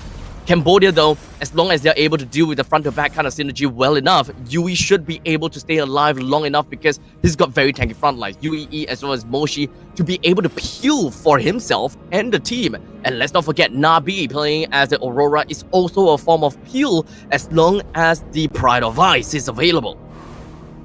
Yeah, it seems like, Cambodia has gotten it all figured out, and Perez is somewhat struggling also to find the best position possible because the force field or the go away coming in from Perez doesn't really work with Yui's skill set, right? And especially Nabi's skill set too. So Perez is struggling to find her position in this specific game. So she's really trying to fight from a distance, landing HP bars towards Moshi as of this moment, and Moshi also taking note that she doesn't have an immortality here. Same goes with the other members, but for the side of the Philippines, they only have Vivero popping off the immortality as well. Not really happening as of the moment, But there's a lot of things happening here already. Vivero just trying to stun UEE, but the Lord is already cut off to at least 35% of its AP. Will they be able to do something about it, or will this be Cambodia's Lord to take once again? And that is going to be the case as Lancelot gets it in. Meanwhile, the fight is about to ensue once more. There goes Amores going down, and all of a sudden Vivero goes next. Diagon might just go up here. Depends on how this is going to go. Good stun coming in from Perez for them to stay alive. There goes the Rose Gold Meteor for Alberto for them to be able to buy, but a good initiation coming in from Cambodia. They're just not letting up, and they're planning to continue this fight as Perez goes down. Monster kill for Yue, and all 5 members are still alive. There's a lot of things you need to worry about, including the Lord. That's the peel that I'm talking about, ladies and gentlemen. Cambodia went through all of their needs and wants, and they managed to bring it through over to the southern Philippines, and Southern Force is completely untethered. Ooh, that's gonna be it for this game. We are going straight to a game number 3. Cambodia showing how it's done and showing how to respond in this specific game. And where do I look? All right, this is where I look. Come on, man. Come on. Come on, man. With great power comes great responsibility. Sometimes even I am amazed with the level of jinx that I have right within of my power. Like, I need good. my strawberry drink. All right, give me a second. All right, go ahead and talk, man. Oh my goodness. You know, sometimes I honestly, I believe and I know that Philippines is indeed a very strong team, right? But Cambodia, they definitely stood out when it comes down to playing in the late stages of the game. Philippines, their early game was great. We gotta have to agree with that. They knew exactly how to tackle against the side of Cambodia. But in the end of the day, Cambodia, they still understood what they gotta have to do. They just have to extend the game all the way to the later stages of the game, until the point that no one can ever stand on their ground against that parrot. Let's be honest here. You're going up against a Gadokacha. He's got quite a lot of crowd control with the taunt as well as the AOG. You have a good amount of iframes onto that Gadokacha as well. How are you supposed to catch him out while you're stuck within of the Summer Force? Number 2, we also have got Aurora. You think that you have done well enough to bring the Aurora down, but no, Pride of Ice is still available. That's peeling. You've used so much skills on both the Gadokacha as well as the Aurora, and boom, there's still a Harif right there. Yeah, I felt like there were a lot of complications already coming in from the side of the Philippines as soon as Cambodia has had easy access towards taking down Perez. I feel like that has been their key towards getting most of the victories that they have had, because they were able to take down the defenses. I'm talking about the tanky heroes coming in from the Philippines, because again, you do have the Hylos. At least you have an initiator. But when you don't have a tanky XP laner to actually join in on the party, that's going to be a little difficult. And we've said it right from the start, right? That the team fights are really going to happen in this specific game, most especially because a lot of those AoE damage dealers are from the side of Cambodia. So they're willing to force those team fights whenever possible, and it became a lot more difficult for the Philippines to utilize that, given that most or some of their damage dealers are on single target and squishy as well, right? So it really became difficult for the Philippines to do something as of that moment. As you can see, some of the stats here, it was a decent effort coming in from the Philippines, but Cambodia, courtesy of Yui, was also given a lot of space by the rest of her teammates to make sure that they can take this game number 2. Honestly, coming into looking at the scoreboard, whenever I see a CC, I will always just say, CC is only ever great in the lanes. Aside from all of that, if you need a way to win in the lanes in the early stages, just so that you can convert that over to the mid stages of the game, CC is great. But if you want the CC to be able to realistically do anything in the late stages of the game, that's really not quite much. Looking at the CC though, 8 kills, 2 deaths, and 5 assists. All I can say is that CC has got the score to show that she has been taking most of those kills. And thus, the funnel is not towards the Nolan, nor is it gonna be onto the Melissa.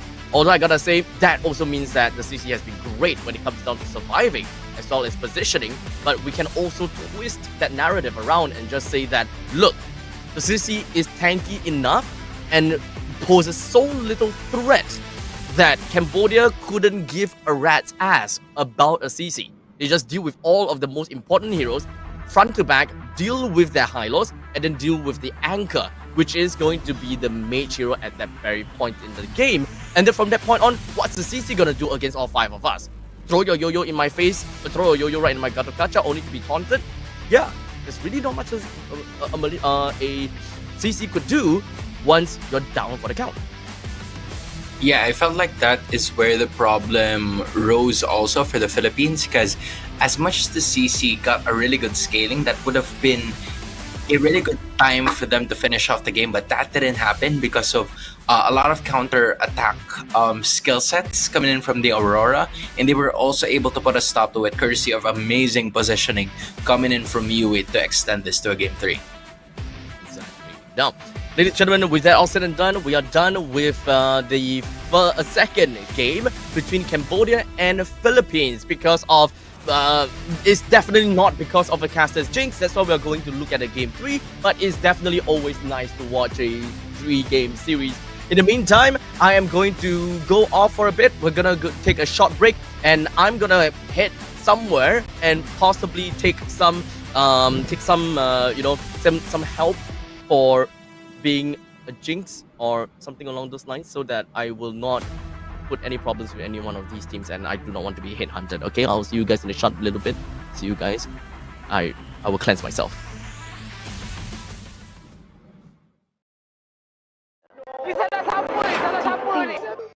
Pada tim SRG, Gulak Red Giant, banggakan Selangor, banggakan Malaysia. Champion juara wakil Malaysia Fight for N6 in Malaysia. Keunggulan. Ianya tidak hadir dengan mudah. Ia tidak menunggu sesiapa. Dan ia tidak memilih sesiapa. Keunggulan adalah potensi hebat yang tersembunyi dalam diri. Seperti benih yang menunggu masa untuk bercambah, sedia untuk mekar hingga berpang indah.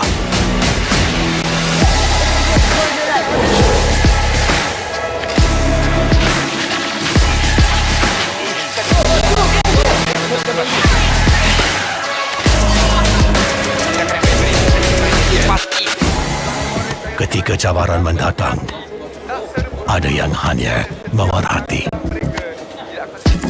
Kekuatan sebenar lahir dari dalam diri. Dibangkitkan oleh jiwa yang menyokong teguh tanpa henti. Kadangkala, saat kita rasa jauh dari apa yang kita impikan, ia muncul dari arah yang tak jangka. Saat itu, kita sedar potensi yang sebenar ada di sekeliling. Ini semua bukanlah satu kebetulan, tapi kita yakin ini semuanya aturan takdir.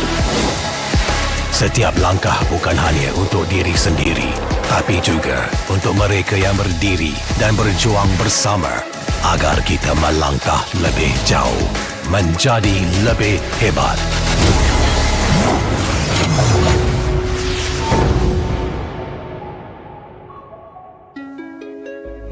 Bangkitlah rakyat Malaysia.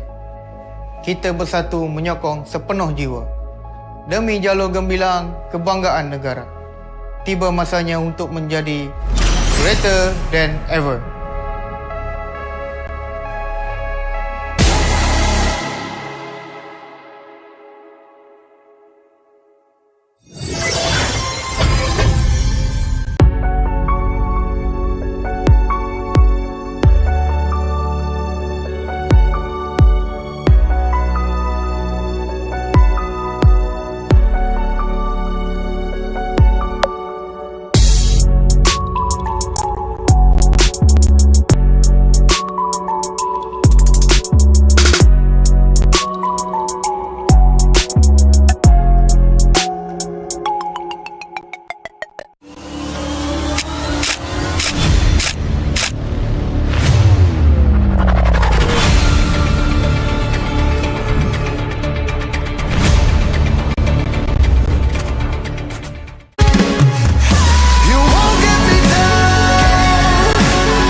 Pada tim SRG, Bulak Red Giant, bahkan Selangor, banggakan Malaysia.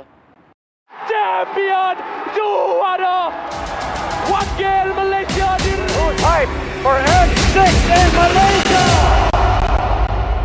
Keunggulan. Ianya tidak hadir dengan mudah. Ia tidak menunggu sesiapa. Dan ia tidak memilih sesiapa. Keunggulan adalah potensi hebat yang tersembunyi dalam diri. Seperti benih yang menunggu masa untuk bercambah, sedia untuk mekar hingga berkembang indah.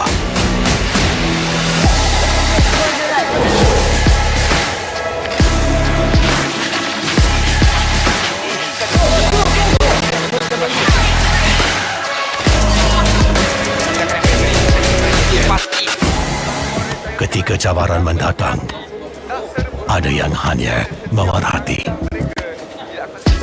Kekuatan sebenar lahir dari dalam diri. Dibangkitkan oleh jiwa yang menyokong teguh tanpa henti. Kadangkala, saat kita rasa jauh dari apa yang kita impikan, ia muncul dari arah yang tak dijangka. Saat itu, kita sedar potensi yang sebenar ada di sekeliling.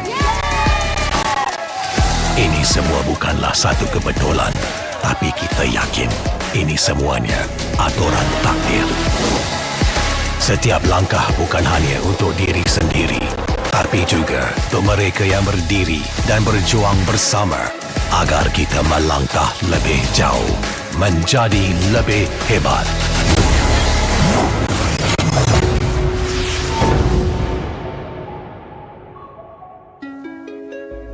Bangkitlah rakyat Malaysia. Kita bersatu menyokong sepenuh jiwa. Demi jalur gemilang kebanggaan negara. Tiba masanya untuk menjadi greater than ever.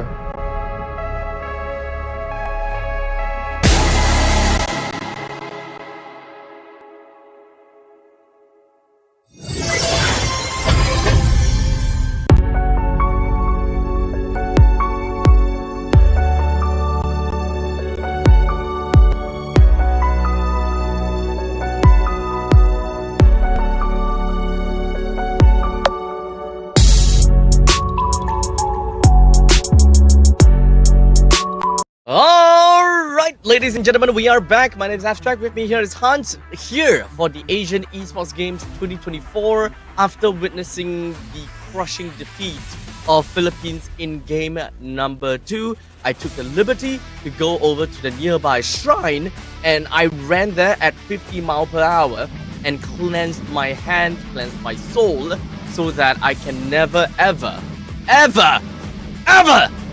jinx anyone. Just for now.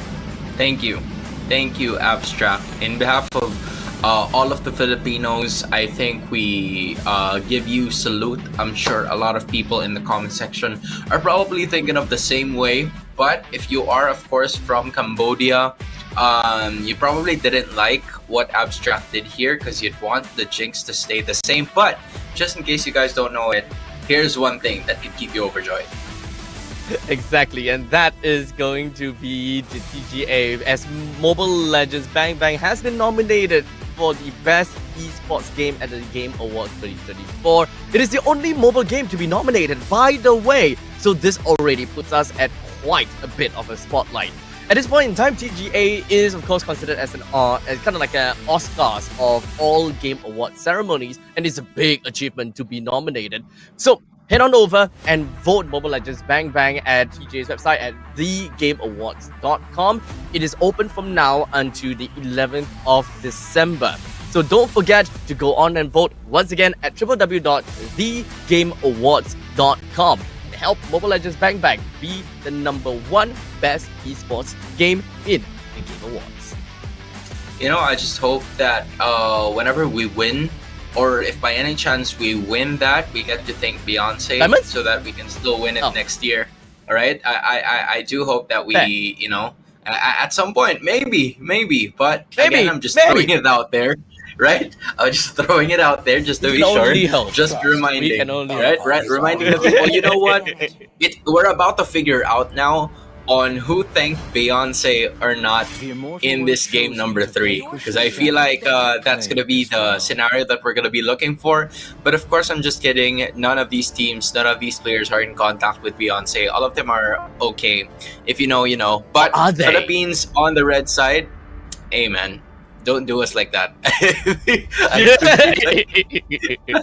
But yes, that's gonna be the case that we have now. All right, Philippines and Cambodia, they are one game away from either making it into the next stage of the upper bracket, or will they go down into the lower bracket? Whoever wins in this specific game is gonna be certain that they can make it into the top 4 of the competition. So with all of the bands that is already thrown right out already, we've got the Matilda, Alpha, and Hilda banned out from the side of Cambodia, while from Philippines have banned out the Suyo, Jusin, and Angela. With the Hayabusa being first picked from the side of Cambodia, it is still very much open. And we don't really have any form of idea about how both sides of the team is going to be picking out just yet. But we definitely have a pretty decent idea when it comes down to, you know, the meta.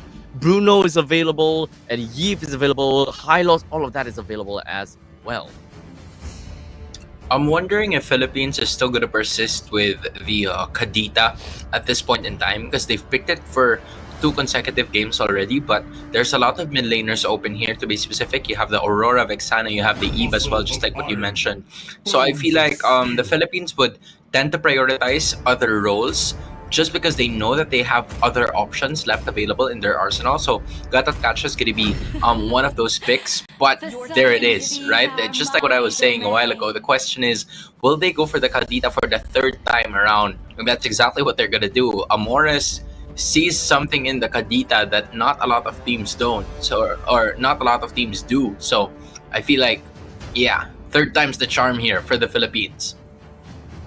There could be a probability that Amoris is extremely comfortable when it comes down to the Kadita, and they know just how much stake there are in this game. So whenever in doubt, if the meta is ever evolving and there are heroes that you don't really know how to play all that confidently, you can always rely on your most comfortable hero pick, especially if they are not heroes like Layla, Icon.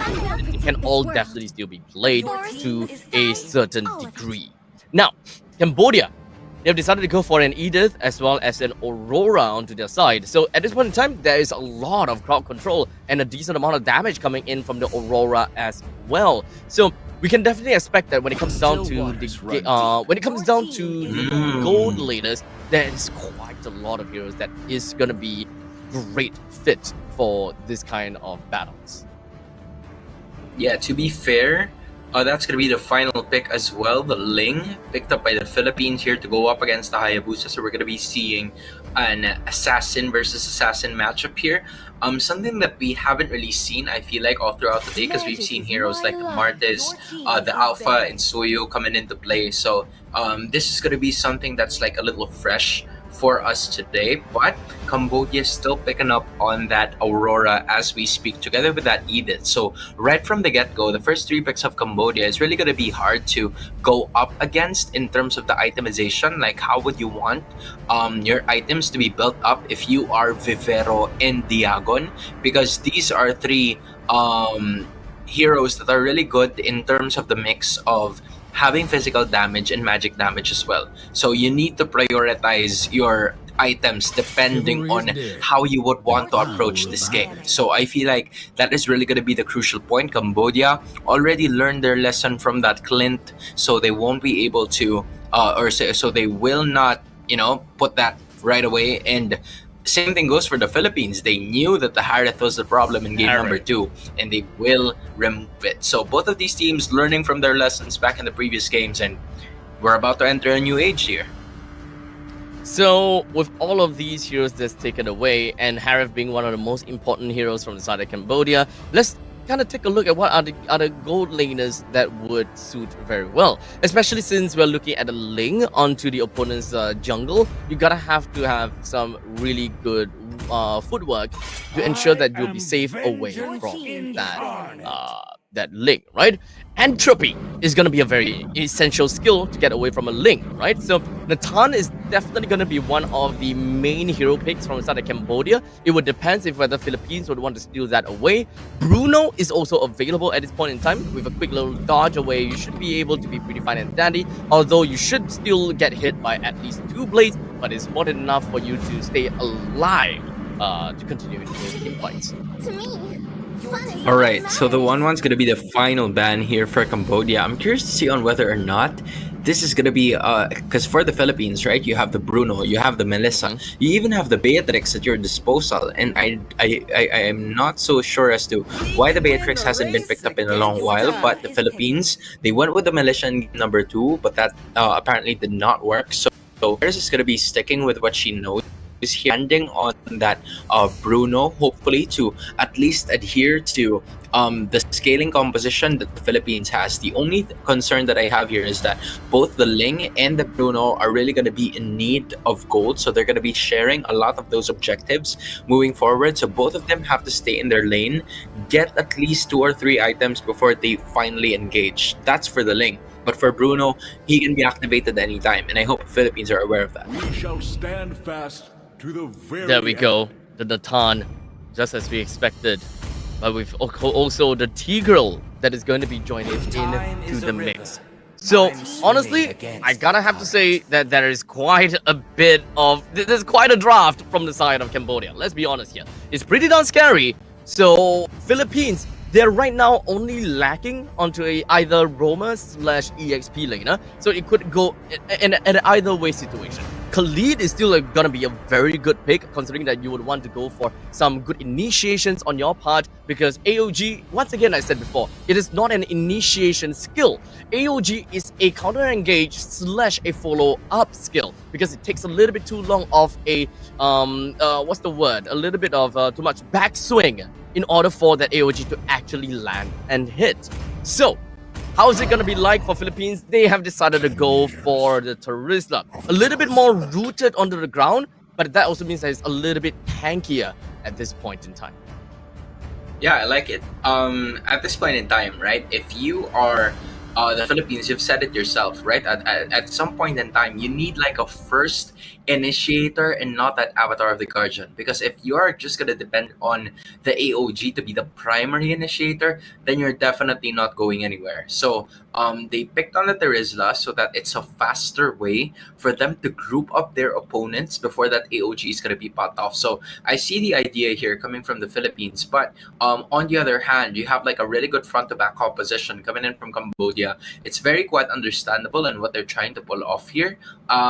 Just making sure that they have, or they could take enough time by getting the snowball on the Hayabusa pretty early. If that doesn't work, they still have the Nathan in the later portions of the game to save them from distress. I mean, we've seen it a couple of months ago or weeks ago where the Nathan can really hold out up until the later portions of the game. So with Navi also using the Aurora for the second consecutive time, there's a lot of possibilities that this game could go for.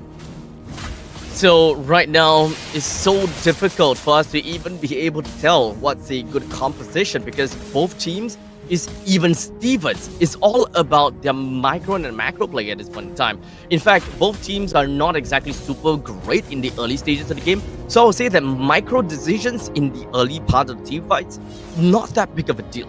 As long as they have good macro coming from the side of Ling, as well as good macro from the side of the Hayabusa, I can always say that there could be a lot of these split push composition that would eventually work out. And this might be one of those games that we witness a backdoor endgame.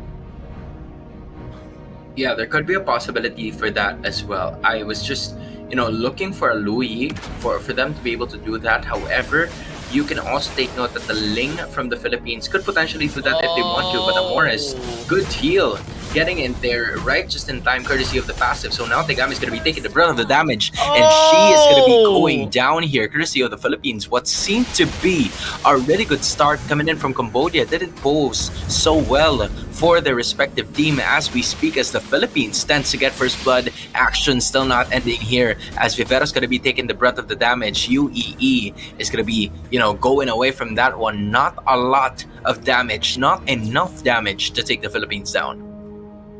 Oh, that shy bit of damage.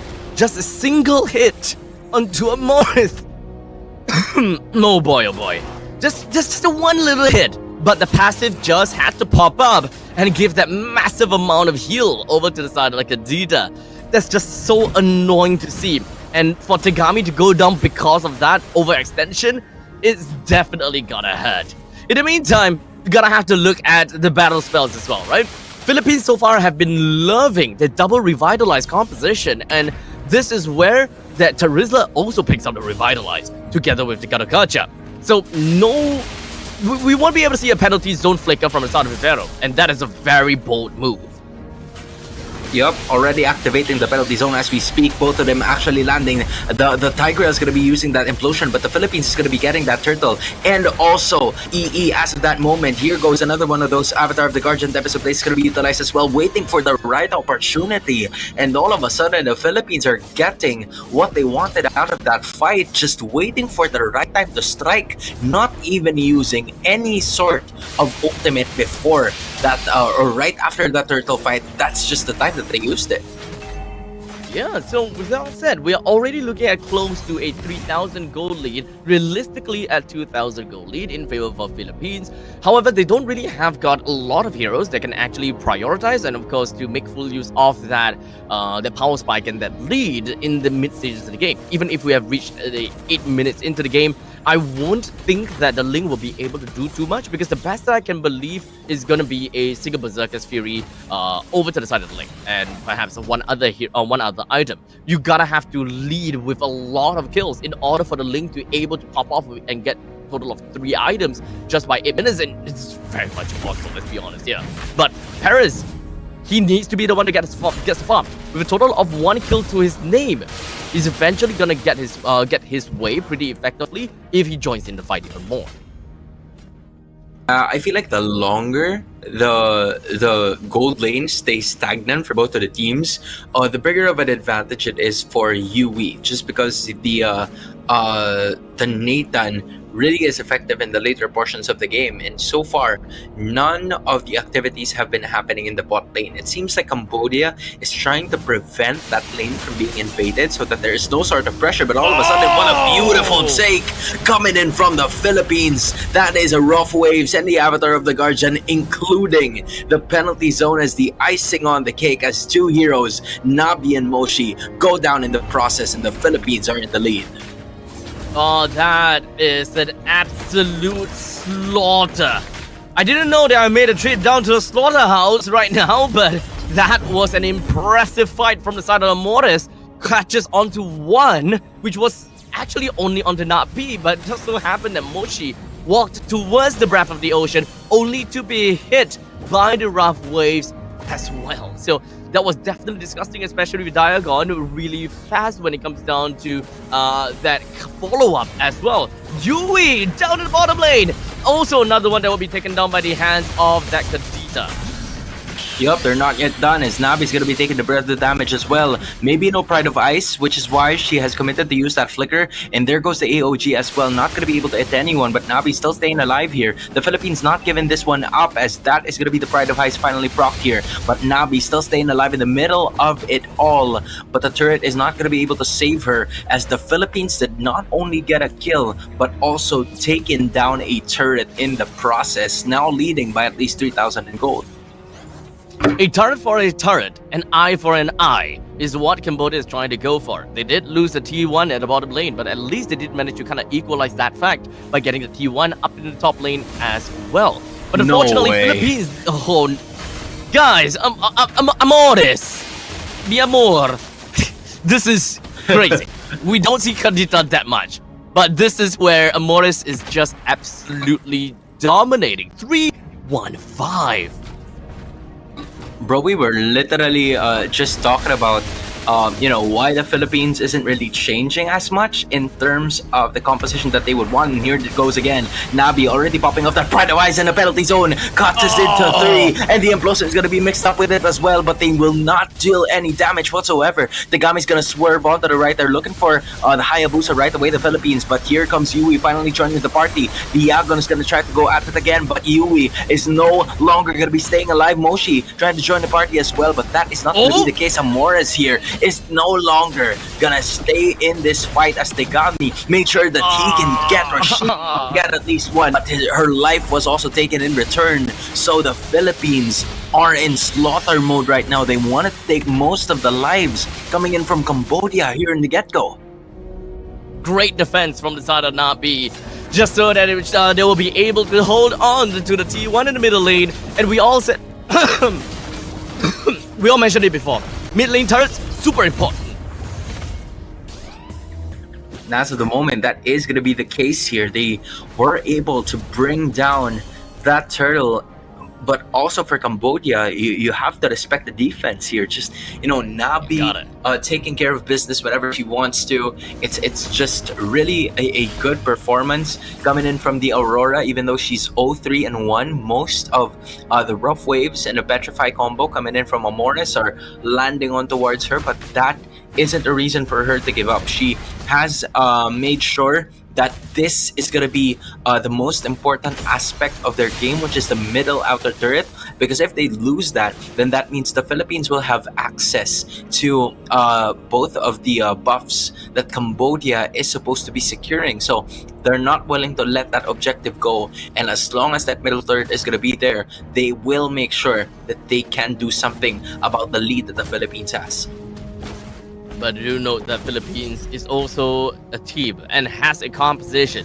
They can do very well in all of these split pushes. In the meantime, Philippines is also constantly trying to set up a bushwhack, and this is why the tier 1 is that important. If you want Amores to be able to take on to all of these brushes in the opponent's jungle and potentially threaten the enemy's movements, you need to bring this turret down.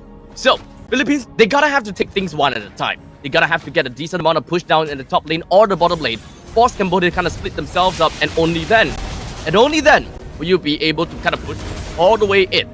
But fortunately, they did manage to get that one.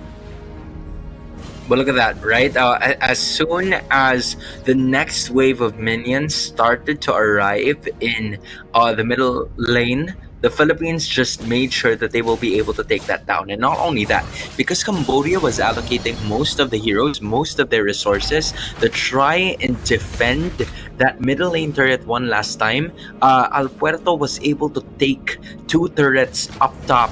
So now it's the Philippines having at least the priority in terms of the slower take. Meanwhile, Cambodia is going to be transitioning into that bottom lane, looking for a way for them to also get real estate of their own. So it is safe to say that the Philippines are going to be able to take something out of this. But at the same time, if you look at the map, good check coming in from Nabi, just expecting where Amores is going to be coming from, because the fight is about to continue again unless Cambodia escapes right in time. And now with the bottom lane, T1 down, we are just going to be expecting the Cambodia wanting to get all of these turrets ASAP. Cambodia's team composition, they gotta have to play a lot more based onto the Natan. The Natan has got 0 kills and 3 deaths. This is definitely not looking great for Cambodia at all. We need Yui to pick up a little bit more of these kills and pick up some of these scraps on the floor in order to get a little bit more farm. With 10 minutes and 30 seconds into the game, it's relatively fair to say that Yui is roughly about 8,000 gold, somewhere around there when it comes down to the economy. We still need a lot more time, give or take maybe about 4 more minutes, and that is where Yui will pop off. Oh, look at those footballs landing onto Moshe as we speak. It's starting to hurt now. Coming in from Perez, and Cambodia is at the brink of defense here. They're trying to find a way to extend this series even longer as Al Puerto is working behind the scenes here, looking for another way for them to continue with the engage. Yui here focusing on that Lord. Holy defense has not been popped off just yet, and for that time, both of the holy defenses are finally gone in those 2 inhibitors, and Cambodia was able able to sustain all of the remaining turrets that they have within the base. And the Philippines are going to have to look for something else here, because the longer that this game goes, it's going to start to be some sort of advantage for Yui, just because she's holding the Nathan as part of Cambodia's lineup. I noticed that Cambodia made a very crucial, I wouldn't say crucial play, but luckily it didn't happen. But in the event the Philippines were actually inhibiting Cambodia's lower jungle, that would have been all very bad. But hold a second, penalty zone. And then there's going to be the Avatar of the Guardian as well that landed onto the center. And that might just be a really crucial thing. Yui goes down, but also Perez is caught in the crossfire as well. But this is going to be a 3-on-2 matchup here for the side of Cambodia. The Philippines looking for another way for them to continue the initiation here, but Tegami's not giving up without a fight, using that quad shadow to be able to escape while also defending the rest of the minions here. And there you have it, the Philippines finally breaks at least one or two of those inhibitors, and those are going to be crucial, most especially because the Lord is about to spawn in less than 15 seconds. 2 turret takedowns, inhibitor turret. And that was just the very first Lord. Cambodia is not receiving this well at all. Yui just doesn't have the farm to really defend this, and doesn't really have the farm to retaliate over Philippines. One thing's for sure though is because of El Puerto, right? El Puerto has just been right in the face of Yui throughout this entire situation. You always gotta have to keep her toes on the ball, and just ensuring that I can use an atrophy to get away from El Puerto at almost every single instance of fight. But that was just an increase, or an addition to the problem that Cambodia has had, because they were trying to find a way to contest for that major objective, which is the Lord, but Tegami lost her life pretty quickly in that one. So the Philippines are really to at least add more insult to injury here, but El Puerto's going to be caught up here. Quick hands just to use that Finch poise to be able to get away. Now it's going to be UEE catching onto the brunt of the damage, using the flicker to be able to get away. So that is one less problem for the Philippines as we speak. Cambodia really has good wave clear here, so they're having quite a hard time trying to break past the defense of Cambodia here. Doesn't seem like that is going to be the end just yet. The Lord is ready to pillage everything that Cambodia has by marching in from the top lane, and Philippines waiting for more creeps to eventually march down the bottom lane, march down the middle lane. But I'm pretty sure the Philippines, they're looking for more blood from the top lane eventually. But the lane's just going to be slowly pushed right out in the middle lane. Philippines taking their own sweet time and wanting to make very good sure that they bring this inhibitor turret down first before engaging in the battle against Cambodia. Yup, that's going to be the idea that they're going to have here. Vivero already using that penalty zone, but to no avail. Cambodia does not falter. They will lose all of their inhibitors in that turn, but they still haven't lost the base, and as long as there's the base, you can still fight, says Cambodia. But the Philippines already holding on to that 6k gold lead. This used to be an 8k gold lead, so Cambodia is slowly starting to catch up now, and based on the duration of this game, it seems like Yui rather has already built up on the potential full item that a Nathan is supposed to have as of this moment. 6-17, the current scoreline, 50 minutes into the game. Philippines caught 2. Ooh. And not only that, they also get Yui in the process. That's the best case scenario, but an implosion combo is also going to happen here. But the Frigid Laser is not going to be enough. 3 heroes for the price of 1. Moshi's going to try to back away using the flicker as well. Gets right back into the Phylax. But all of a sudden, that might be the end in this game, depending on how it goes. They're looking for a way here, but it's only Moshi and Tegami trying to defend here for the rest of the members of Cambodia. And then there's Philippines again, working on all lanes of the map, working onto those minions as well. Quad Shadow, and there goes the Uki Shadow kill as well, but it will come to no avail, as that is going to be the end. The Philippines are going to move forward into the upper bracket. There we go, ladies and gentlemen. Philippines will take 2 games away from Cambodia. Definitely a nail-biting situation, a nail-biting game that we have just personally witnessed. As such, Philippines, they're going to be moving on over to the upper bracket finals. They have evaded all of the nitty-gritty stuff that has to go on at the lower parts of the bracket, because China is just waiting for the ones that loses to eventually go there. We will break down more on the brackets in a bit later on as we wrap things up here when it comes down to the game.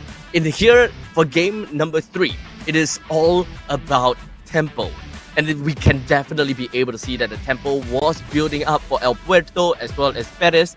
They eventually found themselves the groove and was able to find themselves massive amount of kills as well as participation in all of the team fights. Great amount of heal for Vivero as well as Diagon. Although I gotta have to say, Amores definitely gonna be my MVP for being able to catch out so many of the members for the side of Cambodia. Just keeps them shivering in the pants. Yeah, right from the start, right? I felt like if Amores wasn't able to do what she did in like the first 5 minutes of the game, the Philippines wouldn't have established like a really good lead for themselves that they could sustain up until the later portions. Because again, it would be a dream start if the Nathan coming in from Cambodia would have a really good time upon scaling, but Yui didn't have that for herself. So at some point in time, it really went like a domino effect for the side of the Philippines, because Amores was doing very well. She was able to get some momentum for the lineup and the size up of the Avatar of the Guardian together with the penalty zone. I'd like to talk about that as well, because I feel like those were crucial ultimates. Those were two options that was in a circular motion, somewhat of a AOE crowd control skill as well, that really helped them in looking for the other members, and mostly Yui, because they were catching Yui most of the time and they weren't really even aware of it. So it was just up to Paris to finish the job, because the Bruno was already very much fed from the get-go. Honestly, I find it really scary how the side of Philippines didn't even care about anything about forcing a battle. They didn't force any form of combat. They didn't form any form of fights. What they did was that they evaluated kill zones. They know just how far the opponent is, and the moment that they reach that kill zone, that is it. And unfortunately for the side of Cambodia, they were not able to really get a hold of how big that kill zone is. There's a kill zone for the side of Tarizla, a kill zone for the side of Kadita. Once you understand the range of it, you need to be able to draft for someone or be able to scout out some of these brushes without being in those kill zones, which is why it is so easy for Philippines to be able to just jump right in with the Breath of the Ocean plus the Ocean Oddity and then a Petrified, or heck, even just a very simple penalty zone. More than enough to catch your opponents. You don't even need a flicker onto the Terizla to make magic work. And that is a kill zone that Cambodia gotta have to really understand when they go over to the lower bracket quarterfinals to face off against China. While Philippines, listen to this, Hans. Philippines is going up against Indonesia. All right. I guess I think I still have time to get my popcorn, right? But yeah. I guess we need to close out the show now. Just for me to get some popcorn, Abstract. Come on, give me time, man. Understand. Okay, sure, no problem. Ladies and gentlemen, we'll be back with you guys right after this very short break, as we will be giving you quite a game when it comes down to hey, which game is it gonna be? Not gonna tell you. You gotta have to come back and find out for yourself.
Pada tim SRG, Gulak Red Giant, banggakan Selangor, banggakan Malaysia.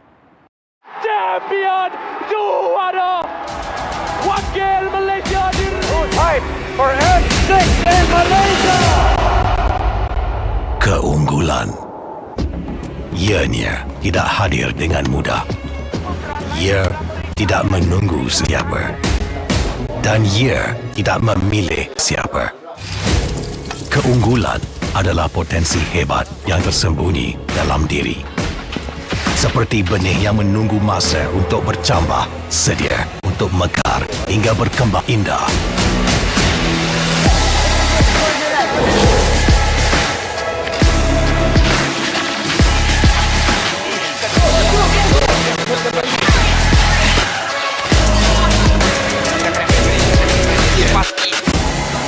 Ketika cabaran mendatang, ada yang hanya memerhati.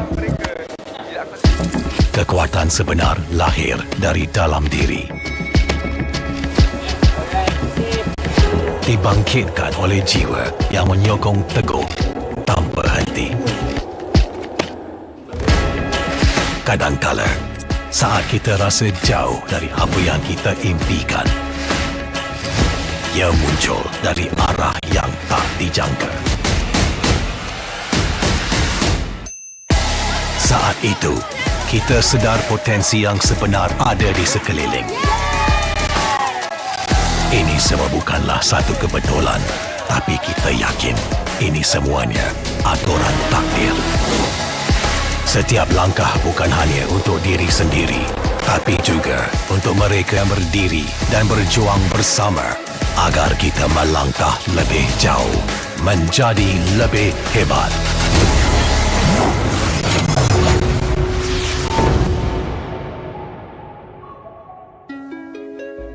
Bangkitlah rakyat Malaysia. Kita bersatu menyokong sepenuh jiwa. Demi jalur gemilang kebanggaan negara. Tiba masanya untuk menjadi greater than ever.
Pada tim SRG, Gulak Red Giant, banggakan Selangor, bangga Malaysia.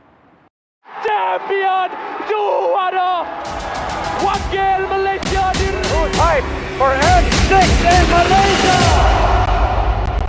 Keunggulan. Ianya tidak hadir dengan mudah. Ia tidak menunggu sesiapa. Dan ia tidak memilih sesiapa. Keunggulan adalah potensi hebat yang tersembunyi dalam diri. Seperti benih yang menunggu masa untuk bercambah, sedia untuk mekar hingga berkembang indah.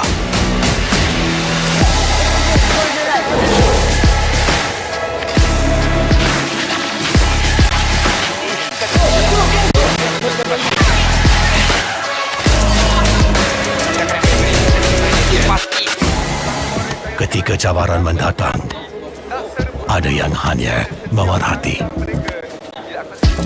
Kekuatan sebenar lahir dari dalam diri. Dibangkitkan oleh jiwa yang menyokong teguh tanpa henti. Kadangkala, saat kita rasa jauh dari apa yang kita impikan, ia muncul dari arah yang tak dijangka. Saat itu, kita sedar potensi yang sebenar ada di sekeliling. Ini semua bukanlah satu kebetulan, tapi kita yakin ini semuanya aturan takdir. Setiap langkah bukan hanya untuk diri sendiri, tapi juga untuk mereka yang berdiri dan berjuang bersama agar kita melangkah lebih jauh, menjadi lebih hebat.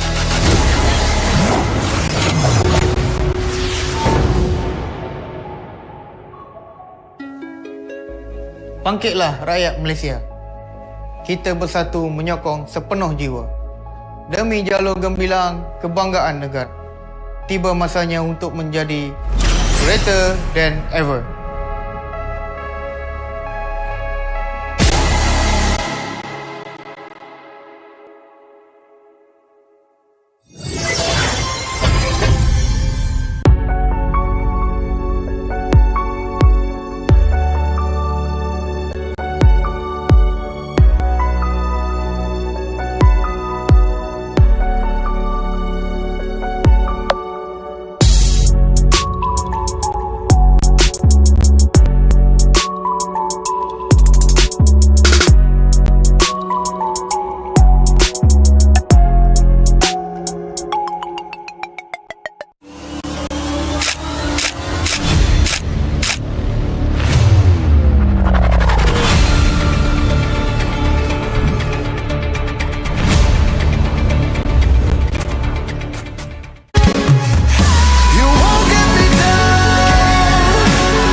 Pada tim SRG, Gulak Red Giant, banggakan Selangor, banggakan Malaysia.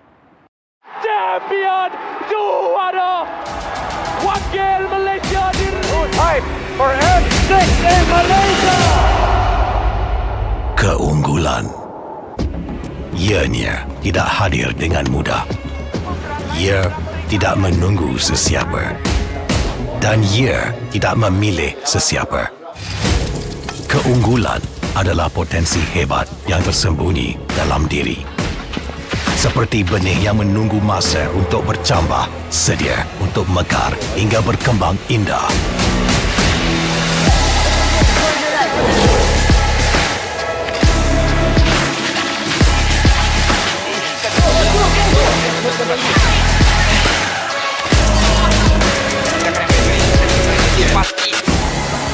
Ketika cabaran mendatang, ada yang hanya memerhati.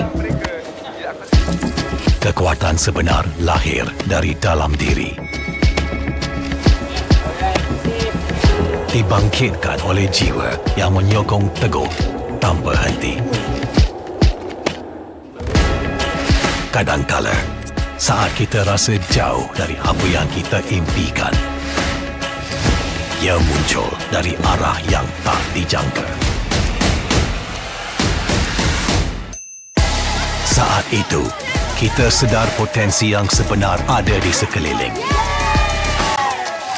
Ini semua bukanlah satu kebetulan, tapi kita yakin ini semuanya aturan takdir. Setiap langkah bukan hanya untuk diri sendiri, tapi juga untuk mereka yang berdiri dan berjuang bersama agar kita melangkah lebih jauh, menjadi lebih hebat.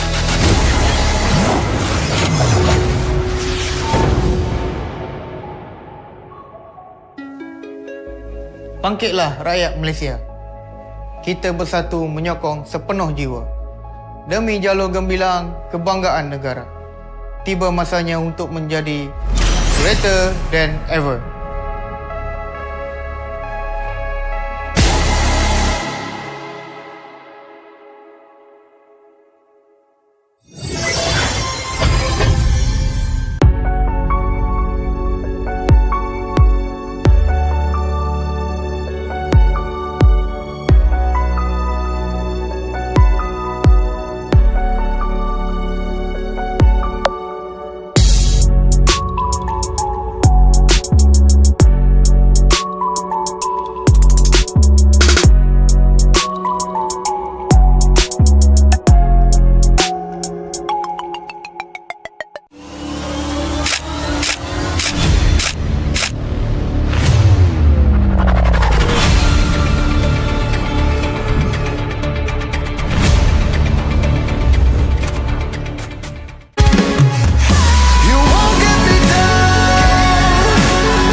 Pada tim SRG, Golak Red Giant, banggakan Selangor, banggakan Malaysia.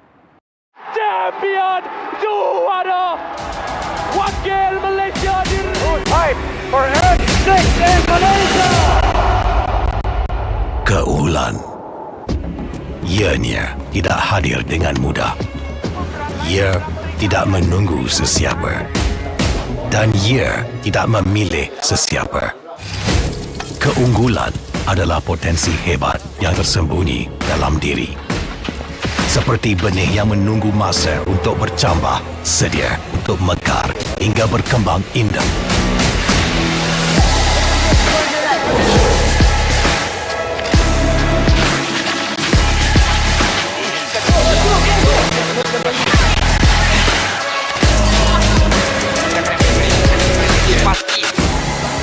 Ketika cabaran mendatang, ada yang hanya memerhati.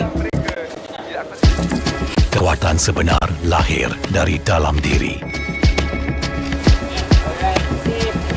Dibangkitkan oleh jiwa yang menyokong teguh tanpa henti. Kadangkala, saat kita rasa jauh dari apa yang kita impikan, ia muncul dari arah yang tak dijangka. Saat itu, kita sedar potensi yang sebenar ada di sekeliling. Ini semua bukanlah satu kebetulan, tapi kita yakin ini semuanya aturan takdir. Setiap langkah bukan hanya untuk diri sendiri, tapi juga untuk mereka yang berdiri dan berjuang bersama agar kita melangkah lebih jauh, menjadi lebih hebat.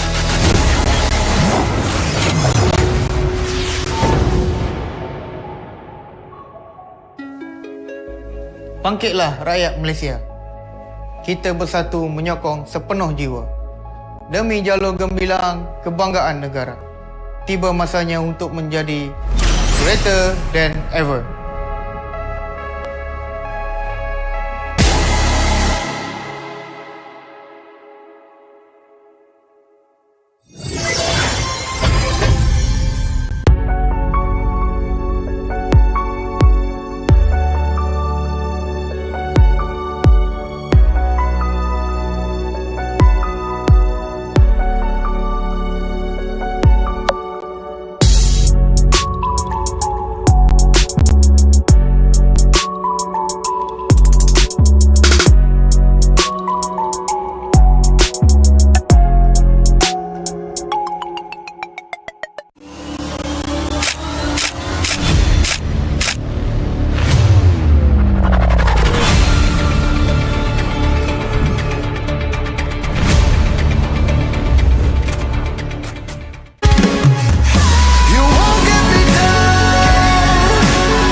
Pada tim SRG Bulak Red Giant, banggakan Selangor, banggakan Malaysia.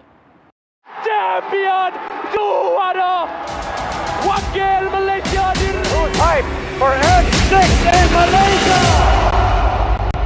Keunggulan. Ianya tidak hadir dengan mudah. Ia tidak menunggu sesiapa. Dan ia tidak memilih sesiapa. Keunggulan adalah potensi hebat yang tersembunyi dalam diri. Seperti benih yang menunggu masa untuk bercambah, sedia untuk mekar hingga berkembang indah.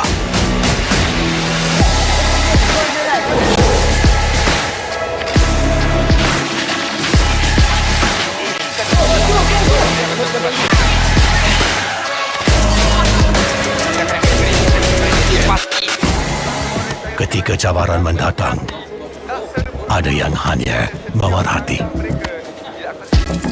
Kekuatan sebenar lahir dari dalam diri. Dibangkitkan oleh jiwa yang menyokong teguh tanpa henti. Alright, ladies and gentlemen, welcome back over to the Asian Esports Games 2024. We're now in the playoffs. We have got quite a bit of games that we have casted already. And now we're going back down over to the lower bracket where we will be watching Cambodia versus Saudi Arabia for this very match itself. My name is Abstract, and with me here is Hans, and the both of us is gonna be your caster for today. We've just completed the Philippines versus Cambodia match, and such Philippines will be going up against Indonesia in the upper bracket finals. But we will definitely look at them in a while later. Now we gotta look at the quarterfinals and the lower brackets first, Hans. Now, this Saudi Arabia team, I feel like this is the very first time that we're going to be seeing them all throughout the broadcast. And I feel like it's a really good chance for them to, showcase what they can do. You've seen their names a couple of seconds ago. But I feel like now is the time for them to really showcase or really tell us what they can do. Depends on their gameplay. Because again, unfortunately, right, this may be the first and the last time that we're going to be seeing Saudi Arabia in the AEG broadcast, depending on how they perform in this lower bracket series. I mean, like, this is a team that has dominated their groups. So I was like, why did we just get to see Saudi Arabia now? But, better late than never. And it's a chance for them to be able to do something about it now. Will we see them again in the upcoming matches, or will this be the stop or the end to their journey? That's also up to Cambodia to figure out. Now, of course, a quick little fun fact for everyone based on the matches yesterday in Group C. Saudi Arabia did manage to take 1 point away from Cambodia, and do note that was a best of one series. So Cambodia versus Saudi Arabia for this lower brackets is definitely gonna really sting for one of them. Since Saudi Arabia have already won in Cambodia once, they have a very generic idea as to they know what they gotta do against Cambodia, and they should be in a pretty good spot. Unless Cambodia comes in and be like, you know what, our time in the group stage was just but a fun and games. We're coming in here to lower brackets quarterfinals to really show you guys how we play. And indeed, they did manage to take 1 point away from Philippines, and I think that is already quite a testament. Yeah, that's a really good setup there. From 6 teams, we are down, or from 8 teams, we're just down to 6 as we saw Vietnam. And I'm trying to remember the other one. It's Myanmar that fell out of proportions here for our playoff spot. And right after this series, we're going to be saying goodbye to at least one more player. But you're right, Abstract. It completely crossed my mind when you said more about these two teams being part of the same group. And it was, Saudi Arabia getting a win against Cambodia during one of those times. So I feel like Saudi Arabia can really give Cambodia a run for their money. But the main difference this time around is going to be the fact that Cambodia can adjust, because this is going to be a best of 3 series. Usually when it's in the group stage, right, you have no hope of seeing them again in the groups because you only have one shot. But for now, it's a race to 2 wins. And I feel like Cambodia likes their odds even more, just because of the thought that they are gonna be okay whether or not they win or lose the first game, because again they still have some time to adjust. So that really is that in between game 1 to game 2 is really going to be crucial, not only for Cambodia but also for Saudi Arabia.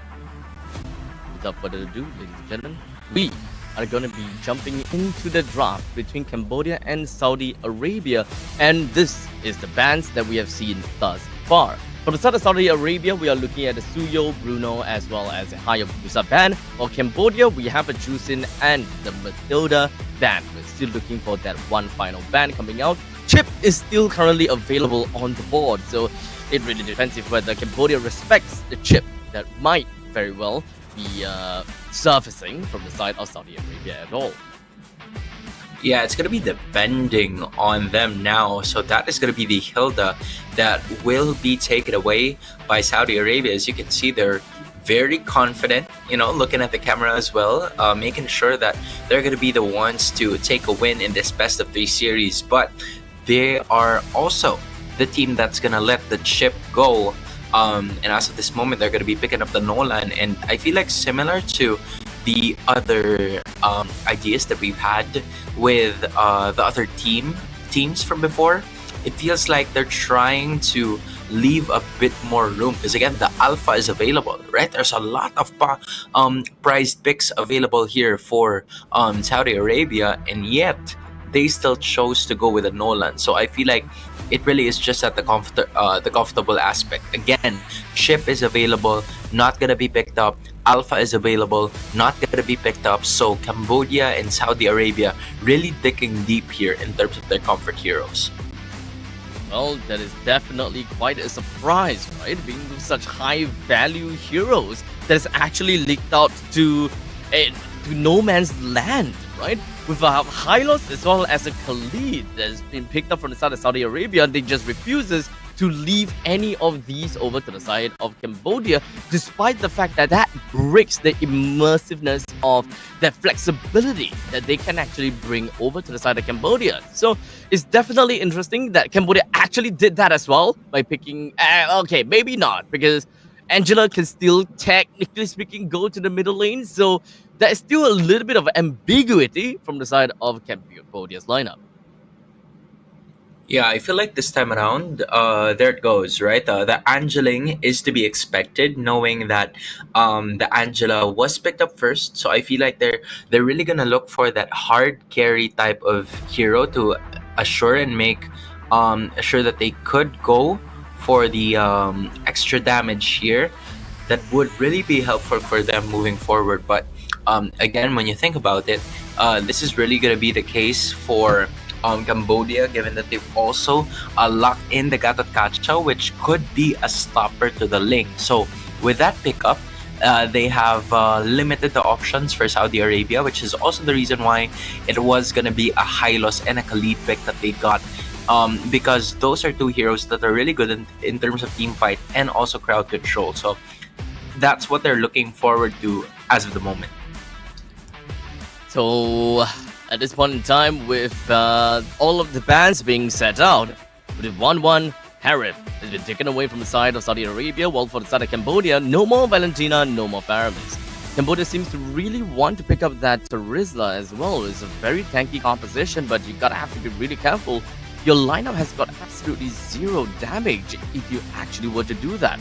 Your EXP laner or your EXP lane will lose in damage, your roam will lose in damage, your mid lane will lose in damage. There's absolutely no priority in the lane whatsoever for anyone to realistically be able to feed any kind of damage and help the Tegami playing as the Ling to eventually pop off in the mid stages of the game. I think the best case scenario for Cambodia at this point is to go for the Nathan. The Nathan has magic damage as its primary damage dealt, So I feel like a balance between physical damage from the Ling and magic damage from the Nathan would be able to suffice it. At least it's gonna be easier for, Cambodia to allocate their resources to who needs it the most. Because again, when you take a look at Saudi Arabia, they have a really well-rounded lineup as we speak. Nolan is gonna be the main damage dealer, of course, in the early portions of the game, mixed up with the Aurora that has a really good amount of damage that it could dish out, especially when you take a look at the Terizla and the Gatot Kacha as we speak as of the moment, right? But in terms of like a lot of the other options that they are doing here, I feel like it really is a possibility for them to go with a magic damage dealing hero. I'm just not sure which one it is. I'm still looking for the Nathan as we speak, but if they press on this Cyclops... Oh my goodness! Oh! Saudi Arabia was like, what is this, bro? Oh, wow. Oh you go my take this, man. What do you think about this? Oh my god, Cyclops is such a bad pick, man. Cyclops is such a horrible hero, man.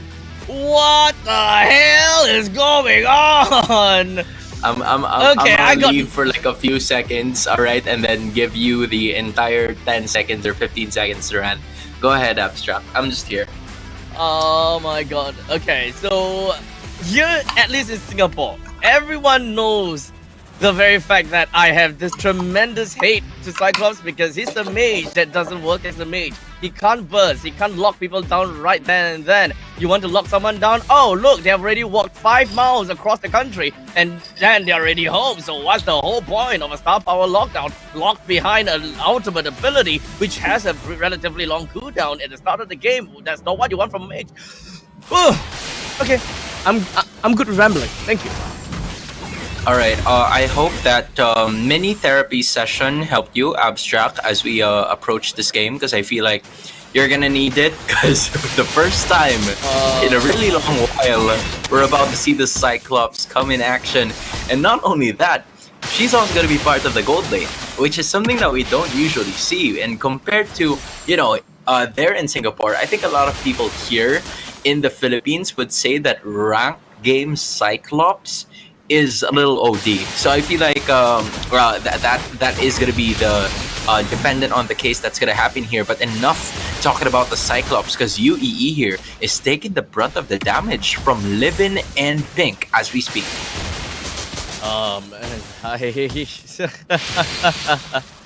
Okay, Cyclops, go lane. The good thing is, my problem when it comes down to Cambodia's lineup pre-Cyclops pick is that they don't have anyone to play in the early game. That was my main problem. No one in the early, no one in the mid stages of the game really works out. And I'm pretty sure that when it comes down to Cyclops, Cyclops is not as expensive as Nathan. So honestly, I would still say that Cyclops is filling up this role to be able to deal enough damage in mid stages of the game is still pretty A-okay. Considering the fact that Tegami playing as Link is actually more of a pause 1. You put Cyclops into pause 2, then generally in terms of damage as well as a power spike, it all makes sense. But at this point in time, you might as well just put literally any other mage in the gold lane then. Lunox would have done a way better job than the Cyclops. I can't. Cyclops is gonna get a horrible scoreline by the end of the game. Look at this, right? That is a quick turn, considering that Cambodia still hasn't developed their very own situation here, knowing that most of their heroes just reached level 4 very recently. So Saudi Arabia has a quick advantage here with all of their members already reaching level 4. Meanwhile, when you take a look at the other side, Cambodia is starting to be the problem here. Yep, as UEE is gonna be the first one to be taken down. From the side of Saudi Arabia, Cambodia decided to go back into the mix and hoping that they will be able to get a kill. But let's be honest here, it's gonna be a little bit tough, as now the Pride of Ice has been popped from the side of Livin and Cambodia. With the Angeline combo, it didn't really go anywhere at all. Livin's gonna be Livin off of that one, and at some point Cambodia needs to allocate their resources on some more of that of those squishy heroes, because again it wouldn't work on Saudi Arabia as we speak, and them easily getting that first turtle means that they have faster rotations just like this, right? It's going to be another pick off for sure, unless Moshi does something about it, but nope, that is not going to be the case, as another pick off is going to happen for Saudi Arabia, and they're looking to fight here in this top side. Yep, and now with the damage coming from Southern Cambodia. Yui! Why? He killed. Why are you fighting for your life, bro? You know what? I'm gonna go ahead and take this for your reference, man. I think the Cyclops stunned you pretty well, so I'm gonna take this all the way for you to be able to say whatever you want to say about the Cyclops in just a bit, because Cambodia not only placed the skill towards the rest of the members of Saudi Arabia, but the Cyclops probably hit abstract as well, thus the coughing that you're hearing. But as we speak, Cambodia is now leading in terms of this in terms of this battle by just 400. I absolutely despise this pick, man. It's not about the players, not about the coach, but it's just a hero pick altogether. But in the meantime, here we go. The AOG unfortunately did not land on anyone. A tempest of blaze flies up to the sky, hoping they will be able to get a decent amount of kill. But Takami is going to be the first one to be taken down. Well, Pig is almost surviving just by the hair. Saudi Arabia, none of the members have been taken down at all.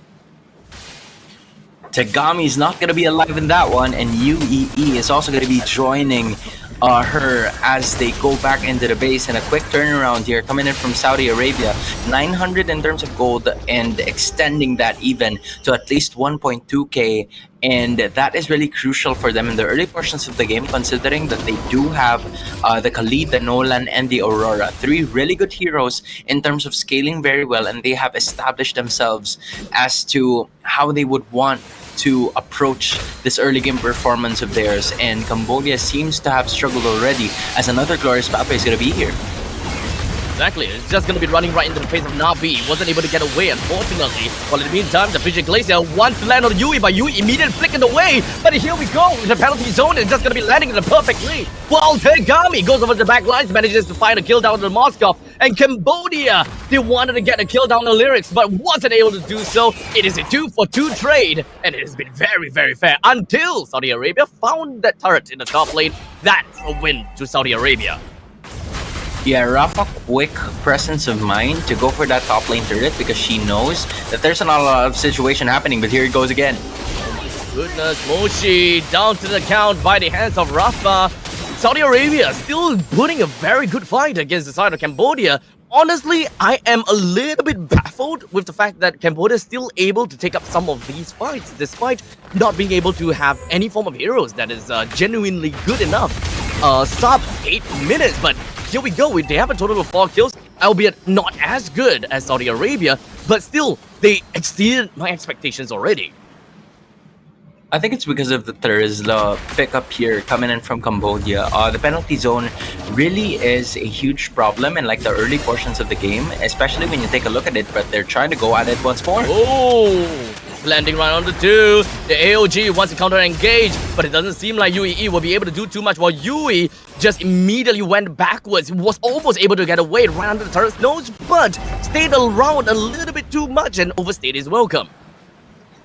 Yeah, I feel like for Saudi Arabia, what they did right here was they really put the pressure on most of the damage dealers coming in from Cambodia, to the point where there hasn't really been a lot of initiations that Cambodia is starting to go for. Because again, you have the penalty zone, you also have the Avatar of the Guardian, but without your damage dealers, I'm talking about the Gami and Yui, you will not be able to win most of these team fights. And this makes the battle quite easier for Saudi Arabia, because they know which 2 targets are needed for them to win the game. That's Tagami and Yui. You don't need to care about all of the others, but if they continue to land most of their initiations, then you're gonna have to start a problem with them.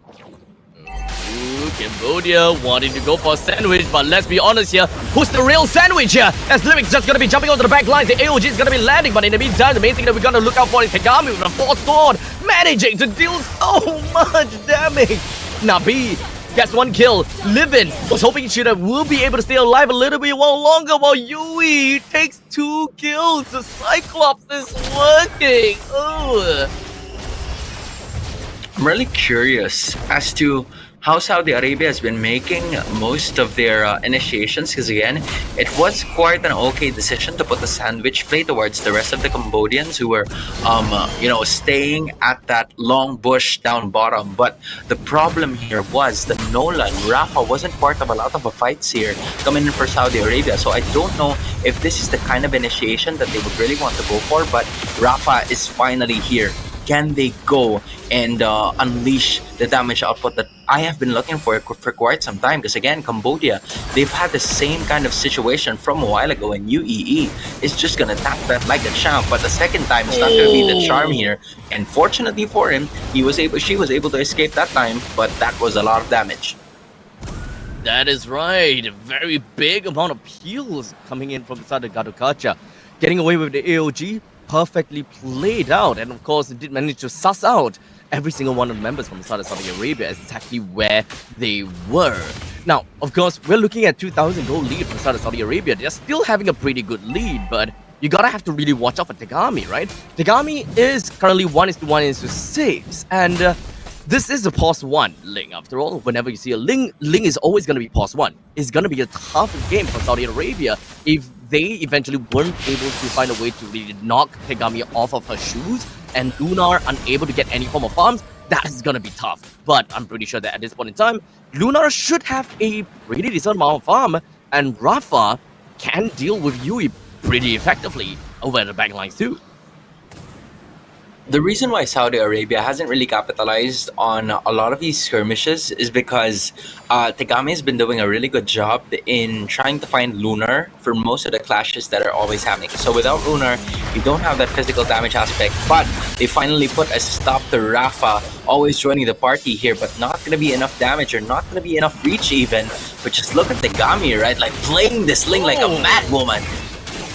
Yeah, and now Lunar hides within of the brushes, so really want to get away, and surprisingly, he stayed alive! They outplayed against Tegami! As Tegami goes down, Cambodia loses their main form of damage, but Saudi Arabia is not too interested in continuing on this fight, because Nolan as well as Moscow decided to go back home, giving Cambodia another round of fight as that penalty zone lands right down over to the side of Livin as well as Lyrics, and I don't think that both of them is gonna stay alive in this 4v1 matchup. Cambodia takes 2, while Saudi Arabia focuses their power over to somewhere else, the opposite side of the map, the Lord. A lot of trades are happening in this game, and I feel like, Saudi Arabia has had most of these calculations happening for them in this specific juncture of the matchup, as Lunar is going to be trying to go at it, but Pink is getting jumped on by Cambodia as we speak. And now Cambodia gets themselves the T1 turret in the middle lane. If they're able to defend this Lord well enough and make sure that none of these lanes eventually is able to take down their their tier 2, then it is all gonna be great for Cambodia because they would have a decent amount of lead. But Rafa over the back lines almost got a kill on Nabi, but Nabi flickers herself away to make sure that she's gonna get away from the main damage of Fracture, while Yui brings Livin down, while Tegami also manages to catch a really important kill on the side of Rafa. Cambodia, they hold down the fort. None of the members for the side of Cambodia went down. 0 casualty. What is going on here? How is Cambodia doing all of this? My goodness, I feel like the Cyclops from you is giving Abstract some wild flashbacks here, because again, as you can see, Cambodia is, so close to breaking that first inhibitor, and she's really making the damage felt here for Saudi Arabia, and these team fights are really not working for them as we speak, because even though Livin is right there, she would save up. I feel like they're saving most of their skills longer than they would want to. We've seen the frigid glacier being used there, but just for them to be able to escape, and that is not the best case scenario. Because I feel like for Saudi Arabia, you'd love to use your skills as the opener. You'd want to be the initiators. You have the glorious pathway. You also have the raging sandstorm. So those were the kind of skills that I would expect that would be utilized just like this, right? But it is not going to the best heroes possible, because UEE is just gonna go and utilize that Avatar of the Guardian to get away from that team fight. 3 ultimates are really lost from Saudi Arabia. I think the Lord is not present just yet. This is damn. Saudi Arabia couldn't even bring down UEE despite using 3 ultimates, and now Tegami is just gonna go over to the backlines. Look at the massive amount of damage it's able to do on the Lunar. The main damage dealer is now down. The 2 remaining swords is able to land on the lyrics. Cambodia, they will be able to push in through these lanes, push down the bottom lane T2. Saudi Arabia just doesn't want to defend this at all because they don't have anyone that can actually clear these ways fast enough without the Moskov. And as of this moment, Saudi Arabia, they're in a little bit of a ruckus right now, because Cambodia, I feel like they find order in chaos. Abstracted.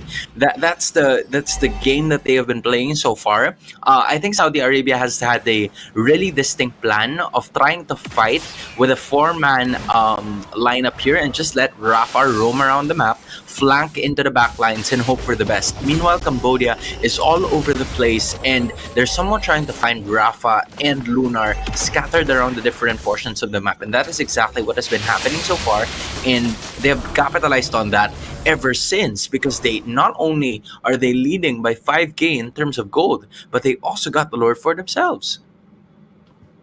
Well, I'll be damned. Cambodia with a 5,000 gold lead. They have got the inhibitor turret in the middle lane taken down. They've got the Lord that is going to be working for them as well. The middle lane is going to be trampled like no tomorrow, and Cambodia is going to be super happy about that because the inhibitor turret in the top lane and the bottom lane is eventually going to eventually go down, right? And Cambodia, they're doing a massive amount of effort just to ensure that Saudi is going to be stuck within or the confines of their base.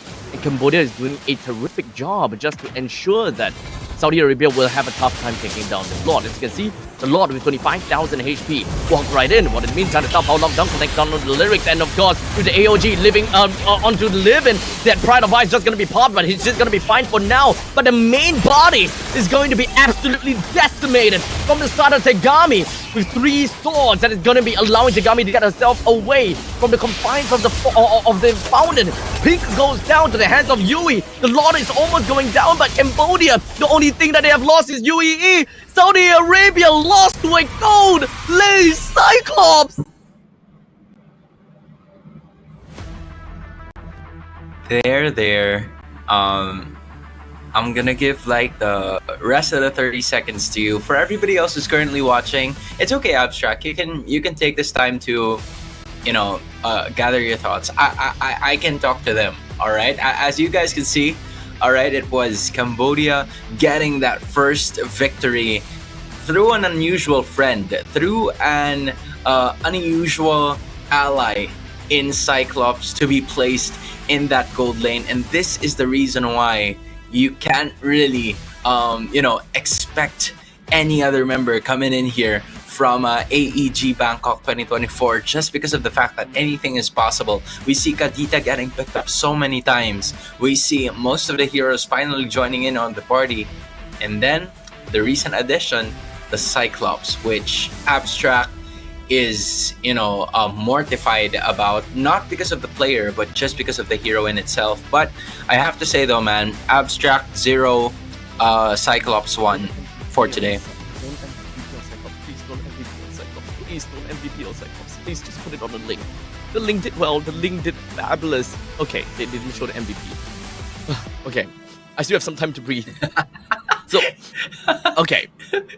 At the start, I did mention that Cyclops is labeled a mage, but he does not fulfill the conditions of a mage. And I easily say that Cyclops is understandably the worst mage made in the game, solely because of the fact that Cyclops is just not a conventional mage. You think about mage, you think burst damage, you think immediate, instant gratification. You want someone to be locked down on the turret because they overextended, boom. Heroes like Eudora locks them down almost immediately. Good amount of crowd control. There's something that Yves is able to do, Loy is able to do. But what exactly can the Cyclops do? You throw a ball to the opponent's side. Okay, thank God it's UEE. Thank you, UEE, for taking that MVP away. But Cambodia though, I gotta have to say, they did well. They hands down did very well against Saudi Arabia. And honestly, Saudi Arabia is supposed to do super well. They have great early games from the side of they've got great early games from the side of Khalid. Rafa is supposed to have that crazy amount of pacing and tempo in the lanes in order for them to win in the early games, but that just wasn't the case for Saudi Arabia, and they just melted. They lost to, honestly, I don't even know if whether it's actually the Cyclops or is it actually Ling or is it actually the... It's a whole team effort. Just put it that way. Whole team effort. Yeah, I think. Whole team. Yeah, I think it's because of the fact that it's easier for you to allocate your resources, given that there's not a lot of players or not a lot of heroes in that team that needs gold to be able to operate, right? Just look at it. The Ling and the Cyclops are the only ones that could garner a lot of gold. Meanwhile, when you're looking at the Terizla, it's a really good laning hero. When you look at the Gatot Kacha, it's a really good setup hero that doesn't need to be present at all of the times, and those were kind of like the combinations that has worked so well for a lot of teams here at AEG. The penalty zone and the Avatar of the Guardian combination that really locked down a lot of the opposing teams, and there's no way for them to compete in that specific scenario, most especially Saudi Arabia that didn't have a single purify skill on the other side. So I felt like Cambodia was just playing target practice in terms of where to land here. If you are containing the Avatar of the Guardian, where to place the penalty zone. And for Tegami, she was also able to stellarly play that Link to perfection, and she has that developed confidence as well, knowing that the Angela is going to be part of that team fight every single time. So good presence of mind coming from Nabi, but the mechanics of Tegami was really stellar to take note of. And last but not the least, the surprise of the game, none other than the Cyclops. Who would have thought that the Cyclops would have gotten the... Sorry, man. Okay, go ahead. No. We wrap up this match. We're not talking about Cyclops anymore because I know for sure my social media is going to be spammed by people tagging me Cyclops wins. Alright, let me check. I do not want to see any more Cyclops from this point in time again. Let's hope that this is just a one-off where the coach just be like, you know what, this is gonna be great. Let's just play a Cyclops in here. It's all fun and games. They won the game. Perfect. Solid. I gotta have to say they did a very good job. But let's not see a Cyclops anymore. Okay? Let's not see a Cyclops anymore. Man. You need a break, man. I think you need a break. Yeah. I really just need a break. Cambodia, you guys did a good job. You guys put that right in my face, and I need to reset myself, okay? Because you guys defied all odds. You guys won it 1-0 against Saudi Arabia, who took a game away from you guys in the group stages. We'll see you guys in the short pit. Cambodia. Good job.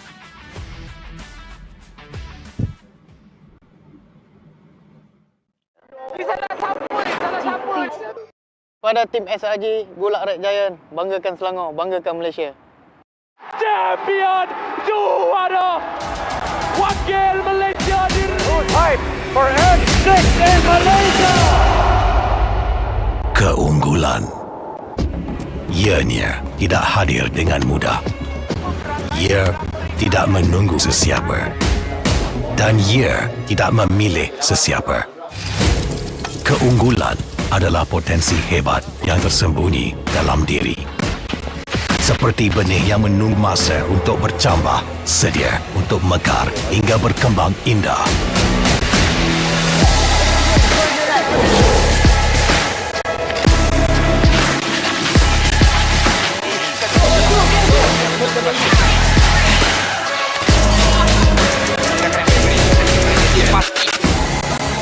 Ketika cabaran mendatang, ada yang hanya memerhati. Kekuatan sebenar lahir dari dalam diri. Dibangkitkan oleh jiwa yang menyokong teguh tanpa henti.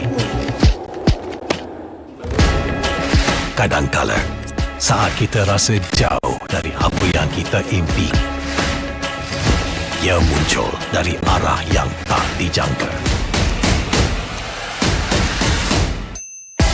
Saat itu, kita sedar potensi yang sebenar ada di sekeliling. Ini semua bukanlah satu kebetulan, tapi kita yakin ini semuanya aturan takdir. Setiap langkah bukan hanya untuk diri sendiri, tapi juga untuk mereka yang berdiri dan berjuang bersama agar kita melangkah lebih jauh, menjadi lebih hebat.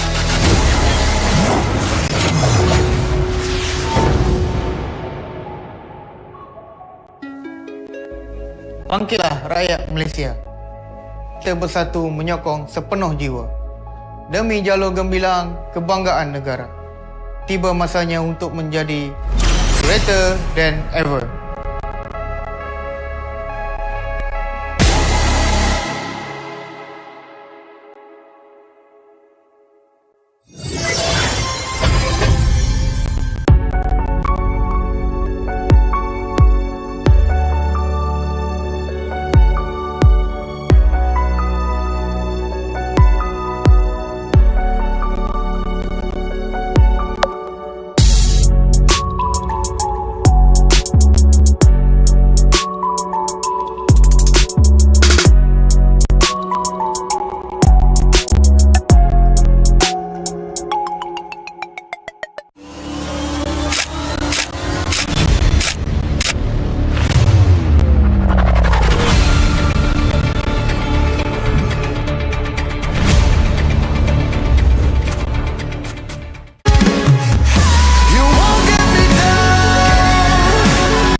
Pada tim SRG, Gulak Red Giant, banggakan Selangor, banggakan Malaysia.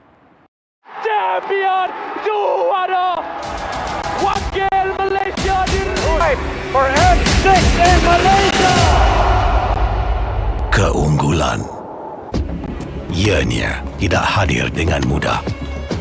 Ia tidak menunggu siapa dan ia tidak memilih sesiapa. Keunggulan adalah potensi hebat yang tersembunyi dalam diri. Seperti benih yang menunggu masa untuk bercambah, sedia untuk mekar hingga berkembang indah.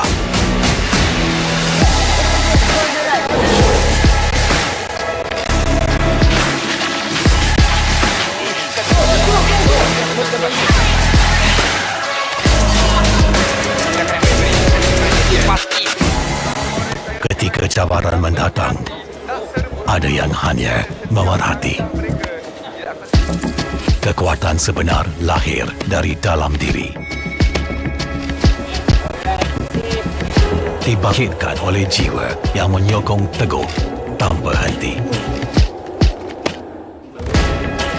Kadangkala, saat kita rasa jauh dari apa yang kita impikan, ia muncul dari arah yang tak dijangka. Saat itu, kita sedar potensi yang sebenar ada di sekeliling. Ini semua bukanlah satu kebetulan, tapi kita yakin ini semuanya aturan takdir. Setiap langkah bukan hanya untuk diri sendiri, tapi juga untuk mereka yang berdiri dan berjuang bersama agar kita melangkah lebih jauh, menjadi lebih hebat.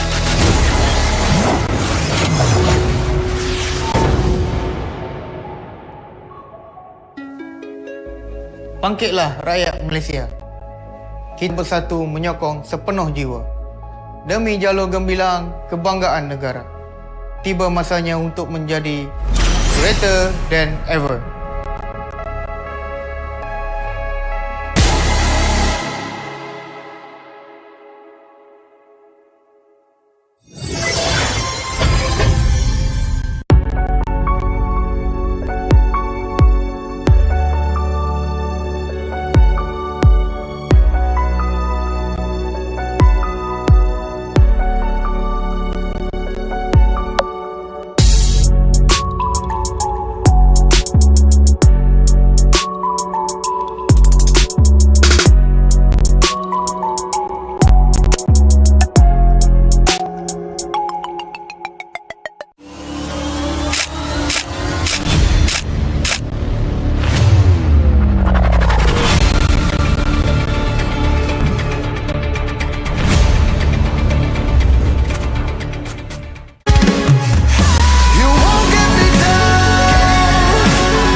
Ladies and gentlemen, welcome back over to the Asian Esports Games 2024. My name's Abstract, with me here is Hans, and we are back in once again, and I have come back, refreshed more than ever, while Hans is looking terrified over something.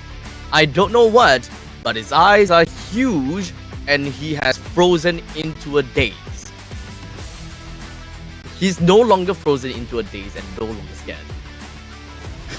Do you think I'm frozen or I'm not frozen? I'm gonna try. Look. was a decent try, but the only thing that is really like throwing you off was your earpiece. Yeah, That's the only thing that's giving you away. I should like try it again. I'm gonna try it next time, cause this right here is intense. Even my earphones are feeling it, man. They can't fixate themselves to just one position, because again, this is a match that could determine the fate of both of these teams. And as of the moment, we are currently seeing, right, Cambodia and Saudi Arabia, with Cambodia already at match point. So Saudi Arabia needs a little bit more tweaking to do for them to have a really good chance of getting the victory in this one. So with that all said and done, let's take a look at the draft right over here. With Saudi Arabia picking up the Hilda, the Aurora, as well as Khalid. So right off the bat, we already know that is an either or when it comes down to the Rome and who's going to be in the EXP. Very likely, it is going to be a Hilda in the EXP and the Khalid in the Rome. While in the meantime, for Cambodia, they did manage to pick up a Hayabusa as well as the Gatot Kacha. So at least we've got that out of the way. We also managed to see a 1-1 over to the side of Cambodia. So this means that we will no longer be able to see that pesky Cyclops gold lane. Thank you, Cambodia. But looking to be pretty strong so far from the side of Saudi Arabia. Their early game is gonna be strong. But Cambodia, you gotta have to really watch out for that 1-1 though, being able to get some free weakness points depleted over to the side of the Hilda. Yeah, I feel like for the entirety of this Cambodia lineup, yes, the Gatot Kacha can still be flexed into the EXP or the Rome, but from what we're seeing, right, from what we're seeing in the recent matchups that have happened, I feel like the Gatot Kacha really is at the Rome position, and they're trying to at least pair it up with either an Edith or Rizla, so that it would be very good in terms of like place where it wants to land on that Avatar of the Guardian. So I feel like for Cambodia, that's been the same recipe that they're trying to go for. But for Saudi Arabia, there's been quite a bit of a change here with what they want to execute in this game, right? They picked up the Aurora for themselves. They also landed on that Van Hilda as well as the first pick, so that they would be able to disturb the Hayabusa whenever they want to. And not only that, it's also in terms of the Khalid and the Hilda. That would be a really good combination in terms of disrupting the flow of offense here for Cambodia in the early portions of the game. So maybe that's something that they could really focus their eyes on, so that there wouldn't be any sort of probabilities and possibilities here for a lot of the teams, especially with the Ling and the Fanny being banned out here. So I feel like the Nolan might be the choice once more for Saudi Arabia if they want to go for it. That is if they want to go for it. I think that the kind of way to go over to the back lines to really deal with the 1-1 will always be a very good thing to have.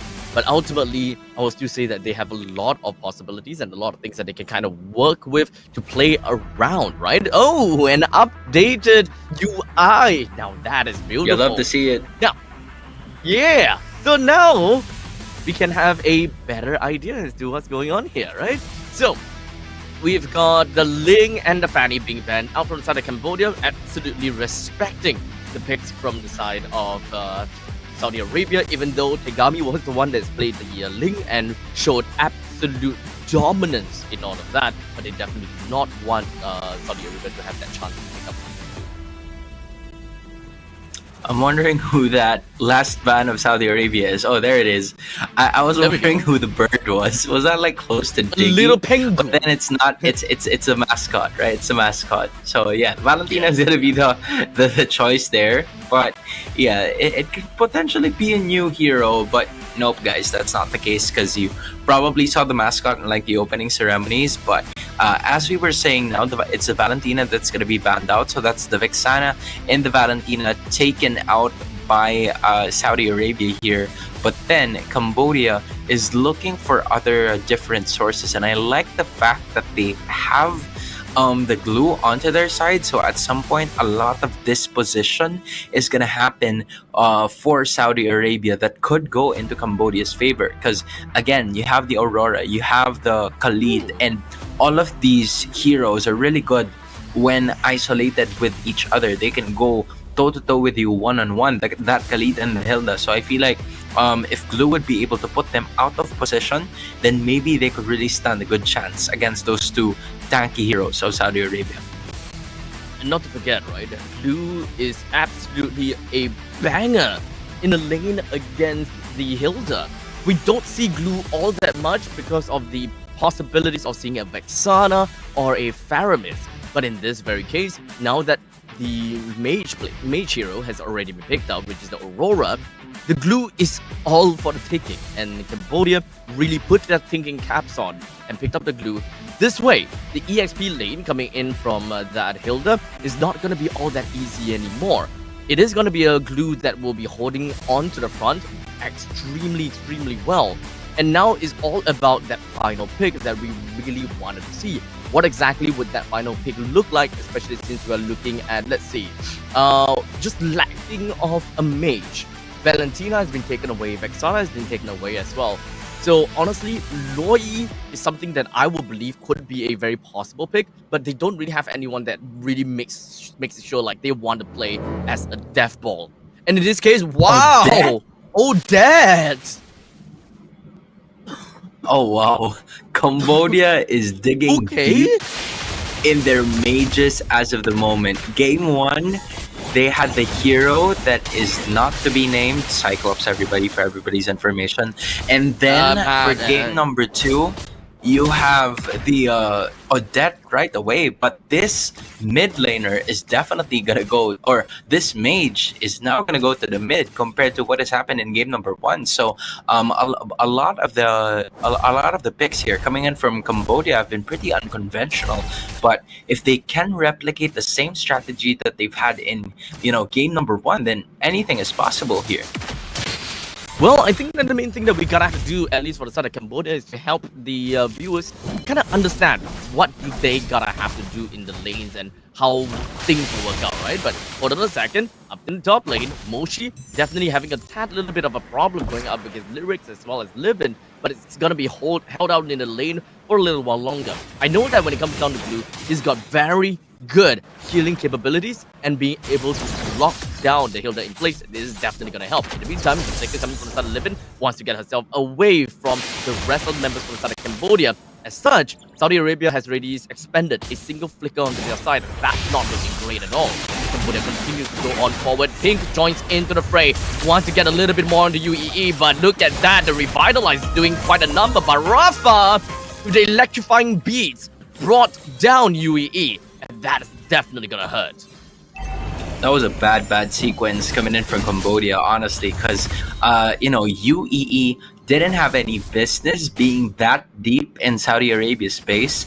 She could have just let Livin go, but instead she wanted to pop off at least the Pride of Ice, but that is definitely not gonna happen with the total damage that the Gatotkacha is gonna be dealing. And not only that, right, the kill went on to Rafa, so this gives more options for Saudi Arabia to move forward. The pick is gonna be cut here to half of his health. Oh my god, look at that. If not for Livin, that would have been a dead Khalid. But Lyrics now on the face of Moshi, but it doesn't seem like they will be able to get a kill down on Moshi that easily as Moshi popped into millions of glulings, and he's gonna be A-okay at least for now. Might be able to possess on someone or maybe not. He escaped and out of the sticks, the split form, and now he's gonna be down to the hands of Pink. While Livin gets a kill down on Tegami as well. Rafa takes the turtle, but now Nabi going in for the swan song. Not quite enough to deal a decent amount of damage to the members of the side of Saudi Arabia. And now it's Lyrics that is just pushing the rest of the Cambodians away.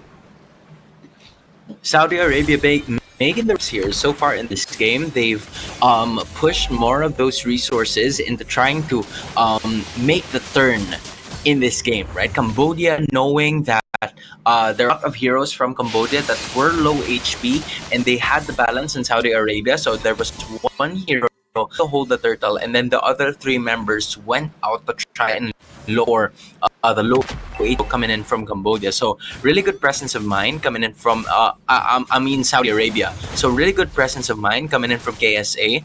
They know what they're supposed to do at this point, and hopefully they can sustain it, because again, this is their tournament life on the line, and you don't want Cambodia for you to land on a sweep. A team seated in the group stage is gonna be the team that's gonna eliminate you from the entire tournament. You don't want that to be the headline.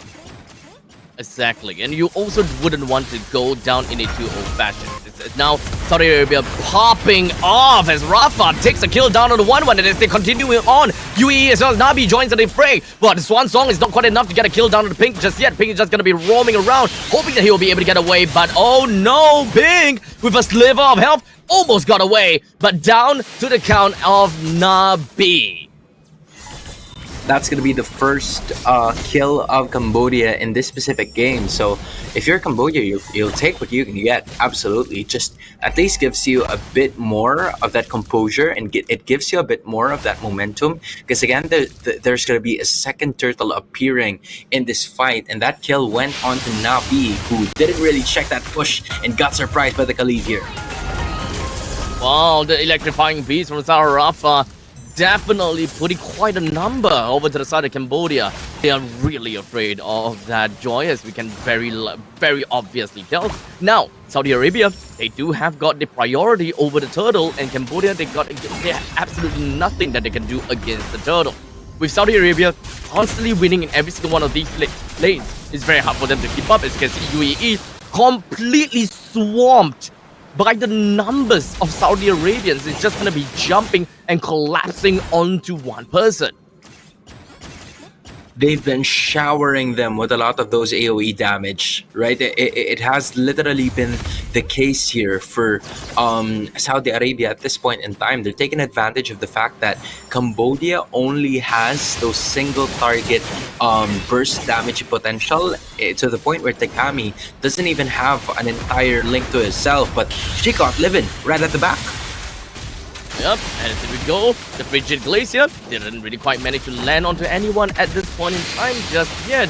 While Saudi Arabia, they're constantly putting a lot of emphasis on the members for the side of Cambodia. As you can see, lyrics all the way in the back lines. The flicker, Bloods Rage says to land perfectly. But now B goes in with the Swan Song, but surprisingly, that damage is just not really doing anything at all. While in the meantime, Moshi inhibits onto lyrics, hoping they will be able to do enough. But let's be honest here, this is gonna be a tough one for Moshi. Once he's out of lyrics, he's probably gonna die. But a quick little flicker will be able to ensure that Moshi runs away just as effectively, while Saudi Arabia takes 4, or rather takes 3 kills, while they only lost a single one.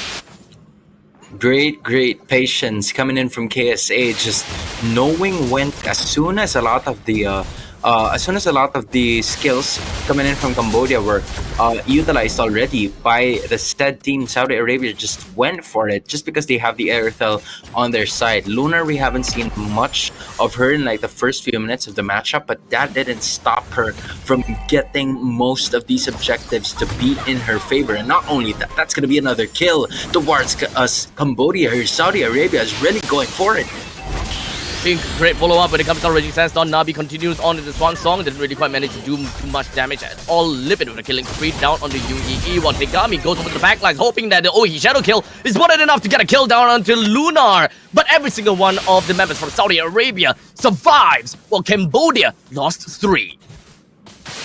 Yeah, Tegami was, taking a risk as of that moment, because she knew that she already used most of her skill sets. She doesn't have a quad shadow to be able to escape, so the best gamble she could go for was to just go for a Ugi shadow kill and hope for the best. But during that time, Saudi Arabia, good presence of mind, sticking together makes or divides that total damage output. But here they go again. Oh my god, Rafa, bloodthirsty, time and time again, just dealing with Yui like no tomorrow. Now that is definitely a pain in the butt, since this 1-1 can't do anything at all to Rafa because he's traveling at the speed of light. And Cambodia, now with their back against the wall, this is Nabi, Moshi, and UEE that went down to a single Hilda.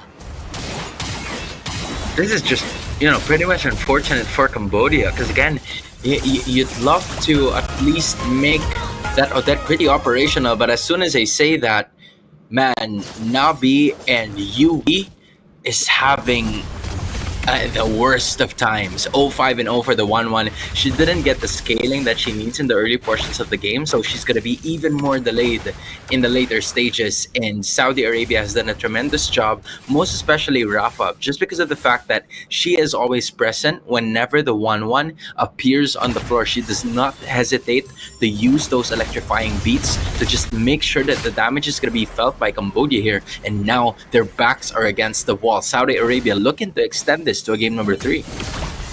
Exactly. Saudi Arabia is doing an absolutely phenomenal job that Cambodia can't even do anything. But we are now currently 9 minutes into the game. We're looking at about 8,000 gold lead, very much in line to what they want to do. As the Reggie says, down lands on the UE. Oh, not again, UE, not again! The entirety of Cambodia melts at the touch of Saudi Arabia, as this hot knife is slicing through the buttery smooth Cambodia. And this is just a tough game to come back onto, because Cambodia can only play in the late stages of the game. They need to survive even longer for Nabi to get the damage that she absolutely wants. That's going to be another question, right? Can Cambodia reach that point in time where they can fight back when they want to? Because if they don't, Saudi Arabia is then just going to wreak havoc over and over again. Yui is struggling so much into trying to find those resources available. She doesn't have a choice. She needs to come out of the base just so the resources are going to happen here. Because from what we're seeing, right, Saudi Arabia is already freezing the lanes, not really taking much of those minions away, so that Yui is going to be starved here. She can't really buy a lot of those resources just because she lacks the gold that should come from the minions, but Saudi Arabia is not giving it to her anyway. Oh man, so now Nabi as well, Nabi, Tegami, Yui, all three of them does not have the farm that is absolutely required for them to even go online. And Saudi Arabia is already at 10,000 gold lead at this point in time, so the gap is just gonna get wider and wider. Once Saudi Arabia reaches, 45,000 gold, that is pretty much going to be the end game for the side of Saudi, while Cambodia will still be stuck somewhere around 30 to 35k on the economy. So there is a lot of time that Cambodia needs to burn and to buy.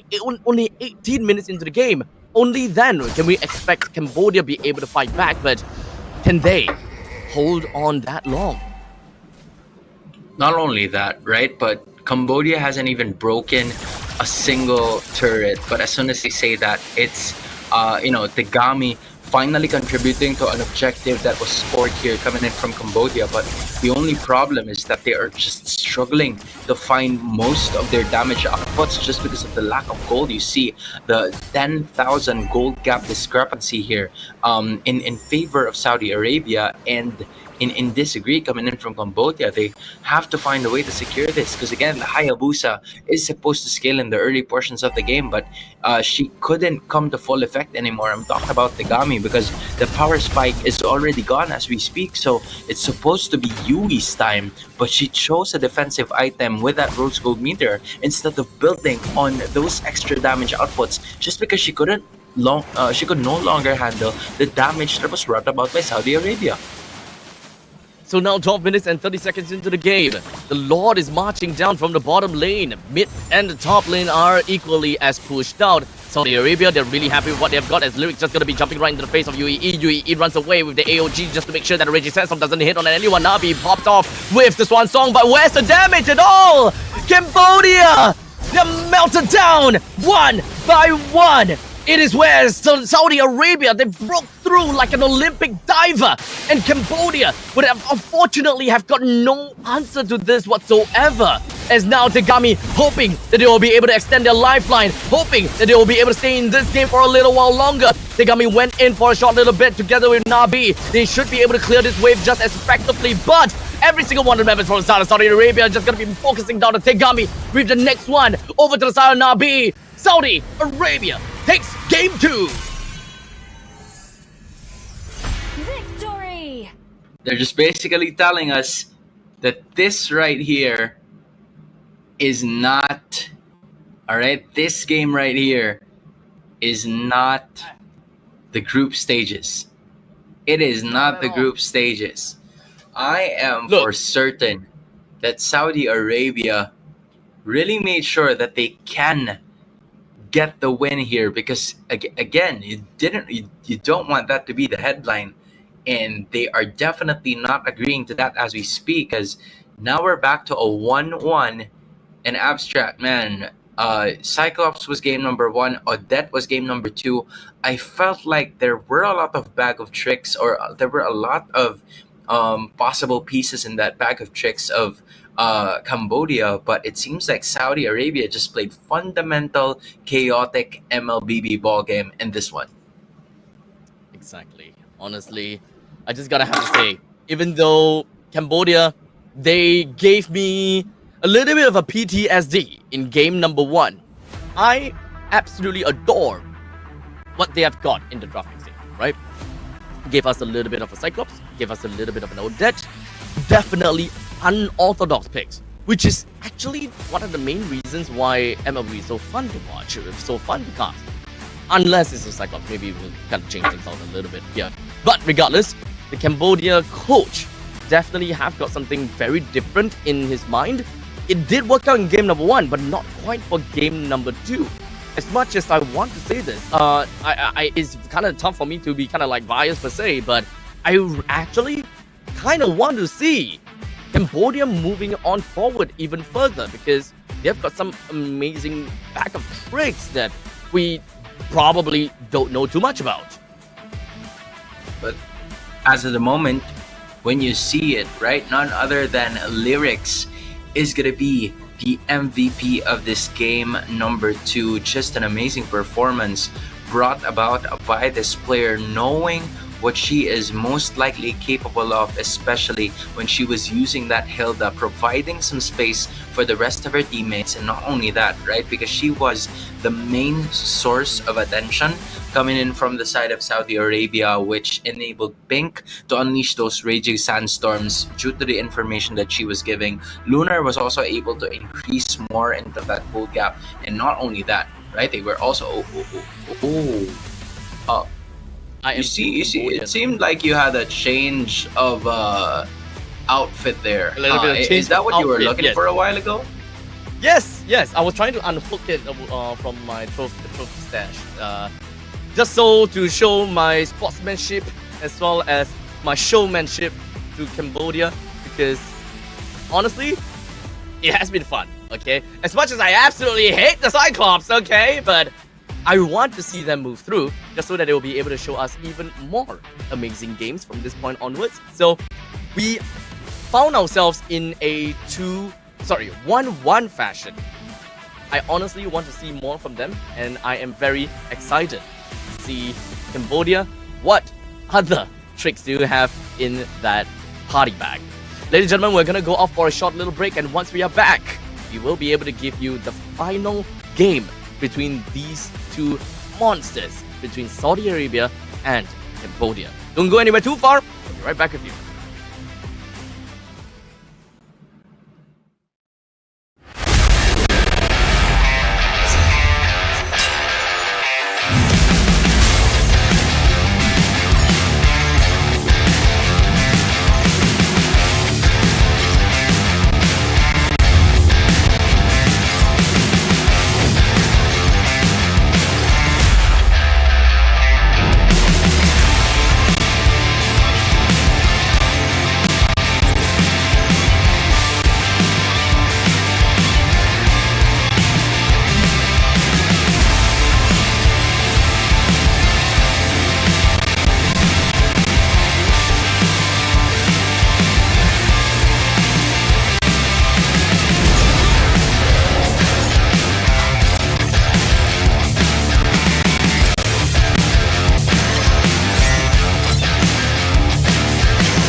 Pada tim SRG, Gulak Rajayan, banggakan Selangor, banggakan Malaysia.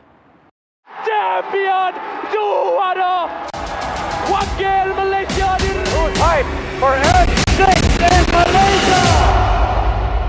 Keunggulan. Ianya tidak hadir dengan mudah. Ia tidak menunggu sesiapa. Dan ia tidak memilih sesiapa. Keunggulan adalah potensi hebat yang tersembunyi dalam diri. Seperti benih yang menunggu masa untuk bercambah, sedia untuk mekar hingga berkembang indah.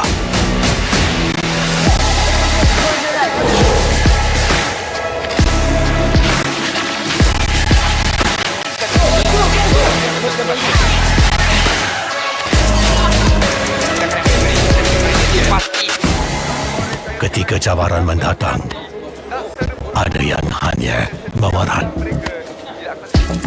Kekuatan sebenar lahir dari dalam diri.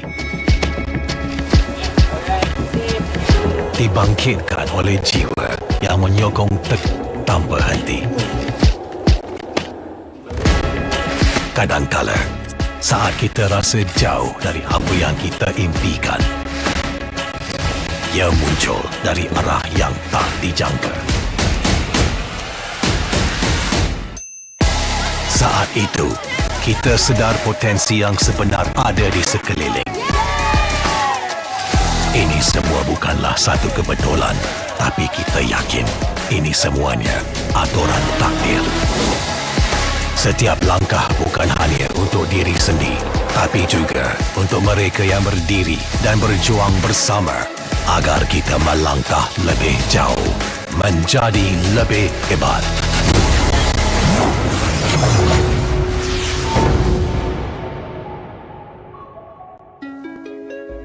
Bangkitlah rakyat Malaysia. Kita bersatu menyokong sepenuh jiwa demi jalur gemilang kebanggaan negara. Tiba masanya untuk menjadi greater than ever.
Pada tim SRG Bulak Red Giant, banggakan Selangor, banggakan Malaysia.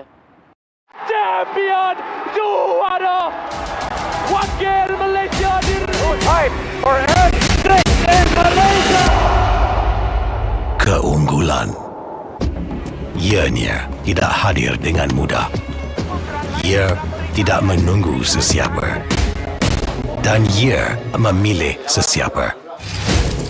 Keunggulan adalah potensi hebat yang tersembunyi dalam diri. Seperti benih yang menunggu masa untuk bercambah, sedia untuk mekar hingga berkembang indah.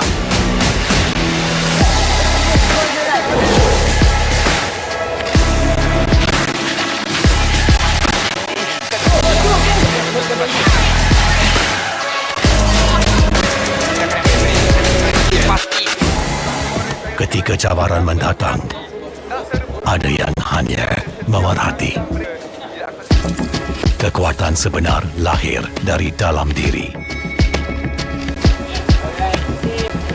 Dibangkitkan oleh jiwa yang menyokong teguh tak berhenti. Kadangkala, saat kita rasa jauh dari apa yang kita impikan, ia muncul dari arah yang tak dijangka. Saat itu, kita sedar potensi yang sebenar ada di sekeliling. Ini semua bukanlah satu kebetulan, tapi kita yakin ini semuanya aturan takdir. Setiap langkah bukan hanya untuk diri sendiri, tapi juga untuk mereka yang berdiri. Alright, ladies and gentlemen, welcome back over to the Asian Esports Games 2024. Here, we have got the lower bracket quarterfinals between Cambodia and Saudi Arabia, which went to a 1-1 in this best of 3 series. And so far, Cambodia has been giving us one heck of a party composition. Basically, they're pulling things out of the party hat. And so far, it worked great for game 1. Not exactly for game 2 though. But anyways, my name's Abstract. With me here is Hans. The both of us gonna be a caster for this game. Yeah, I'd like to build up on what you mentioned a while ago.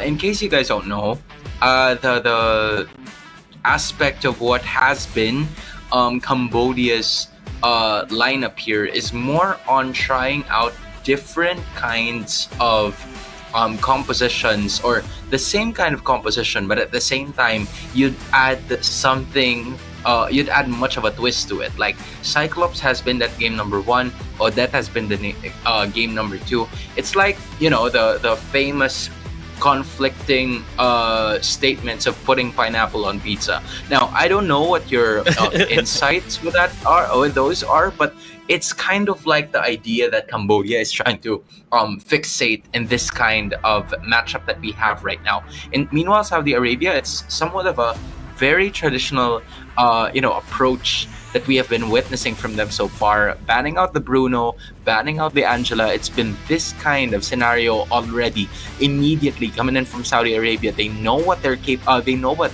Cambodia has been capable of. So they're trying to limit the Tegami support so that the Angeling will not happen, and the Hayabusa as well.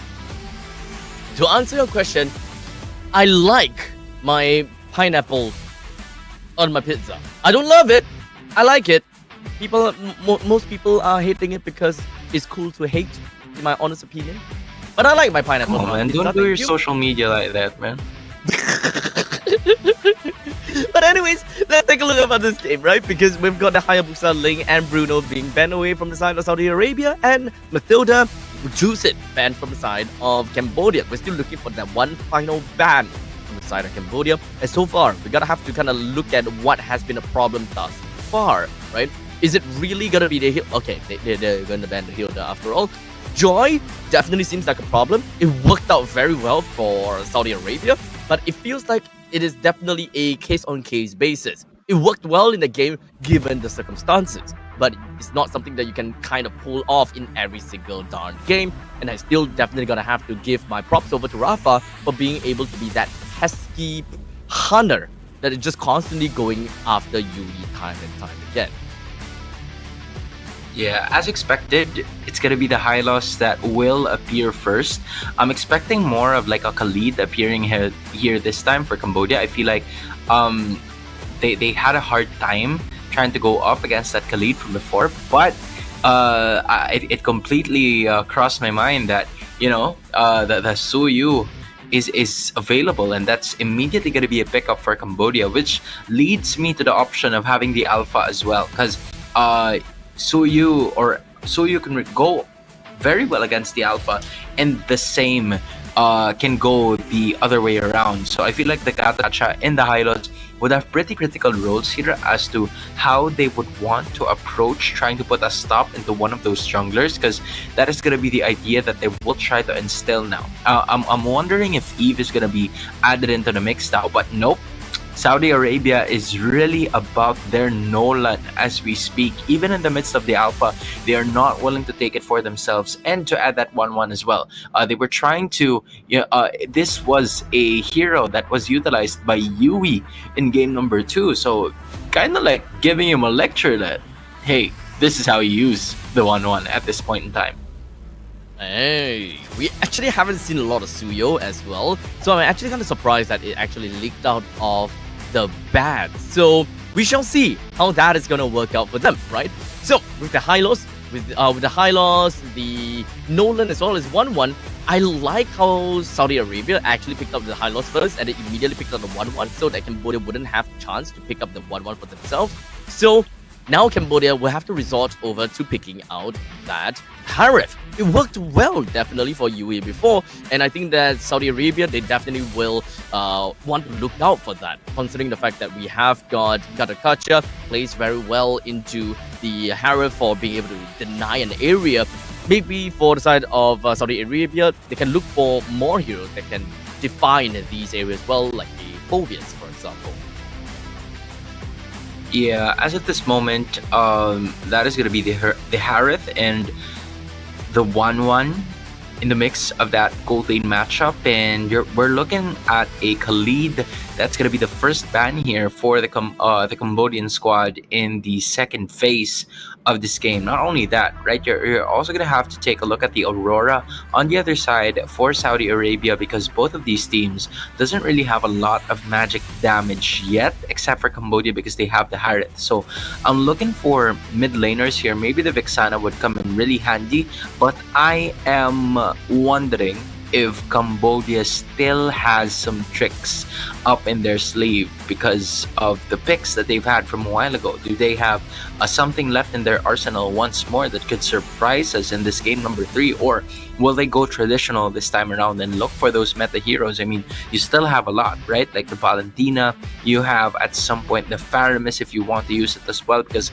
it could go in matchup okay at some point when the 1-1 uses that crossbow of Tang, but as I say it, they're the ones who banned it instead. So the Faramis and the Khalid are going to be taken out by Cambodia.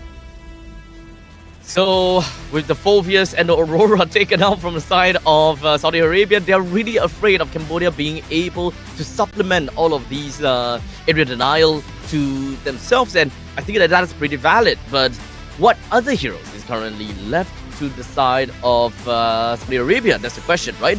Vexana is currently still available, and I think that Vexana is probably one of the main contested high priority picks for both sides. So Cambodia might want to focus on taking that away, because aside from this, honestly, aside from Vexana, I can't really think about anyone else unless. Okay, the other thing I'm thinking about is Loyi, but that could work, right? Yeah, I think the Zask is a really good counter towards the Hylos, or maybe not like a hard counter, but it deals enough damage so that the Hylos will be peeled off its HP bar every once in a while. And in addition, I was wondering why the Phobius was banned instead of the Terizla, because the Terizla was what Cambodia is mixing together with the Gatotkacha all throughout the first 2 games of the matchup that we've seen. But they didn't get to use it, if I remember correctly, in game number 2, and they might go for that right now, considering that Cambodia has been on a roll, but instead it's going to be a Sicilian added into the mix here. So pretty early is the scaling coming in from Cambodia with the Zask and the Suyo together with the Gatot Kacha in that trio mid. But on the other side, you have either the Edith or the Hylos and the Rome. You have the Nolan and the Sicilian. Both ends of the spectrum are going to be covered there in terms of late game and early game damage output. So this is a very well-rounded composition coming in from Saudi Arabia. But now that I look at it, the 1-1 and Sicilian are going to be activated way later in this game. So the Nolan and the Edith are going to need to do some hard carrying, because if they don't, it's going to be a little difficult for them to push through with the initiations moving forward. I absolutely agree. In fact, it kind of seems like a very, very greedy draft from the side of Saudi Arabia. If they know that they are a competition, or rather, if they know that they are a team that prefers and likes to play over to the late stages of the game, I can understand why they have decided to go for that. In the meantime, the final pick from the side of Cambodia happens to be a Tigreal. As such, the Gatokacha will go over to the EXP lane. We'll talk about lane priorities in a short little bit. But for now, we do have got Nolan as well as the Suyo that will be starting from the same point and ending together by the EXP lane. And not only that, right? We're looking at two potential power picks here coming in from Cambodia, just because they picked up the Gatot Kacha and the Tigreal on their side, and no purifies except for Sicilian is happening for Saudi Arabia, which led to a flicker in the coming here from Pink that would not be available in that first turtle fight. So they're quite tan here in terms of like the battle spells, but as long as a lot of them are going to be staying alive, they have a chance to make it into the level 4 and hopefully deal some damage early on. One thing that I'm a little bit worried about Cambodia's lineup is the fact that they picked up the Zask into the Hylos. And the thing about that is that Hylos cannot go down to the Dominator's Descent.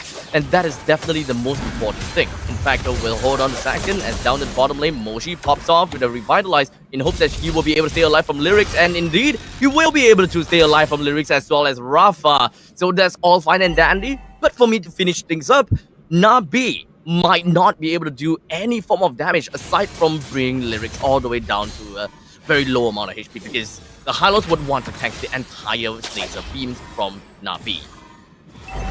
You see the situation, right? Both of the teams not having enough firepower yet to be able to take at least one of the tanky members from either squad. So they're heavily going to be prioritizing more on the objectives, and that's exactly what Saudi Arabia is going to be doing here, because they will be able to take the first turtle of this game. And as I was saying a while ago, it takes 3 just to be able to give pressure towards Lunar, not kill, just pressure. So Saudi Arabia, knowing this, they will transition into the purple buff objective, and that's going to be the first clash of this game. I don't think that Cambodia will be able to hold them out at all, as Saudi Arabia came in and got what they wanted, which is the purple buff, and that is going to be credited over to the side of Rafa. While Tegami playing as the Suyo didn't get much of an EXP from that, so at least for now, they're both at level 5. It is still salvageable at this point in time. Cambodia, I'm mostly just looking out in the early stages of the game. How much damage do they realistically have? Considering the fact that Tegami is actually a very painful hero in the early stages. But ladies and gentlemen, the very first technical pause that we are going to be seeing for today.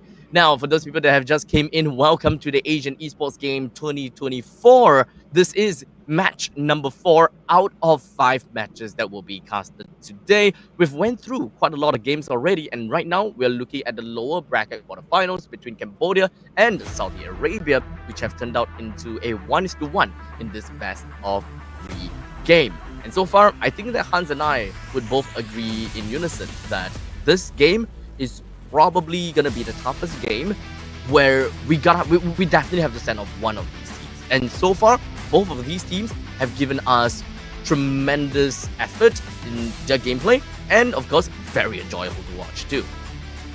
Yeah, I think in game number 1, you know, Cambodia surprised us with a pretty uncharacteristic pick, if I would say, given that, it's not usually picked very often, but they were able to overwhelm Saudi Arabia just because of the chaos that they were given them. And then Saudi Arabia, on the other hand, fought back in that second game. It's just by trying to dish out as much of the possible scenarios here. One being the extra damage output that has always been part of that AoE. I feel like for both of these teams, Aurora has been a pretty critical hero towards how they claim victorious as in most of the time. So I honestly feel like if that's going to be the case, then there is going to be a good chance that AoE is going to be leaning on towards that team fight, because those team fights have been really crucial for them moving forward into this game. And not only that, right, you have AoE, you have early game scaling and damage as well, which goes to the side of this ask. So I'm wondering on how Saudi Arabia is going to be making their moves into getting those objectives, because if they won't be able to get it, then the Sicilian and the 1-1, both of them will not have enough time to scale, and that is going to be the main issue of Saudi Arabia in this game. Yeah, I mean, looking at the draft, Hans, what do you think, right? Based on the trends and based on both of the teams' playstyles thus far, who do you think is going to be taking this game, though? Based on the draft, I would like to say that at some point, Saudi Arabia's draft is a little too risky for me. I feel like Cambodia's draft is a little easier to execute just because they have the early game pressure. But based on the trend that the games are usually going, we tend to go for like the counter engages. And I feel if Saudi Arabia plays their cards right, they would be able to prolong the game and get the victory just because they have two late game power horses on their side. They have the 1-1 and they also have the Sicilian. But if the early game doesn't go very well for Saudi Arabia, then it might be Cambodia's to take, just because of the Suyu and the easy objective taking that Cambodia can possess here, knowing that there's a lot of possible skills in their arsenal that they could potentially use. Yeah, I would agree as well, right? When so far, I'll say that team fight has always been the case, and team fight has always worked out, because at least for the side of Saudi Arabia, it is risky. It is a very greedy draft. They need to play the game towards the very late stages of the game. They do have Lyrics that is a very tanky wall. They also do have Pink that can double as both. But let's be honest here, when it comes down to a chaotic team fight of 5 versus 5, I think that Saudi Arabia would not be able to stand too much chance within of UAE's Zaman Force because of an incoming AOG, or perhaps even Nabi, making sure that the opponents were unable to run away from the Zaman Force. It really just boils down to positioning and how Cambodia funnels the members of Saudi Arabia backwards, right? Because it's all about the retreat. It's all about the retreat of Saudi Arabia that Cambodia gotta have to catch on. All I know before the start of the first turtle fight, or the second turtle fight already, is that Rafa can't die in these first 6 minutes. Because if she does, then that means it's going to be a little trouble. And considering that we are already in, and then there hasn't really been a lot of activity in the map so far, favors Saudi Arabia because they get prolong the team fight even longer. So I feel like Cambodia is going to have to force something here so that the scaling would go their way. And I feel like that's exactly what they're going to do. At this point in time, we're just going to be looking at a 4-minute turtle. Well, Saudi Arabia, they have gotten themselves quite a bit of priority, but there we go. The Glorious Pathway is just going to be drawing a line to Nabi, while Rafa was hoping they will be able to go all the way to the back lines, but unfortunately, Dominators, the stun coming from the side of Nabi just ensures that he will be able to be safe and sound, and even getting the kill down onto Pink. So now Cambodia can very blatantly walk into the face, while the flicker implosion coming from UAE came right in, landed onto Libin as well as Rafa. So now We've got the Purify that's been popped from the side of Livin. They're trying to go for a comeback. They're trying to fight back again. Nabi flickers right into the brushes and hoping they'll be able to come back. But Lunar, as well as Nabi, trades against one another. Oh, wow. And Tegami saves Moshi right by the hair, while Yui came back to life, joined in with the Summon Force, goes in with the Synchro Vision, deals a significant amount of damage over the Pink, and the Chrono Dash for the Synchro Vision finishes it off once again on the Pink. That is a cycle of death coming in from Saudi Arabia.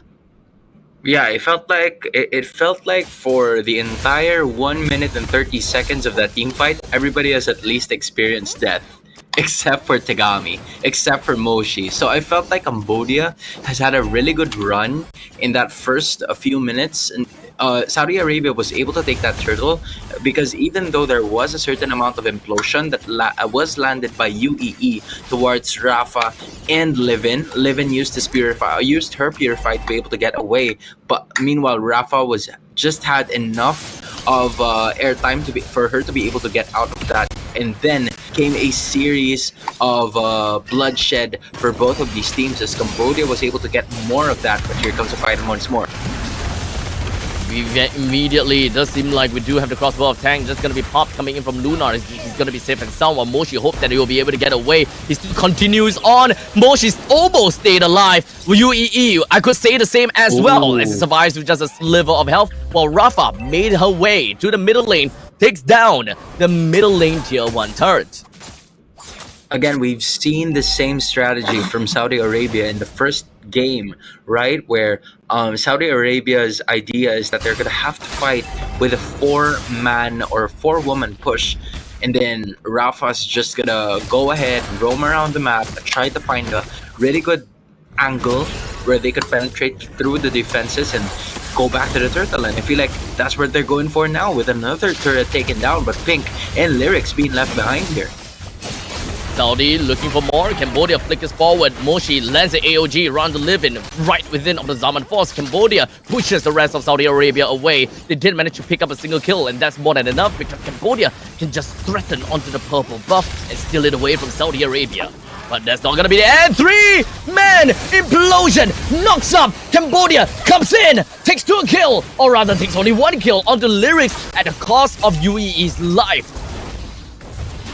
I felt like that would have been even better when the follow-up came in immediately. Saudi Arabia got lucky in that time because it was only Lyrics that got caught in the crossfire. If Cambodia was, even a second alert, or a second more alert, I felt like it would have gotten south completely for Saudi Arabia. But fortunately for them, it was only Lyrics that was taken back then, and it was also UEE that was killed in that clash for Cambodia. So at this point in time, Cambodia is still leading by 2,000 in terms of gold lead, but Saudi Arabia has been doing a really good job in trying to prolong this fight, courtesy of Rafa doing work in different parts of the map. Just look at this, right? It's always going to be 4 members from Saudi Arabia grouped up together, and Rafa doing work on the other sides of the map. And I feel like Cambodia is starting to catch up to it. Little bit by a little bit. Rafa is just being an absolute menace, going to take down every single one of these. Almost gotten away. The Grand Theft turret went out well for Saudi Arabia at the cost of his own life, but Mochi re-engages when it comes down to the AOG. Tegami goes for the flicker, wants to end up a kill on the Livin, but I don't think that's gonna be the case. Never mind! Yui! Amazing implosion once again. Pulls down on the Pink, forced the Purify from the side of Livin. Cambodia reclaims the middle lane tier 2 as Saudi Arabia, once again, they gotta have to play from behind. That has been the story of this game, right? You can't let Rafa die in this first 10 minutes because she's going to be the one that needs to carry the early game potential coming in from Saudi Arabia. But if Rafa goes down, then that means Cambodia has access to all of the other members because there's no longer going to be a distraction for Cambodia in terms of them proving a team fight with Saudi Arabia, because Saudi Arabia, whenever they go for these team fights, they are only with 4 members. Rafa has always been roaming around the map. She is the reason why they have those 4 turrets taken down. But Cambodia has done a tremendous job in capitalizing in the fact that Rafa was already out of the picture, so they were forcing these team fights against Saudi Arabia, and they caught Lunar, they caught Ping, and sometimes they would also catch Livin. That was the best case scenario. So props to UEE for just finding the best targets possible with those implosions and forcing the Purify out of Livin for him to be, or for her to be, a little bit more, doubtful on what her next moves are going to be like. And now with the Lord that will be marching in from the middle lane, we still have a couple of Holy Defense that's available for the side of Saudi Arabia. Holy Defense popped in the middle and at the bottom with the Glorious Pathway popped from the side of Lyrics, just so that they will be able to slow down any form of push from the side of Cambodia, just to ensure that they will be safe and sound. UEE hoping to catch on to Rafa, but didn't manage to. Yeah, 11 minutes have already been passing by in this specific game. Still a Holy Defense available on the top lane inhibitor for Saudi Arabia, but Cambodia, they were probably looking forward to at least burning down one of those inhibitors down, but that wasn't the case. So it was a good defense coming in from Saudi Arabia. 11 minutes in, you start to see a little bit more damage coming in from both Lunar and Livin. So at some point in time, Cambodia is going to have to be a little bit more weary in what their next move is going to be like, because again, you do have UEE and Moshi to unleash that implosion AOG combo, but the situation for Saudi Arabia is they are going to be more than willing to go for these team fights, considering that they have enough damage with Sicilian and the 1-1 already, who is currently at 3-1-0. So just really be careful here if you're Cambodia. So now Cambodia, they have decided to play things a little bit slowly, as you can see. They're just making sure that they will be able to work their way over to the Lord, because at this point in time, they can't afford to lose anyone, as the Lord will only be popping by in about 30 seconds time. And Cambodia, it does seem like they're trying to go for a kill, and Yui himself wants to go for something as well. So close! Cambodia, they're gonna be fine. That was dangerous, man. I was about to say, what was she doing there? I didn't know, because there wasn't enough teammates for her to initiate that sort of team fight. And I feel like as we speak, there's already the glowing one, the Clock of Destiny, being built up by the Sicilian. It's just 2 items in 13 minutes of gameplay, so she's trying to farm things a little bit slower than usual. Knowing this, Cambodia is wanting to go for the Lord, and they will be able to take it. No casualties whatsoever, unless it happens now. Yeah, this is going to be a simple Lord take from the side of Cambodia, and all they really gotta have to do at this point in time is just hold the fort down, wait for the Lord to eventually come in, and bim bada boom, the Lord ends the game. But this is 13 minutes game, and I would very want to believe that Saudi Arabia should have enough firepower to kind of take down the Lord just that easily. So Cambodia might have to take a little bit more time before they can end the game. Yeah, that's going to be the case here. And UEE also has that Flicker Implosion combo together with the Revitalize coming in from the Gatot Kacha. How and will they be able to defend? Perhaps just a little while longer before we'll be able to see something amazing from Cambodia, as now the Lord is still slowly marching in. Saudi Arabia dealing with this Lord slowly but surely as the middle lane creep slowly marches on down. The Glorious Pathway is popped, and the AOG lands on the Livin. He haven't used the Purify just yet, but we do have the Summon Force from the side of Yui. It's just going to be doing a tremendous amount of damage. And at this point in time, Saudi Arabia, they are left with 4 members. They're still going to be alive though. Cambodia lost UEE, while the Lord, or rather while the creeps, marches down middle lane. Cambodia, they manages to find themselves an absolute winner as of this game. Ladies and gentlemen, Cambodia moves on to the lower bracket semi-finals.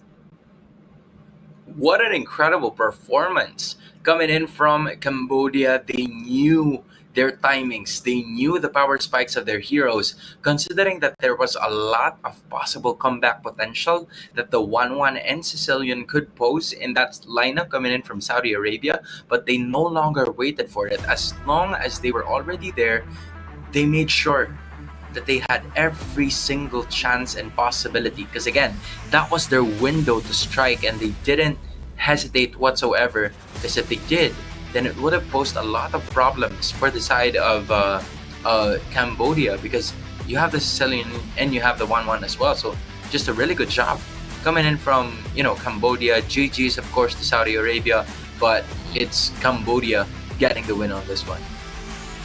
Congratulations over to Cambodia. They have managed to escape death here at the lower bracket and going up against Saudi Arabia. It is definitely a very difficult and very painful journey as well, since they had to go all the way down to the wire of a 1-1 scoreline. I think the Cambodians, they themselves are really afraid for what might eventually happen. So one thing's for sure though, Hans, it seems like my trip to the temple worked out well, because I did definitely have a little bit of a problem when it comes down to supporting Philippines at one point in time, but coming into this game, I went in, supported Cambodia, they won, thank God, and Tegami takes the MVP as the Suyo in game number 3. This is the surprise. I mean, we're probably talking about surprises in that games 1 and 2, and we were looking for like some sort of hero that was utilized. But yeah, good transition. I felt like Abstract was really just waiting for that opportunity, and now she has the he has that scarf all over again, resting around his neck as he joins Cambodia in this victory as well. It's just an incredible, right? Incredible notion here with the understanding of the Suyu as well. Just getting a lot of those objectives whenever possible, and not only that, she's also trying to force more of those team fights and adding to the pressure that was being felt by Saudi Arabia from start to finish. Just an overall great performance here coming from the side of Cambodia. It has been a very fun journey to see Saudi Arabia, albeit we have only gotten the honor to watch Saudi Arabia in this one very match. And it definitely pains our heart to see a team that have to bow out of a competition. But hey, a competition be competition. I think that Saudi Arabia has done a very good job thus far already, especially since they went over to the group stage and absolutely dominated in that group stage. And I gotta have to say though, this is one heck of a storyline, right? Saudi Arabia 4-0 in the group, Cambodia 3-1 in their group. And that means that Saudi Arabia actually won against Cambodia, but now Cambodia delivers the finishing blow, and they are the one that sends Saudi Arabia home. Now I'm wondering, for Cambodia, right, regarding their next opponent, on whether or not it's gonna be either China or Malaysia. I'm not sure if that is the bracket that we're looking at, but I feel like that is going to be the case. We're about to figure that out in just a bit, but this will really give you confidence, because again, you followed your timers, you made sure that you will be able to stay alive in certain situations, and most of the shots brought about by Cambodia weren't really forced, and I felt like Moshi was able to do a good job as well in trying to locate the back lines, in which Lunar, a very agile hero using the 1-1, didn't have a lot of space to operate, because you would want to continuously move if you're the 1-1, but unfortunately for them, they weren't able to do that as much together with the Sicilian that got them this victory. So it was Tegami unleashing the damage, but for me, I really would also like to commend Moshi, just knowing where most of those people are, and they really capitalized on it. Now, of course, ladies and gentlemen, that would pretty much conclude the fourth match of the day. We're almost going to be closing out the day soon, because we still have one more match to go, and that will be the next round, which is going to be Malaysia versus China. that is definitely a game that we gotta have to watch, guys. I'm super excited. So, to every single one of you guys, thank you so much for tuning in thus far. Make sure you guys come back in again after a short break, because the final game of today is about to start very soon. Take care, and we'll see you guys in a bit.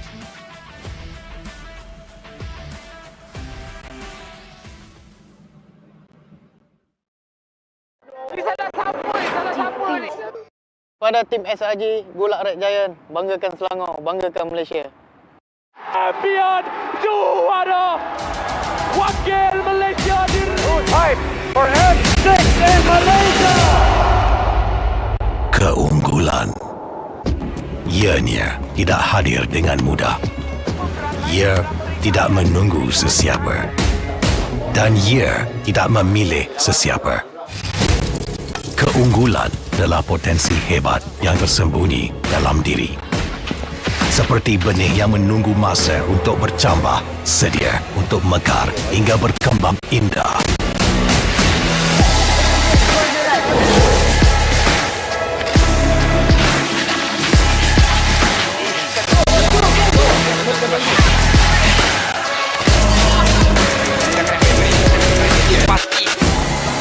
Ketika cabaran mendatang, ada yang hanya memerhati. Kekuatan sebenar lahir dari dalam diri. Dibangkitkan oleh jiwa yang menyokong teguh tanpa henti. Kadangkala, saat kita rasa jauh dari apa yang kita impikan, ia muncul dari arah yang tak dijangka. Saat itu, kita sedar potensi yang sebenar ada di sekeliling. Ini semua bukanlah satu kebetulan, tapi kita yakin ini semuanya aturan takdir.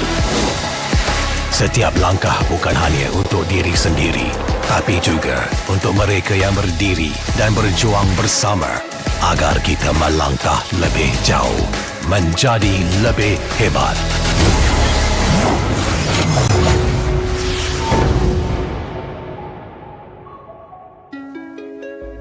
Bangkitlah rakyat Malaysia.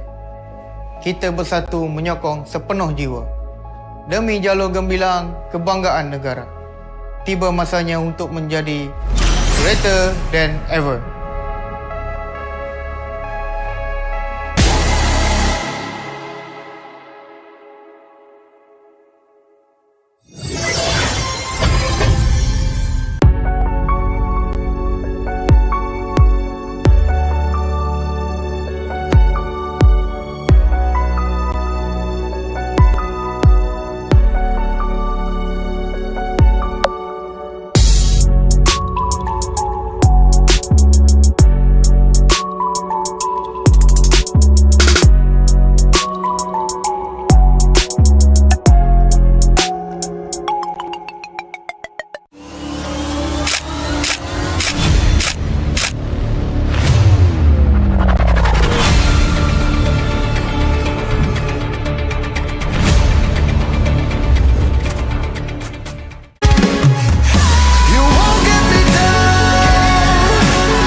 Pada tim SRG, Golak Red Giant, banggakan Selangor, banggakan Malaysia. Champion juara wakil Malaysia fight for N6 in Malaysia. Keunggulan. Ianya tidak hadir dengan mudah. Ia tidak menunggu sesiapa. Dan ia tidak memilih sesiapa. Keunggulan adalah potensi hebat yang tersembunyi dalam diri. Seperti benih yang menunggu masa untuk bercambah, sedia untuk mekar hingga berkembang indah.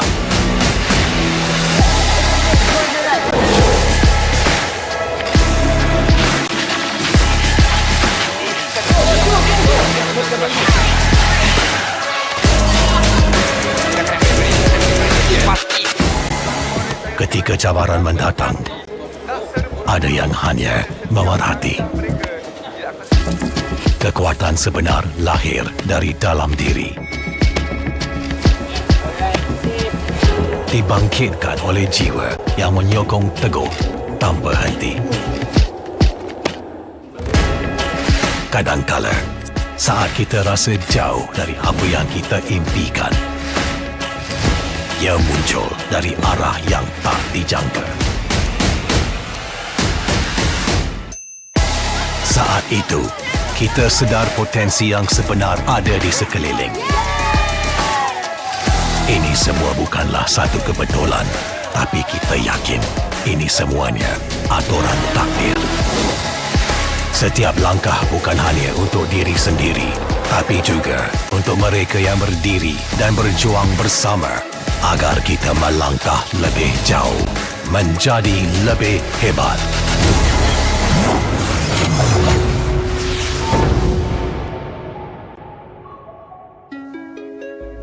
Bangkitlah rakyat Malaysia. Kita bersatu menyokong sepenuh jiwa. Demi jalur gemilang kebanggaan negara. Tiba masanya untuk menjadi greater than ever.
Pada tim SRG, Gulak Red Giant, banggakan Selangor, banggakan Malaysia. Champion juara wakil Malaysia fight for N6 in Malaysia. Keunggulan ianya tidak hadir dengan mudah. Ia tidak menunggu sesiapa. Dan ia tidak memilih sesiapa. Keunggulan adalah potensi hebat yang tersembunyi dalam diri. Seperti benih yang menunggu masa untuk bercambah, sedia untuk mekar hingga berkembang indah.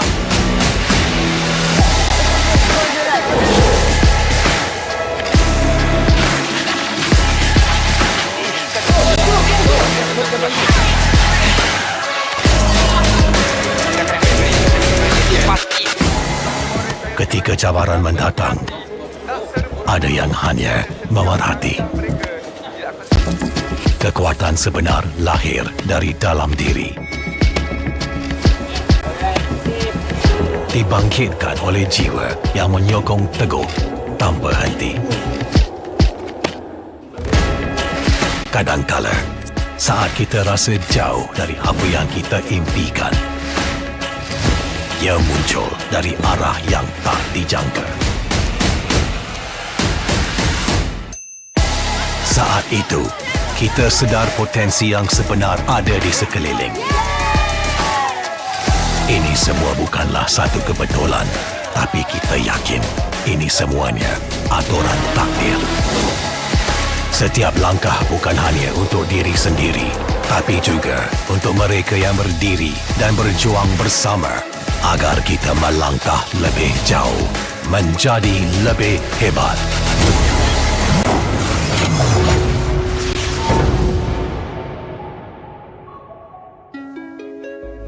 Bangkitlah rakyat Malaysia.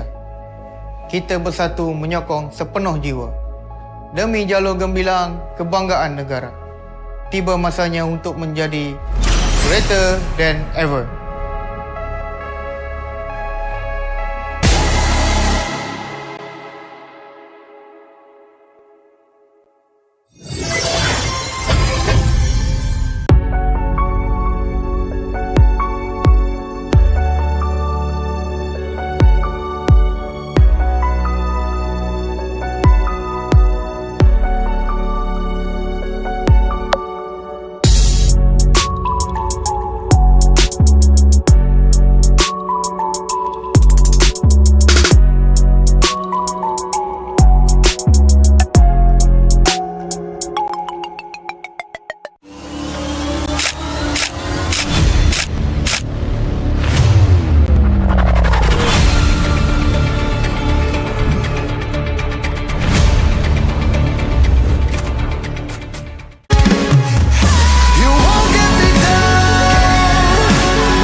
Pada tim SRG, Golak Red Giant, banggakan Selangor, banggakan Malaysia.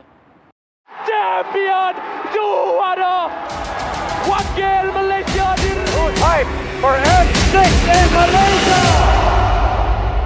Keunggulan ianya tidak hadir dengan mudah. Ia tidak menunggu sesiapa. Dan ia tidak memilih sesiapa. Keunggulan adalah potensi hebat yang tersembunyi dalam diri. Seperti benih yang menunggu masa untuk bercambah, sedia untuk mekar hingga berkembang indah.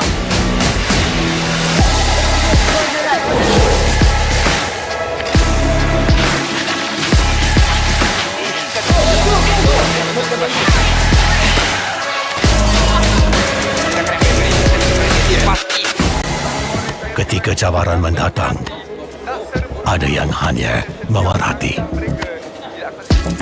Kekuatan sebenar lahir dari dalam diri. Dibangkitkan oleh jiwa yang menyokong teguh tanpa henti. Kadangkala, saat kita rasa jauh dari apa yang kita impikan, ia muncul dari arah yang tak dijangka. Saat itu, kita sedar potensi yang sebenar ada di sekeliling. Ini semua bukanlah satu kebetulan, tapi kita yakin ini semuanya aturan takdir. Setiap langkah bukan hanya untuk diri sendiri, tapi juga untuk mereka yang berdiri dan berjuang bersama agar kita melangkah lebih jauh, menjadi lebih hebat.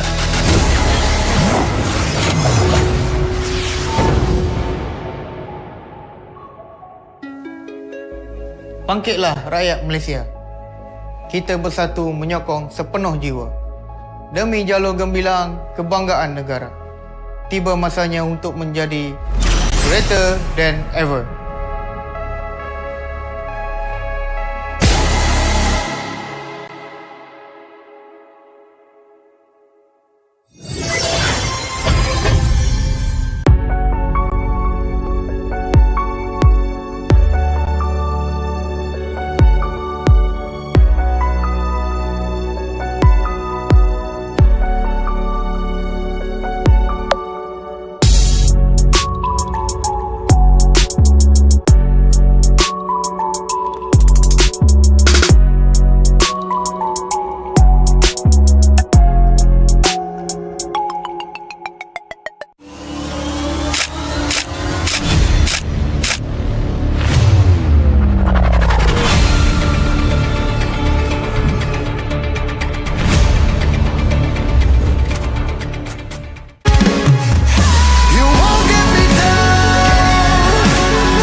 Pada tim SRG, Golak Red Giant, banggakan Selangor, banggakan Malaysia. Champion juara wakil Malaysia diri. For Malaysia. Keunggulan. Ianya tidak hadir dengan mudah. Ia tidak menunggu sesiapa. Dan ia tidak memilih sesiapa. Keunggulan adalah potensi hebat yang tersembunyi dalam diri. Seperti benih yang menunggu masa untuk membah, sedia untuk mekar hingga berkembang indah.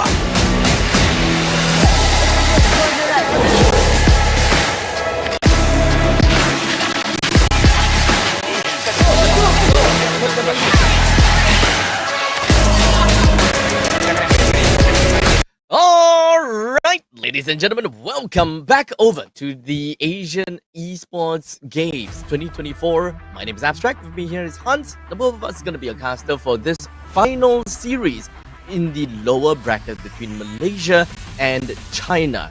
For you guys to kind of get a quick wind of what things has been, or what has been going on thus far. Malaysia, they started off in the upper brackets, went up against Saudi Arabia, won in a 2-0 fashion, but lost to Indonesia in a 2-0 fashion as well. Well, for China, they went up Philippines at the very first upper bracket quarterfinals, got dropped down, and of course, they fought against Myanmar, got them the 2-0 win, and now they are here between Malaysia as well as China.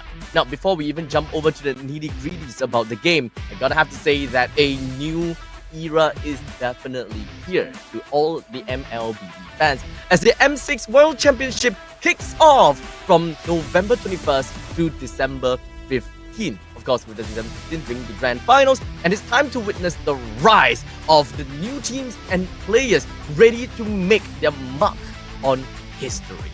With fresh new talents as well as fierce competition, the battlefield has never been more unpredictable. Who exactly will emerge as the next champion and claim the ultimate glory? That's the question that we gotta have to ask. So, don't miss out on the action and the drama as the journey to greatness unfolds. This is the M6 World Championship, greater than ever. I hope that you guys are excited. I hope that Hans is excited as well. I am, bro. I am, like, for sure. At this point in time, I am just interested to see what type of G's, what new heroes are about to discover in this specific game. And not only that, right?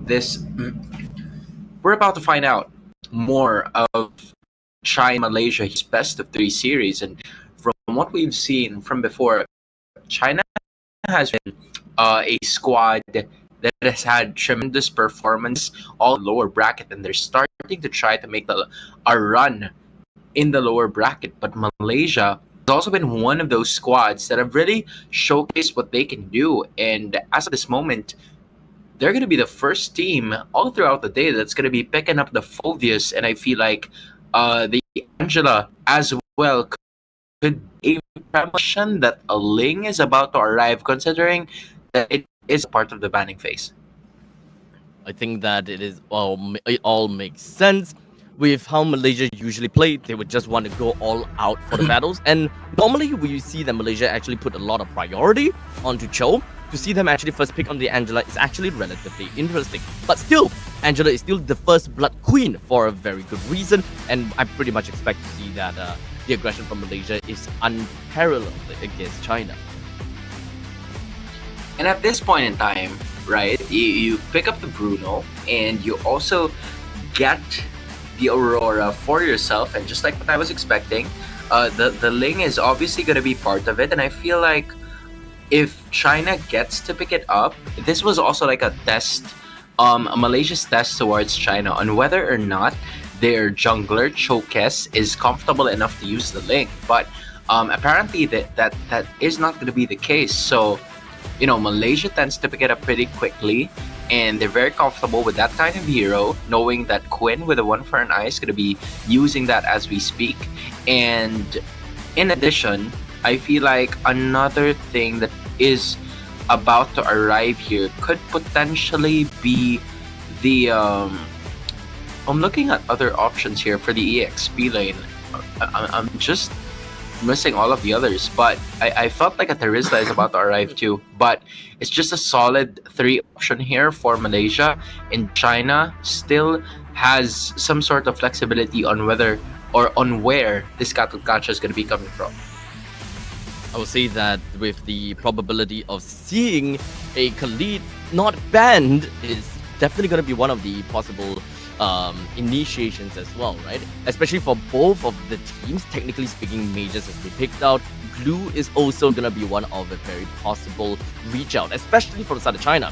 If Malaysia didn't really pick, if Malaysia kind of showed that they are definitely going to be picking like the Angela over to the middle lane or to the Rome, and we don't have a Vexana nor a Faramis, I think that the glue pick for China is going to be super good, because that is going to put the Phoveus ambitions to rest.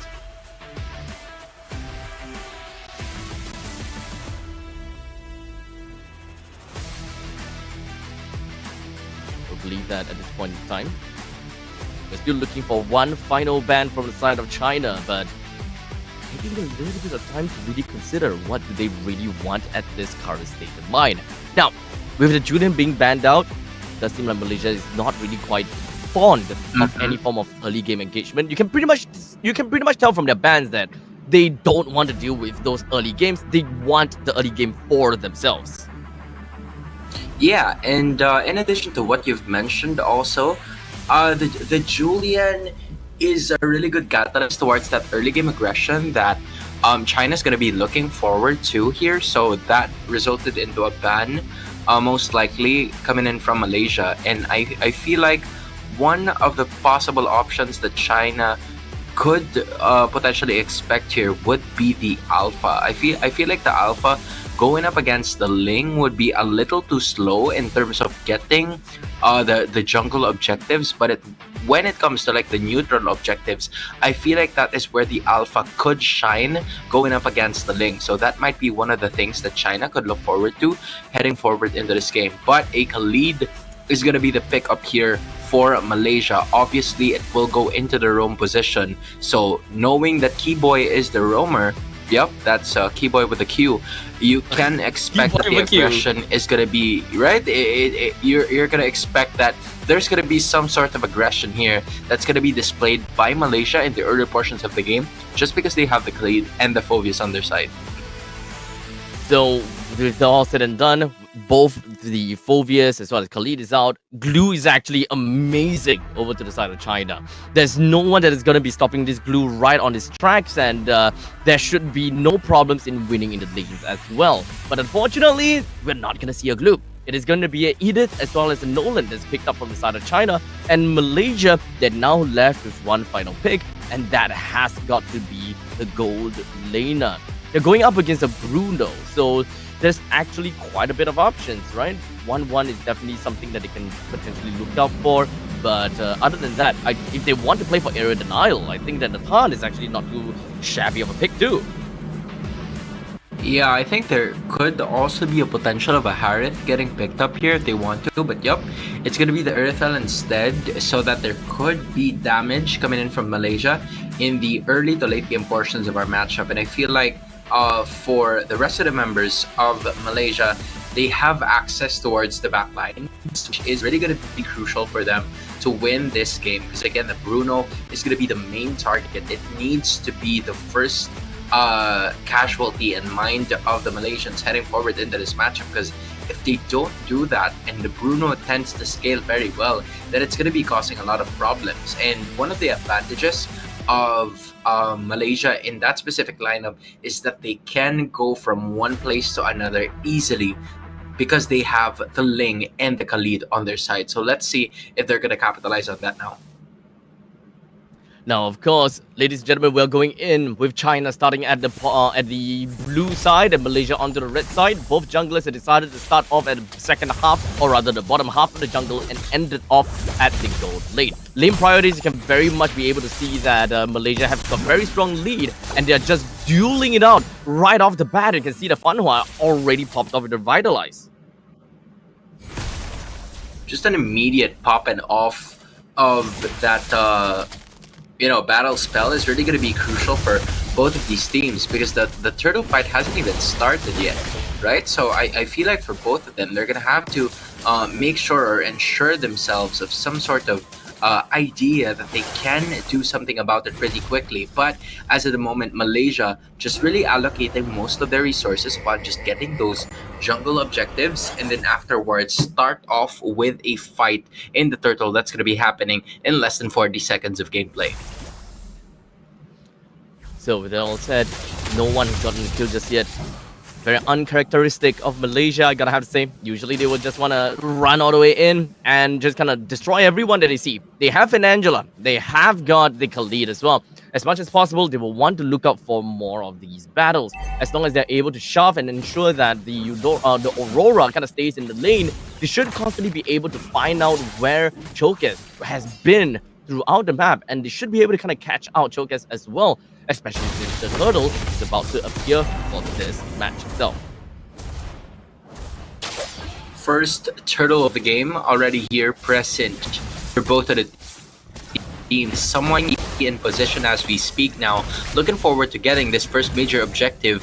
Key Boy is trying to find some space here. Fanhua is doing exactly the same as Chokes is at the primary position to be able to take this turtle, and she will be able to do so. And there goes the Heart Guard as well, popping off for the rest of the members in together with that Avatar of the Guardian. And it is going to be China though, punishing them with an extra set of skills, and Sha landing onto that Infernal Pursuits one after the other, but she gets bounced as well.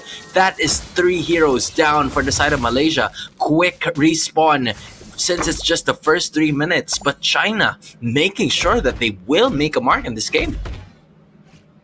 And now, with 3 kills over to the side of China, we definitely did not expect that going on. We've got quite a bit of lead. In fact, close to 2.2 thousand gold lead for the side of China. They are definitely going to be happy with what they've gotten thus far. But when we look at other parts of the laning phases, I will say that Malaysia down in the bottom lane is pretty much neck and neck. This game is very much on the roaming trio, and if we're talking about roaming trio, then it would technically make some good sense that Link will mostly not be in action, and it becomes Keyboy as well as Hani that has been dealing with these 3-man gang from the side of China most of the time. It's been a little difficult for Malaysia to just try and force their way inside for the issue, because again, the main scenario for them, or the main reason why they can't really capitalize on most of these, is because they don't have the burst capabilities as China has. And as of the moment, that's going to be the Earthel going down. Quinn and Hani immediately retreating back, but that is going to be another casualty towards the side of Malaysia. And China capitalizing on the fact that they do have the burst damage possible on their side, and now they lead a kill per minute in this game. Oh man, not a great start for Malaysia, especially since the turtle is going to be coming out in 10 seconds. I think that they would want to get the lead, they will want to get some priority here, but in the meantime, Choke has actually made use of the fracture in that fight just now, so that they would actually lose quite a bit of that engagement as well as that terror to just burst down this Lord in this upcoming one. It's gonna be tough, but Malaysia, they're not making full use of the information, and they're not exactly gonna try to contest for it. Probably the main reason is because Chokes is at level 7 and Quinn is still at level 7. The moment that they take a fight, Chokes will hit level 8 immediately and just get themselves the win. Yeah, they're really just waiting for the best opportunity to strike here, given that Malaysia doesn't really have that as of the moment, because it's Quinn and it's Fafao that needs a little bit more scaling. You have 2 of those main damage dealers, and even though Shah has to tank most of the damage output that China's trying to give here, it's not going to be enough, because again, you're worried about Chokes, you're worried about Yin Huai, and not only that, even Vermuth already has at least 3k or 3 assists to her name. So I feel like this really is starting to be China's game, and we start to see a little bit of like the disadvantage, but Keyboy is looking for a way for them to get back into this by putting himself in a pretty unfamiliar position, something that China hasn't really checked yet. See, from this point onwards, slowly but surely, there's definitely gonna be a little bit more intensity and more action going on. Oh, not quite. I felt like if, Kiboy waited a little longer for that one, it might have been a case and they would have at least gotten a kill out of that. But yeah, China needs to be able to find a little bit more in terms of those vision checks, because I feel like that's something that they haven't really done as much. So that is where Malaysia could potentially capitalize in a lot of the engages that they're going to try to look forward to get back in this game. It's just a 3.5k gold lead, not a lot in like the first 6 minutes of gameplay, but if China continues to assert their dominance, especially in the mid portions of our game, with the turtle already popping up, it could be a problem for Malaysia. So moving on forward, Malaysia not getting a single kill is definitely going to dampen their moods a little bit. Here is unable to get themselves a little bit of snowball, but as long as they're able to get this turret at the bottom lane, it would be fine and dandy. But Fanhua just going to go in with that AOG. So far, it's going to be another attack right at the back. Vermouth now trying her best to just be able to stay alive, and she will be able to, because that is going to be another kill. This time towards Malaysia once more. Shah trying to fight by her lonesome, and that is 2 kills. Onto the side of China, Malaysia immediately retreating, and that what seemed to be an initial attack coming in from Malaysia was dealt a counterpunch by China. They lead 6-0. At this point in time, I'm just having a little bit difficulty just understanding what's going to be the best case scenario from them, right? It's kind of a tough game for Malaysia. They are 4,000 gold down. Their jungler is about 1 level down. It's not too bad actually, but we gotta have to pull the game out a little bit longer. So far, that is going to be one of the cases that they are going to be looking forward to again. Now, fortunately for Malaysia, no casualty has happened in that one, but China having all of the confidence in the world right now as they would try to continue to initiate more in terms of what Malaysia has to offer. There's going to be the knockups coming in from Shah here, and still no deaths for both of the teams, but the pressure is starting to be felt by China, so they're gonna have to retrace back on their on their steps and find a way that works best for them, because Malaysia is starting to realize that Shah is gonna be the main catalyst of how they will initiate and fight back. Slowly but surely, Malaysia will slowly start to take points away from China. They are definitely trying to defend their middle lane inhibitor as much as possible. It's not necessarily going to be the easiest though, but China doesn't seem to be too involved in that fight just yet. In fact, China, at this point in time, I think that they are just kind of floating around on the river line, not really making full use of the lead that they have got in order to get even more objective, which I think that is going to be definitely a little bit of a problem. But luckily now, they got in the bottom lane T1.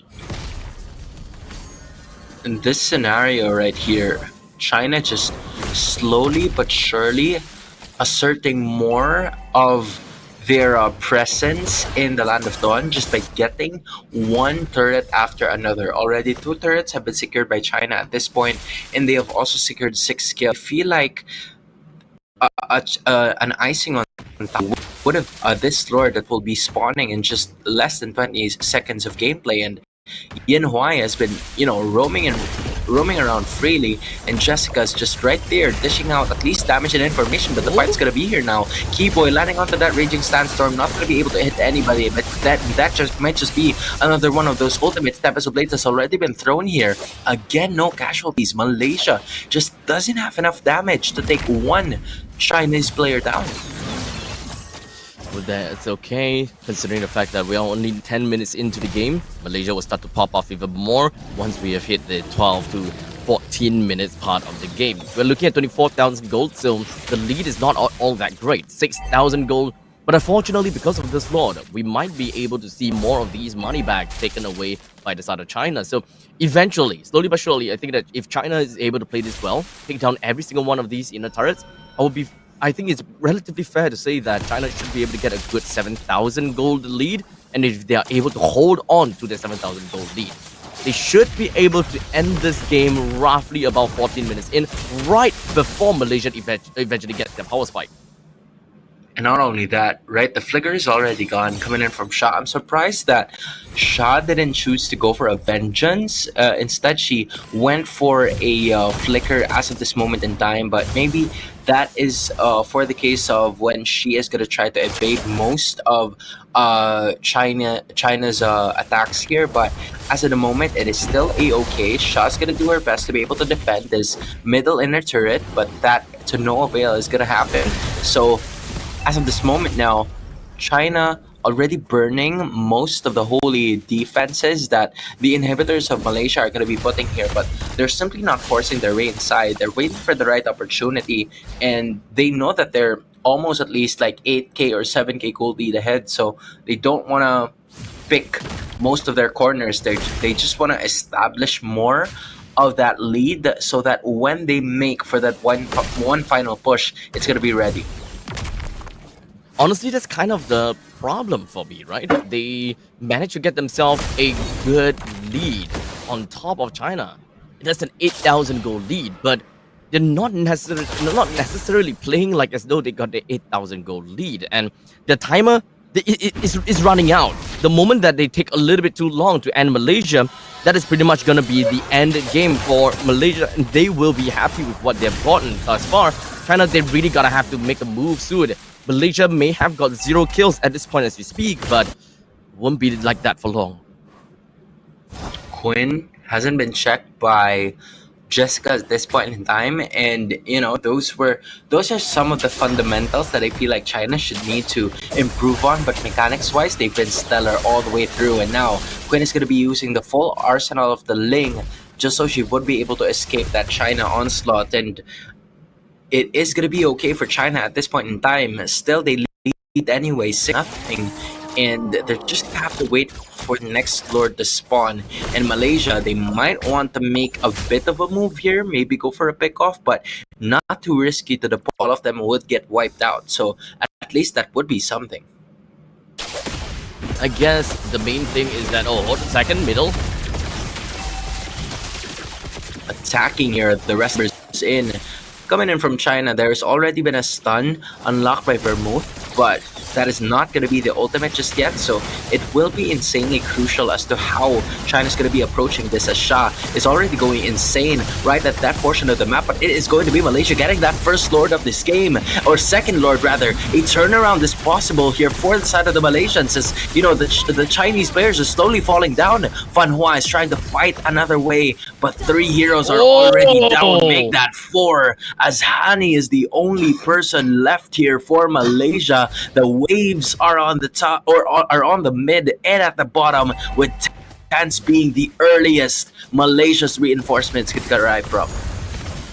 Oh boy, Malaysia did manage to get 2 kills to their name, but at what cost though? We are looking at some crazy amount of lead now with the inhibitor turret in the bottom lane taken down. Malaysia did manage to take the Lord, yay! However, I don't think that this is gonna go anywhere at all. Just a little risky coming in from the side of Malaysia, because they were really looking forward to at least getting most of those kills for their side, but they simply lost control of that main objective, because they would have been able to capitalize it, but that was a call coming from China. What they did was to turn right from not being able to secure the objective. They knew that they had the lead in terms of getting much more of those items, in which Malaysia doesn't really have enough of, and they were able to just capitalize on bringing down 4 heroes. Good thing Hani had the presence of mind in just keeping away from the fight, and she was able to at least help and assist in securing at least 2 more of their objectives. Also, the Lord had a really good time, but all of a sudden it's going to be another coming in from the rest of the members. It's going to be an avatar. That's correctable. Though Chokes goes down, and here comes Quinn, the live. That is a good knockup coming in from Sha, but the football on the rest of the members of Malaysia. That's 2 heroes down now. That's definitely a pain for the side of Malaysia. It's literally just rubbing salt right into the wound. And Malaysia, they've got no way that they can really defend this. They don't have Quinn, one of the main damage dealers from the team, right? The pause 1 is out for the count, while for foul, unfortunately, is going to be the pause 2. How much damage can he possibly can she possibly deal? That is always going to be the main question. You don't have a lot of crowd control onto the side of Malaysia, and that is generally going to be the main problem. If you don't have any of these crowd control to make sure that people stay intact just for Pao to be able to deal that frontline damage, then that is going to be easy game for China. Because Quinn, you want to go to the back line. Then the moment you go over the back lines and you are uncontrolled, you will just shift the focus away from Shah, away from Keyboy, right over to the Ling. A bit of a problem now for China on how they're going to be able to finish this game off, because again, you still have one more inhibitor to worry about, and at 16 minutes, Pao is already going to have the scaling that she needs, although she's a little bit expended here, as the rest of the members of China are really aggressive in trying to defend their position.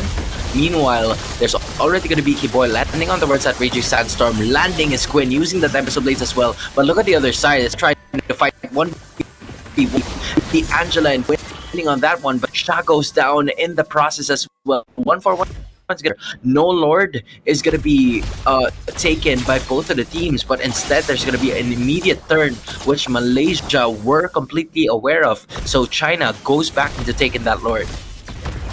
I like how China was hoping that they will be able to end the game right there and then, but it didn't really quite work out so well. Malaysia has very good ways to wave clear. And it does seem as though China, they almost got a hold on second middle lane. Oh, look at that. That's going to be another Tempest of Blades being popped off, and this time around, Vermouth goes down. Miller slowly turning it around, although that's going to be Quinn going down as well. And then Fafa is going to go down next. Honey, the only one left alive in that middle lane, because Shah and Keyboy are doing their very best to predict this and try to protect it. Will they be able to do so? Not like this, and that will not be the case. But look at Yin Huai trying to force the issue right now. Fan Hua is going to be assisting her as well, but Yin Huai just a little too much on the damage output. Can Shah be able to handle it? And that might not be the case here, as Keyboy her very best to protect the rest of the members in, but that is to no avail. Would be the bane of the duel, and that is going to be ending that game number 1. My goodness. That is not what we all expected. Technically speaking, it wasn't the Winions that ended the game, but it is still one heck of a show. We all gotta agree. They were literally hanging on a lifeline, and any mistake from that point in time is just going to be like a GGWP kind of situation there. That was crazy. I really thought that. I think this is the reason why it should be a fundamental thought that you take the inhibitors as much as you can. You try to force them, because those super minions are really gonna put you in a very good position, and that is exactly what happened to China in this game, right? It seemed like Malaysia was slowly trying to turn it around, but if they don't, it's gonna start to cause problems. And another addition to that problem is the fact that China has already broken down all of their inhibitors. So you can expect that a lot of these super minions are going to be coming into play one by one every 40 seconds and 10 seconds of, the Land of Dawn just popping up, spawning all of these minions, and you get to see them right away, just showing what they can do. Although the Winions did not finish the game, hey, at least they contributed to at least 97% of that being taken down. I agree. There's so much damage that the Winions did for the China side, but even without the Winions, I think that there is still a lot of probability and a lot of cases where it will still work out tremendously well. So regardless, we're gonna have to give a huge congratulations over to Fan Hua, which is the MVP of that game. So regardless, ladies and gentlemen, that is definitely fine and dandy. And that's pretty much game 1 of China versus Malaysia. Looking at the itemizations though, Malaysia really seemed as though they could have done something over here. It really seemed as though they had the chance. They could have went pretty far, and it could have dragged the game a little bit longer, but it's a sad waste. I think a lot of the players here in the Asian esports games tend to favor the Gat That Catch so much. like for the most of the time that we've been here, a lot of the MVPs of the game have been using the Gatot Kacha, and to a trend, to a specific standpoint, right? It could be a statistic without any sort of basis that Gatot Kacha could win a lot of games. So I feel like that is going to be the case here for both of them, most especially for China, because again, they are one win away from at least securing maybe a top 4 seed. And for Malaysia, they weren't really expected to go down the lower bracket so early, but their backs are against the wall right now, and they're gonna have to find a way to bounce back. Yeah, so as you guys can see from the replay, we can definitely see the domination of the China of Team China, as they just went all the way in for most of these battles, just having very sound control of every single one of the members from the side of Malaysia. They knew how to stack up their abilities. They knew exactly how they would want to play things out eventually as well. I gotta have to give it to them. They stacked up the skills, or rather they kind of like staggered the skills. They went in for these team fights very objectively, and they also singled out the members from the side of Malaysia, created some good space, and ended the game in a stylish fashion as well. I felt like Malaysia was banking their cards too much on the scaling of both Quinn and Fafao at this point in the game, whereas China was really taking advantage of the fact that each and every one of them can make a play, right? The Bruno can just dish out a ton of damage to bring in those turrets down. Vermouth, the crowd control mage, as we would expect. Showcase getting a lot of those objectives and neutral creeps right from the get-go. And then you also have Jessica and Fanhua, who was the MVP of that game number 1. That was which were the initiators, all right, of this specific game, and they really did an incredible performance in making sure that the lead will stay with them, even though this game lasted 18 minutes, even though the scaling was already somewhat favoring Malaysia at some point in time. They were still able to hold it down. Exactly. Now, it's really unfortunate that Malaysia dragged for so long already, but still couldn't find those wins. It's either that they get themselves early game lead by snowballing and winning in all of these team fights, but that wasn't the case. So what Malaysia had to do in the end of the day was just hold things out a little bit longer. Let's just play the game all the way to 18 minutes and try to win team fights, try to win objectives from that. We shall see if whether Malaysia have got a different game plan for game number 2 right after this short break. Ladies and gentlemen, we'll see you guys in a short bit for the Asian Esports Games 2024. Don't go anywhere too far. Hans and I will be back with you soon.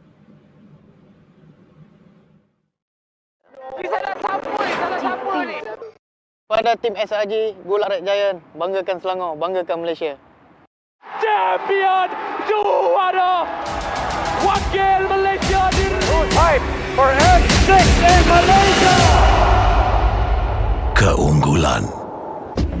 Ianya tidak hadir dengan mudah. Ia tidak menunggu sesiapa. Dan ia tidak memilih sesiapa. Keunggulan adalah potensi hebat yang tersembunyi dalam diri. Seperti benih yang menunggu masa untuk bercambah, sedia untuk mekar hingga berkembang indah.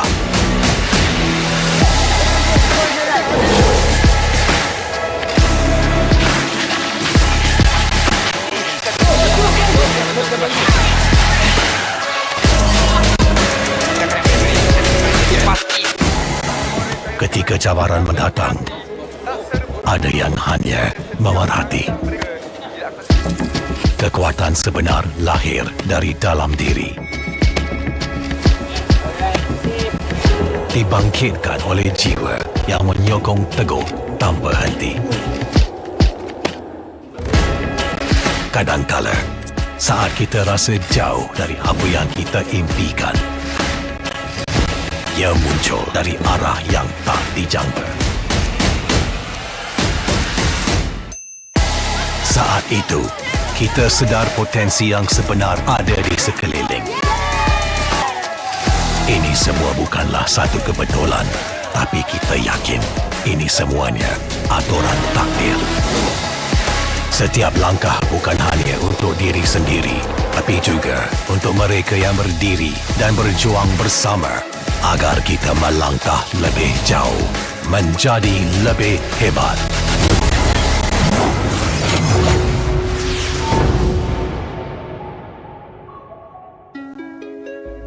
Bangkitlah rakyat Malaysia. Kita bersatu menyokong sepenuh jiwa. Demi jalur gemilang kebanggaan negara. Tiba masanya untuk menjadi greater than ever.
Pada tim SRG Bulak Red Giant, banggakan Selangor, banggakan Malaysia.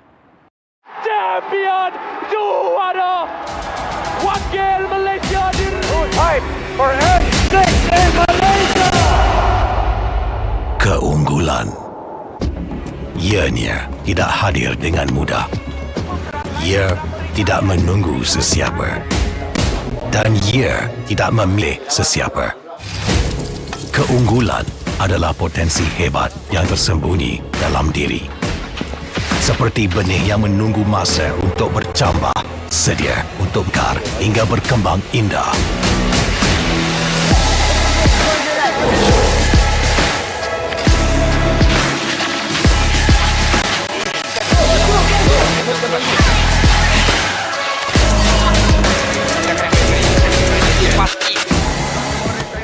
cabaran mendatang, ada yang hanya memerhati.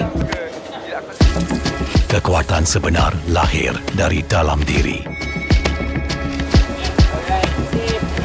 Dibangkitkan oleh jiwa yang menyokong teguh tanpa henti. Kadangkala, saat kita rasa jauh dari apa yang kita impikan, ia muncul dari arah yang tak dijangka. Saat itu, kita sedar potensi yang sebenar ada di sekeliling. Ini semua bukanlah satu kebetulan, tapi kita yakin ini semuanya aturan takdir. Setiap langkah bukan hanya untuk diri sendiri, tapi juga untuk mereka yang berdiri dan berjuang bersama agar kita melangkah lebih jauh, menjadi lebih hebat.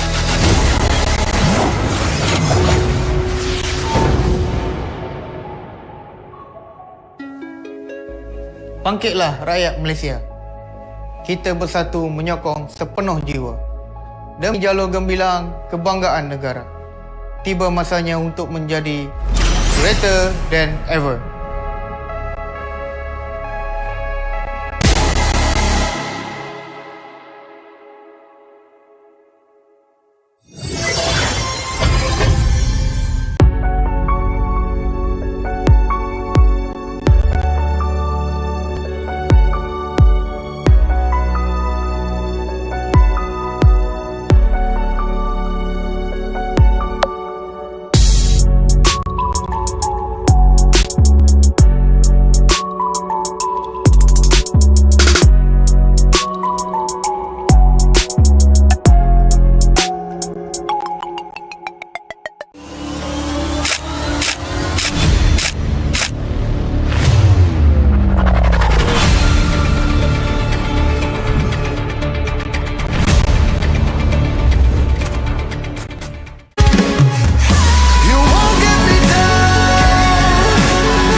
Ladies and gentlemen, welcome back once again to Asian Esports Games 2024. My name is Abstract. With me here is Hans. We are potentially going to be looking at the final game between Malaysia and China, provided if China were to take yet another point away from Malaysia, because this is a best of three fashion down here at the lower bracket quarterfinals. Previously, we saw Cambodia going up against Saudi Arabia at a very nail-biting fashion, with Cambodia heading onwards. So, if China were to win this one more game, they will be facing off against Cambodia in the lower bracket semi-finals. Yep, that's right. I feel like this is the closest that, China has ever been towards making it into the Final Four for the longest time after joining a lot of different tournaments in MLBB competition. Like, this could really showcase the level of understanding that China has already had by just participating in a lot of these tournaments. Because I feel like it hasn't really been that long since China became part of the MLBB scene, right? But and then all of a sudden they're showcasing what they got, and for a very well-known region such as Malaysia to get a game off of them and potentially even eliminating them from the competition is no little feat. Like, they're really making sure that their presence is felt around here. You gotta have to agree that China, they are learning and improving at an exponential rate, and at this point in time they are going to be a beast with the growth that we have seen from them thus far. Without further ado, let's just jump right into game number 2 at the lower bracket between Malaysia and China. We start things off with Chusin, Matilda, Yves, and Moskov back. So there's the Eve, Moskov, the heroes that you've mentioned. So I feel like there has been some sort of throwaway bans, I honestly think, for the side of Malaysia. Because those are heroes that you don't usually eliminate so early in the banning phase, except if you're really looking at specific play. So for Malaysia, I think there's something that they're probably trying to cook here in this specific moment of game number 2, because even the Hylos was already taken out. Usually, right, you'd see heroes like the Suyu, you'd see heroes like the Hilda, but so far we haven't seen both of those heroes, or neither of those heroes as we speak. So it could be potentially picked up by Malaysia, and they do have to pick it up pretty quickly, because if they don't, then it's definitely gonna go to the hands of Jessica here. It's gonna be hands of China for sure. I'm telling you right now. They'll get up because they know that China utilizes that hero so well. No bans on the chip as well as Suyo. We shall see how that is gonna work out in the end of the day. Malaysia have decided to pick up onto the Hilda almost immediately. That will qualify for the aggressive gameplay that we more or less expect coming in from them. But so far, game number 1, we didn't really quite manage to see that, but perhaps we'll be able to see it a short bit of time. Now, of course, the ball is now on the court of China, right? We will always want to expect, okay, Suyo as well as the chip being picked out over here, but it doesn't seem like it's necessarily going to be that easy or that simple right off the get-go. They are going to be picking up a Bruno on their hands as well as a Gato Kacha. And this is an interesting take, right? Because it has always been Malaysia, or it has always been that red side who would always pick up the Gatot Kacha. We never saw the Gatot Kacha on the blue side, as the usual picks there would either be the Hilda or the I'm trying to remember the other person. It's the Hylos. But then, but yeah, China has always picked up, or the red side has always gathered the help of the Gatot Kacha, and I feel like yeah, it deservingly so, because the Gatot Kacha, when you pair it up with a lot of other crucial heroes in terms of setting up, such as the Aurora here, that is a really good pick, I believe, coming in from China, just really utilizing most of their skills to make sure that they can get the setups that they need. And through the Frigid Glacier mixed with that Avatar of Guardian, I feel like it could be possible to catch Malaysia off guard here. But Malaysia, compared to that game number 1, they're somewhat building off a little faster now with the early game, just because of the pickup of the Nolan together with that Hilda and the Vexana to top it off with the wave clear potential. There's definitely gonna be a lot of team fight that we can expect coming on between Malaysia and China right now. So with all these 3 picks, 3 being picked up, we mostly want to look at their lane priority. EXP lane, Hilda definitely takes the cake against China, at least for now, right? Even if you're looking at a Gato Kacha, there could still be a lot of movements, even though Hilda might be a little bit slower at clearing out the waves, but she will be able to run way faster and will be able to get her to her respective places. Now, how about the mid lane though? Malaysia with the Vexana and the China with the Aurora, very well balanced. So right now, we need to find a way, and both sides, they probably want to find something that will kind of tilt the balance just by a tad of it.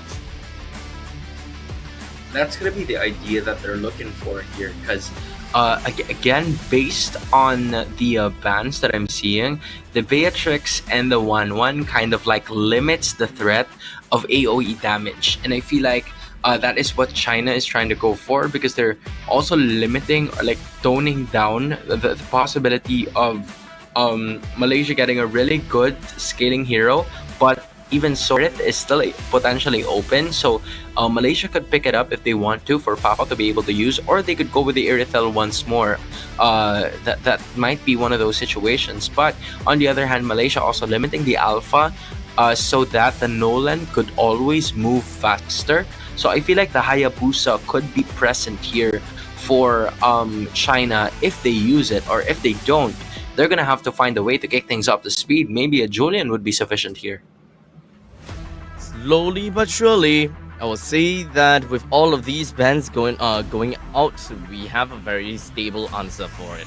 Gold laners are out, at least when it comes down to Beatrix, as well as the 1-1. And as for the junglers and EXP, it is the Edith as well as the Alpha that's been taken away. So far, I gotta have to say that there is a lot more probability for the side of China to want to focus picking up a jungler for this moment, because they want to keep the ambiguity of that Gatakacha as much as possible. Or maybe I am completely wrong. Pick up the Khalid for themselves, and that's all fine and dandy, at least for now. It's been that kind of combination, right? It's either the Gatakacha Terizla, it's either the Gatakacha or the Khalid, which has been a trend in the AEG. So far in the past 2 days of competition, we haven't really seen a lot of players use the show except for Vivian. So I feel like it could be just a possibility of how easy it is to pull off or execute. So Khalid has been a staple choice here by most of the players that we have seen from before. Now it's going to be Malaysia's turn, right? So we're looking for a really good gold laner that they could utilize to go up against Bruno, and Nathan might be their choice. To add to that is also going to be the Jawhead that will most likely be used by Kiboy. So it is confirmed, as expected, the Hilda will go to the EXP lane, and the Jawhead is going to be the roamer for this game number 2. So the main thing is that for the side of Malaysia, they want to punish anyone that wants to play things very aggressively by going right into the face of the enemy. So I'm not too sure who exactly will be the main guy that would eventually do that, because one thing's for sure, right? Khalid is going to go to EXP and Gatakacha over to the rope. They want to ensure that... actually, wait, never mind. Could be an either-or situation. So it's kind of tough. Yeah, I would say that there is definitely quite a bit of that opening scenario for the side of Malaysia. But as AoE crowd control, I find that to be a little bit difficult for the side of Malaysia to win, just because of lack of crowd control as in an AoE. Yeah, and then finally, of course, in case you guys missed it, the Julian has been the final pick here for the side of China, because they really needed to scale in the same amount of time as the Nolan. Because if the Nolan goes berserk in the early portions of the game, then it's going to be a very difficult problem for China moving forward. So now it's going to be Jessica moving forward with this Khalid. I believe she also utilized that a while ago when China won against Malaysia in game number 1. So this could be a deja vu. Malaysia chooses to go a different route and completely overwhelms them with AoE and manage, courtesy of Hani and Fafao. Right off the bat, China, they are going all out aggressive and showing every single one of their dominance right within of the lanes as much as possible. They want to ensure that they play the game hard enough to just force out the entirety of Malaysia away and out from their homes. It's not going to be easy, let's be honest here. Malaysia, they do have the Hilda, yes, they also do have a pretty fast pushing lane pusher from the side of Hani, but Keyboy doesn't necessarily clear waves all that fast. It's still not too bad, but China's mid lane as well as their roaming trio will always come up on top against Malaysia. I think the key to this fight is always going to be that river side, or that river bushes, because again, that is where most of the initiations are going to be coming from for both of these teams, with the crowd controls that they possess. For the Jawhead, it's going to be the ejector and of course the unstoppable force combo. And I don't think I need any sort of introduction, and this is exactly a perfect example of that, right? An immediate initiation coming all the way from China as they landed Keyboy to force his flicker to be taken away. So that is where the control of this early game is going to be coming from.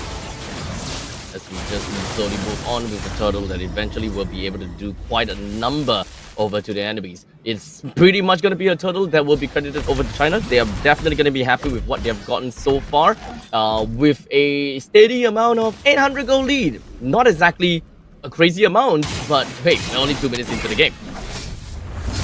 Yeah, you're definitely gonna take that if you are China, because considering the heroes that Malaysia has, this is supposed to dominate at least in the early portions of the game. But look at Fan Hua, probably a bit unaware also of how the positioning of Fafao is going to be like, but Fafao already there trying to give out the assist as well. But then there's going to be that Avatar of the Guardian that was kind of a bit of a misclick there. I don't think she meant to go that position, but hey, its mission failed successfully as Chokes gets a double kill anyway. So that works all out. It's all good in the hood for People's Republic of China as they got 2 kills in exchange of 1. That was a surprise.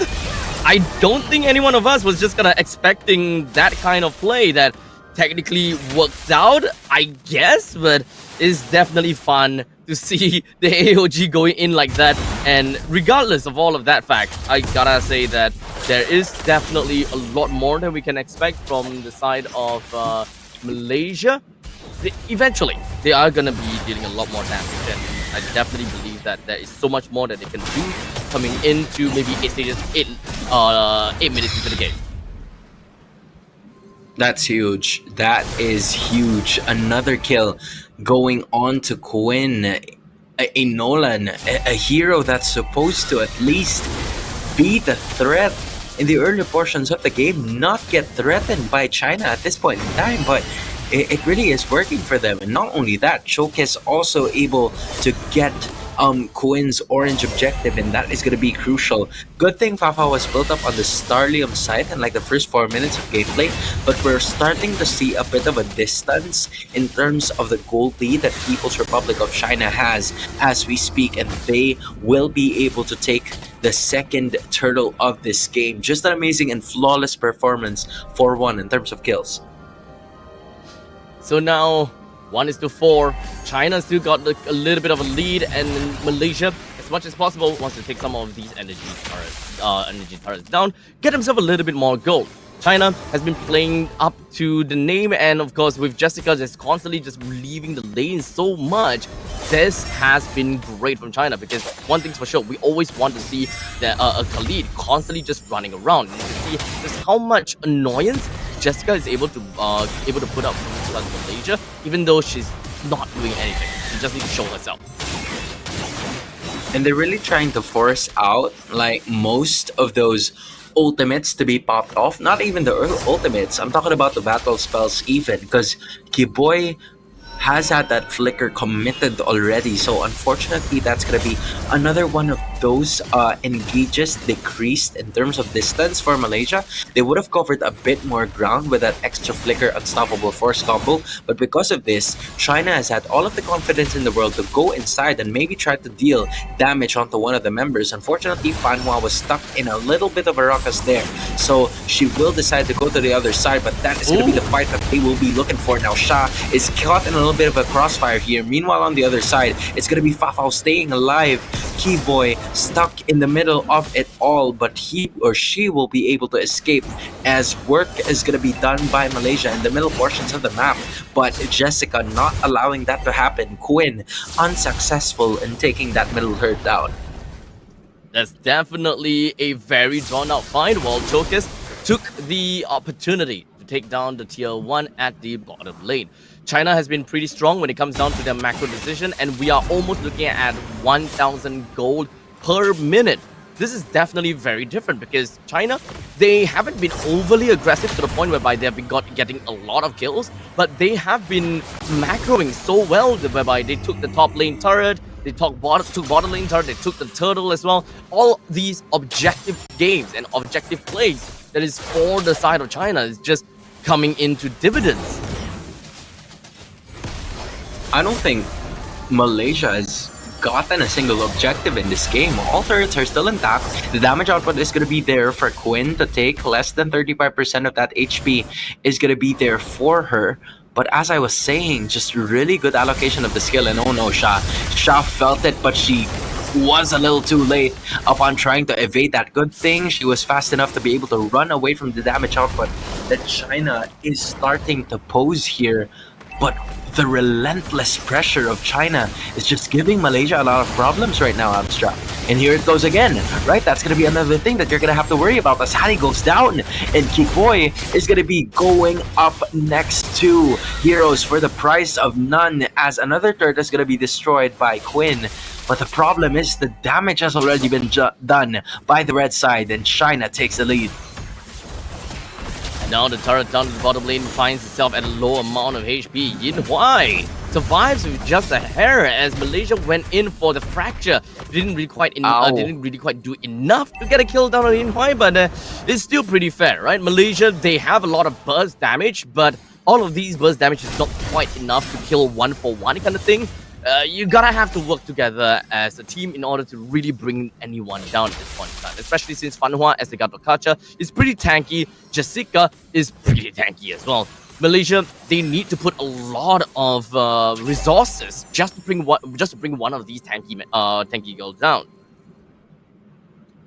The pressure is really felt right now by Malaysia as we speak, because again they are trailing by 8.3k gold, 8.3k gold, and it is starting to be a scenario wherein the chances of them winning is pretty slim. They're gonna have to rely on Fafan, and I feel like that is gonna be the start of retribution in this game, as they were able to take on Showcase. It could be a start, or which would have been an easy Lord take if she was already there. So Malaysia are going to be putting their resources on this Lord fight, hoping that the retribution is going to be enough for Quinn. Now, with that all said, we're eventually going to be looking at China slowly working their way down over onto the Lord. There is quite a bit of HP onto the Lord though, so you're gonna have to be real careful with really wanting to burst it down ASAP. I don't think that Malaysia have got the probability or even have any form of power to bring down the Lord that fast. They're gonna have to let China just work along with it, play it slow and steady before they eventually go in for a fight. Malaysia's Quinn is currently at level 11, while in the meantime Chokes is at level 14. We can see that there's a huge disparity in terms of EXP, and it's just too difficult for them to fight Lord for Lord. So macro game is the only way to go. Yeah, the idea for Malaysia this time around is that they noticed that this isn't an evolved Lord just yet, so they're probably willing to give it up. Fafao already has at least the Feather of Heaven and also the Starlium Scythe in her arsenal, so I feel like this could be a chance for her to just dish out the damage and just make sure that that Lord will not be able to destroy any sort of inhibitors on China's side. And Malaysia, on the other hand, is going to have to pull something here, maybe get the pick off. That is the best scenario, but the worst scenario is for you to stay in your base, as China has now increased their gold lead from being 5k up to now at least 7,000. Which is scary, let's be very honest here. As the Lord marches down from the top lane, we've got the Holy Defense that has been popped, and that Holy Defense didn't even do a single damage over to the Lord. That's gonna be tough, as China poses themselves and of course prepares themselves for an imminent push. With the bottom lane pushing right out, the middle lane is coming in as well. China, they have choices whether they want to go all out aggressive, or do they actually just want to play safe. Yeah, 2 out of 3 of those holy defenses have already been popped off by China. However, if we're looking at it from a closer standpoint, I feel like they still are missing out on the macro aspect of things, because as long as they set their sights on trying to break down these respective turrets, they are really looking forward to that. However, it's going to be an unstoppable force, and they will be missing on that as of the moment, as Fan Hua lands onto no one, but it will still be a successful mission, as Keyboy is going to be going up next, but the flicker is going to be enough for them to bring it down. Instead, they will set their sights on the very first inhibitor to be taken down. China finally opening the doors to them making it to the next round, but Malaysia still keeping on closing them. Such 2-8, 12 minutes into the game.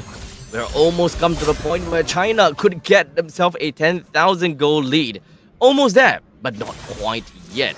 Now, China didn't really quite inhibit the opponent's jungle to the point whereby they can just outright and blatantly say, okay, you're not coming into the jungle, I am just going to starve you as much as possible kind of situation. We didn't quite see that just yet. China is giving them quite a bit of respect, and I think that this has been the case for quite a bit already, right?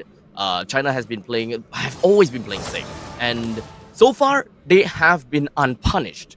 So perhaps with Malaysia's lineup, with a Nathan in the mix, if China were to continue to drag this on for a little while longer, it would go bad. Oh, but this is the worst position that Fafao could ever be at, as Giboy is going to be falling down first. Now they're going to try to chase Fafao, and there is nowhere else to go. That Nathan has been doing her very best, but look at this. Malaysia has been willing to sacrifice their gold laner. How unusual has that move been for them? But do they have enough time to make it back? Because this is the Lord right here, and the Lord just in time is going to be spawning right on their doorstep. But it went the other way. That is going to be trouble now for the side of Malaysia, because there's only 3 people defending. Now it's going to be Quinn who's going to fall down. Oh my goodness, the Lord has left the side of Malaysia because they were not able to defend. Shine trying to lock on their base as at the moment, but they still don't have minions. Keyboy doing her very best, and then there's Fafao as well. The only Nathan trying to protect them, but that is not gonna happen anymore. China gets through and gets the sweep against Malaysia. Oh my goodness, China, they improved tremendously. They are consistent, and they managed to find themselves a win against Malaysia, knocking Malaysia out of the Asian Esports Games 2024. Malaysia now moves on forward, and they will be going up against Cambodia in the lower bracket semi-finals, which we will get to witness tomorrow. Nah, bro. If you are the Evolved Lord, Malaysia's like, what? Bye. What happened? Why did you go the other way? Why did you look the other way? And you see it. China very happy with their recent performance, and they have just dealt the most heartbreaking defeat here for the side of Malaysia, as they were able to get a sweep, right? It was very much surprising to a point that the only teams that were remaining in the AEG Bangkok 2024 were teams from very prominent regions. One of them is Malaysia, but China starting to reintroduce themselves now in this specific game, and they are really showing what they're made of currently, or probably the dark horses of this tournament. Definitely, I gotta have to say, China, they are on a high road to victory, as they are slowly making their way into the podium finishes. If they are able to continue doing what they have been doing thus far, I'm pretty sure that they will do a perfect job. Congratulations over to Yin Huai, the MVP of game number 2. They did such tremendously well against such a prominent region, as you have mentioned before. Malaysia, Philippines, Indonesia, they are strong teams, and China have only fell short to Philippines once in the upper bracket quarterfinals. They have swept every other teams that they have met in the lower brackets. Myanmar and now Malaysia joins in the mix. I'm just very interested to find out if whether that is going to be the case for the lower bracket semifinals as well. There's a lot of things that can happen in 12 hours, man.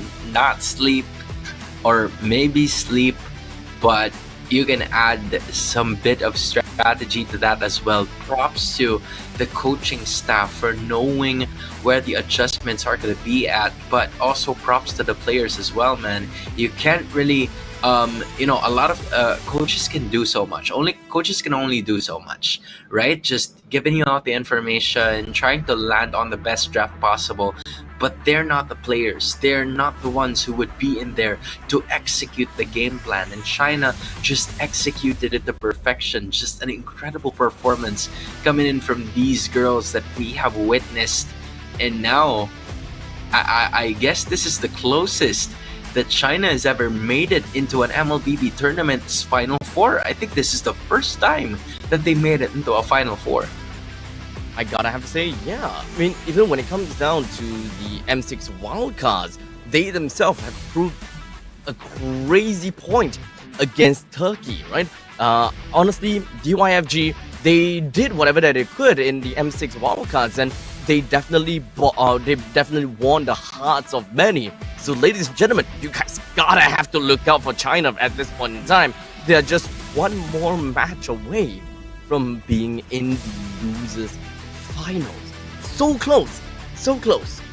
We all gotta have to keep our eye on to China, right?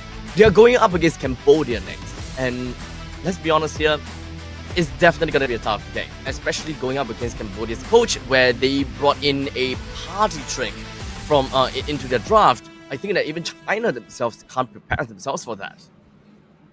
Yeah, and in addition, the Philippines and Indonesia is also no stranger to that kind of situation, given that they've always met each other at the finals for at least a lot of times, except for the recent IESF.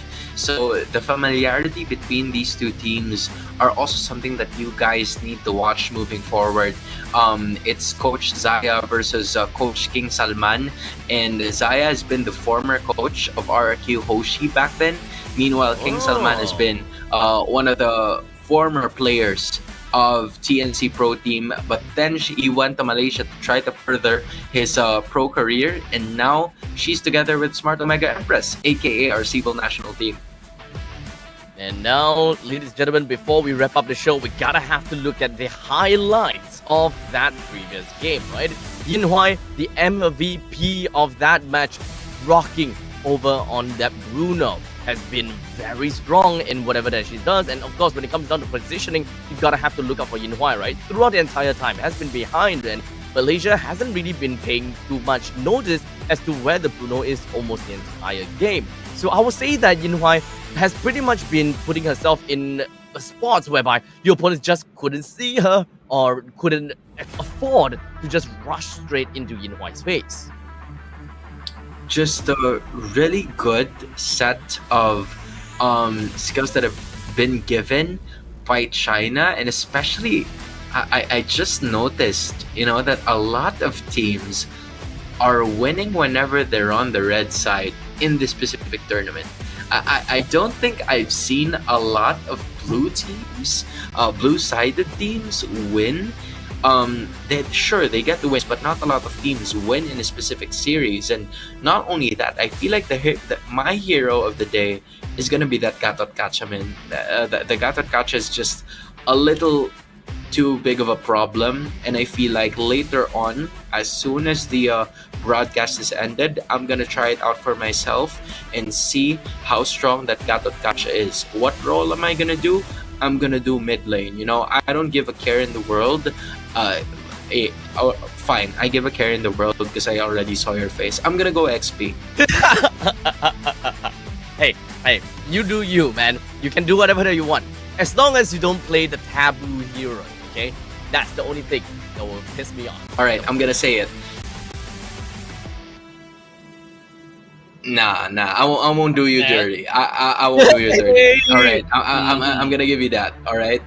Okay. Good luck tomorrow. I think you're gonna see it very soon. Thank you. I sure hope that we don't.